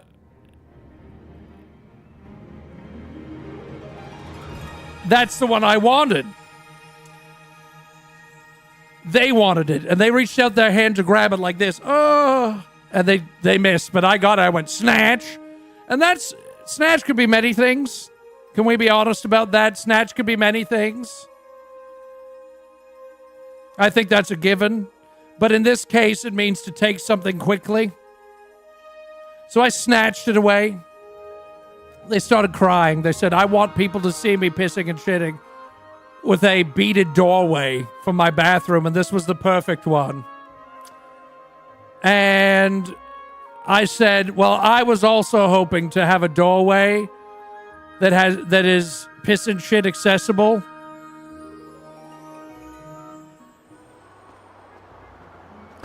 And they said, well, I'll tell you what. What if we share the piss and shit beaded doorway 2000? And I said, okay, that's fair. That's fair, and I think it's good. I think it's real. I think we can make that work. Between you and me, I'll take it 4 days. 1 week, you take it for the next. So we'll alternate 4 days, 3 days, 3 days, 4 days. And that's how we'll do it. What do you think about that? And they said, yeah, that's cool. So, every 4 days, I go to that guy's house and install the beaded piss and shit door. And then at the end of the cycle, we swap. So, he brings it back at the end of 3 days. I put it up. He puts it up for me for 3 days. That's the other thing. We have to install it for each other. So, at the end of the 3 days, he brings it back to me. He installs it for me. 3 days, I install it for him. He keeps it for 4 days, brings it over to my house, installs it for 4, and I keep it for 4 days, etc. And it just keeps going like that. Now, the last time he brought it over, it was missing one of the strands. And I said, what happened? That was my favorite strand. He said, me too. Unfortunately, what happened is it got caught in my zipper because I was running to the bathroom. I had to take a massive leak. And I was running, and my zipper was down, and I was almost there, and it caught on the zipper, ripped out the strand, and it was gone. So we had to figure out a way to replace it. So what we did is we went to a cheese festival that was happening in our local community. It was a festival of cheeses, Jesus Christ. And we went there. They didn't have any cheese, and they were praying a lot. But we found someone that could braid us, you guessed it, a pube strand. So we had the pube with the little beads and everything in it, all the way from the top to the floor. That's where the other half of my pube wreath went. The other quarter, I guess. I'd be done my pube wreath now if it wasn't for that. But we had to repair the pube, the strand door so people could watch it piss and shit.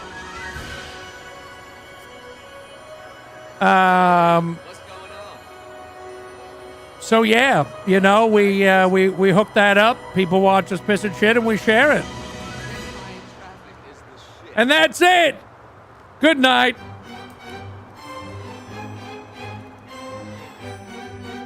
Woo! 4 hours world record.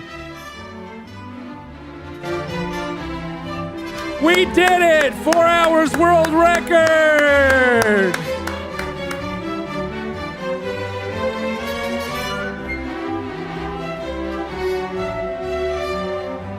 Woo!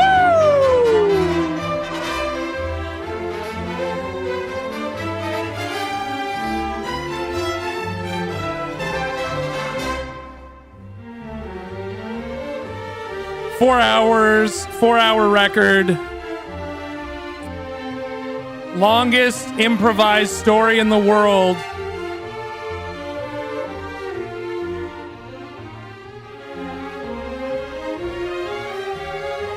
We did it.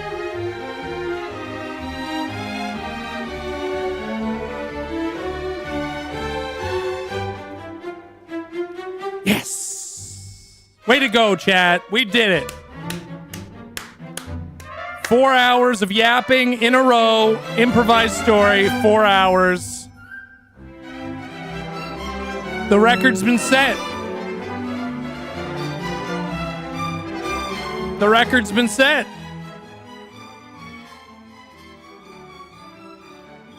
It's their record to beat now. It's the world's record to beat. 4 hours. Thank you for being here. Thank you for unlocking that challenge with our subathon, which is still going, I see. Let me go back through everything that happened there during the stream.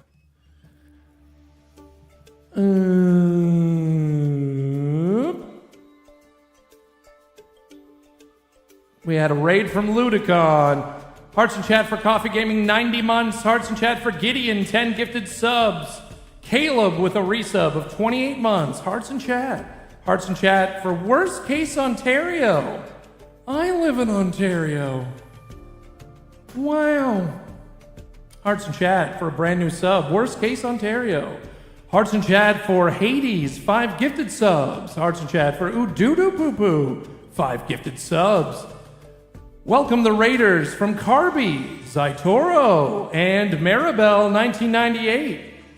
Hearts in chat for Orkimbo Dave, 5 gifted subs.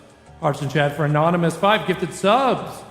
Hearts in chat for Gene Diotta with a gifted sub. Blark, Gideon, both with 5 gifted subs and 4 gifted subs from Anonymous. And hearts in chat for Razor Bob III, 43 months of sub support. Subtastic. Thank you very much, everybody. This was a crazy stream. I'm okay. I didn't know how I would be at the end of 4 hours of straight yap. I'm fine. My throat doesn't really hurt. It's a little scratchy, you can hear. I feel good. We did it. World record set. Incredible. We also hit our sub goal. I did see that for a Hubcap cosplay. That means we got to come up with another stretch goal because we're hitting all of our sub goals, everybody. Thank you for all the support. Oh, my God. Oh, you're in Bangkok, Razor Bob. Nice. Hello from Canada to you. Oh.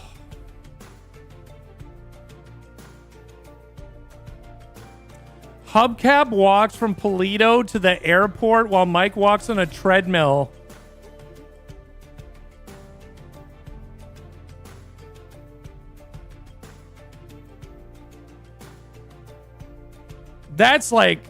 That's insane.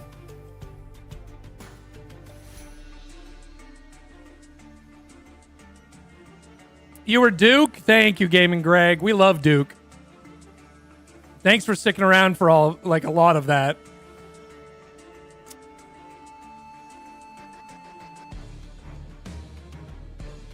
Cooking stream is Guy Fieri?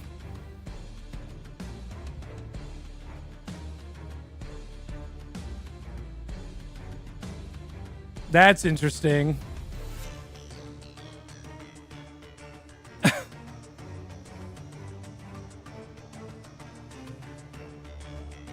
Huh. Okay. I think those are we could set those both as stretch goals. How many subs should we set them at?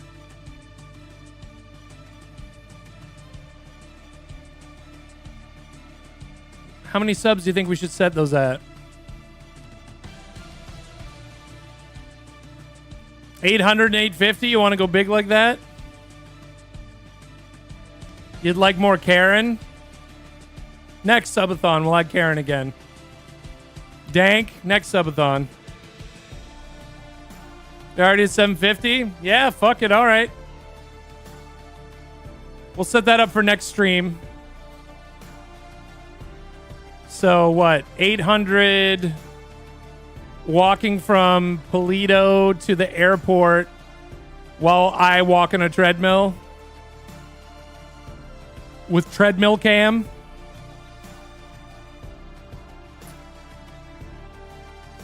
And then 8:50, a cooking stream as Guy Fieri. Or Guy Fudabuccacello, rather. Cosplay. Okay. All right. We'll have to set that up for the next stream. Sounds good. Okay. Well, that's it, chat. I hope you enjoyed the world record attempt and the world record that we set. We did it. So 4 hours of improvised storytelling. We set the world record for it. 4 hours. Really exciting to have a world record. And you were all here for it. You were all part of it. That was really fun. I can't believe I yapped for 4 hours. Thanks, everybody. That's the end of our streaming week as well. We're done for the week. So thanks to the mods. Put some hearts in chat for the mods. Thanks for your time and attention. And and also, CP Weed is our head mod now. Chat.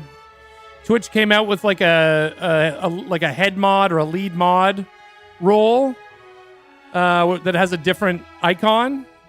And there you can see it right there.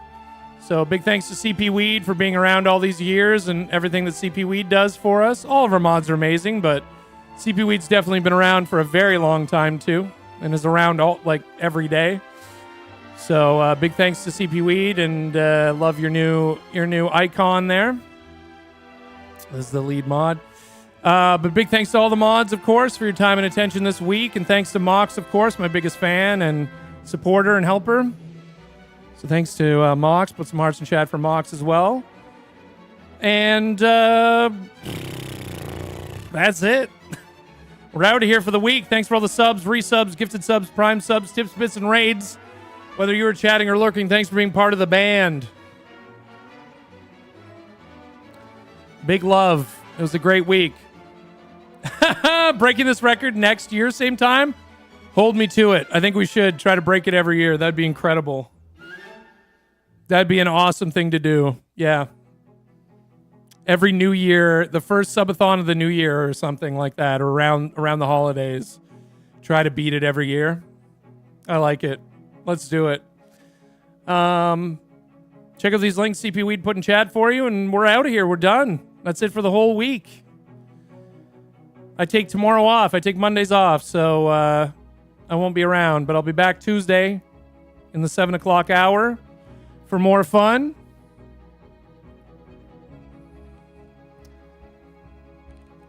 We will raid somebody now. Thank you very much for being here for the world record setting stream. So exciting.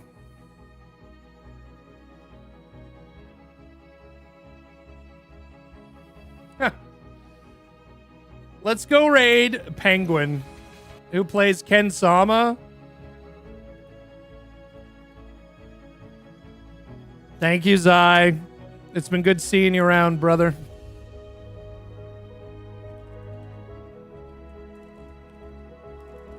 Penguin, who plays Ken Sama and other characters on NoPixel. We love him. Let's go say hi to him. He was there at the end watching me.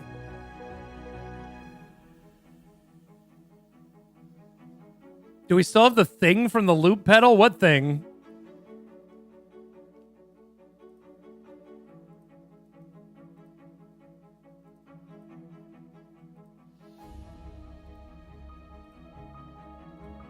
Oh, yeah, different person. All right, we're out of here. Thanks, everybody. This is a really fun stream. Thanks for unlocking this challenge during our subathon. Thanks for all your support. We just hit the Hubcap cosplay goal as well. Incredible support this subathon. Thank you. Both Moxie and I really appreciate you. Thanks for helping me pay my bills and be an entertainer for a living. Love you guys. Take care. We'll see you on Tuesday. I'll miss you. I'm Mike the Bard. You're the band. Goodbye. Goodbye.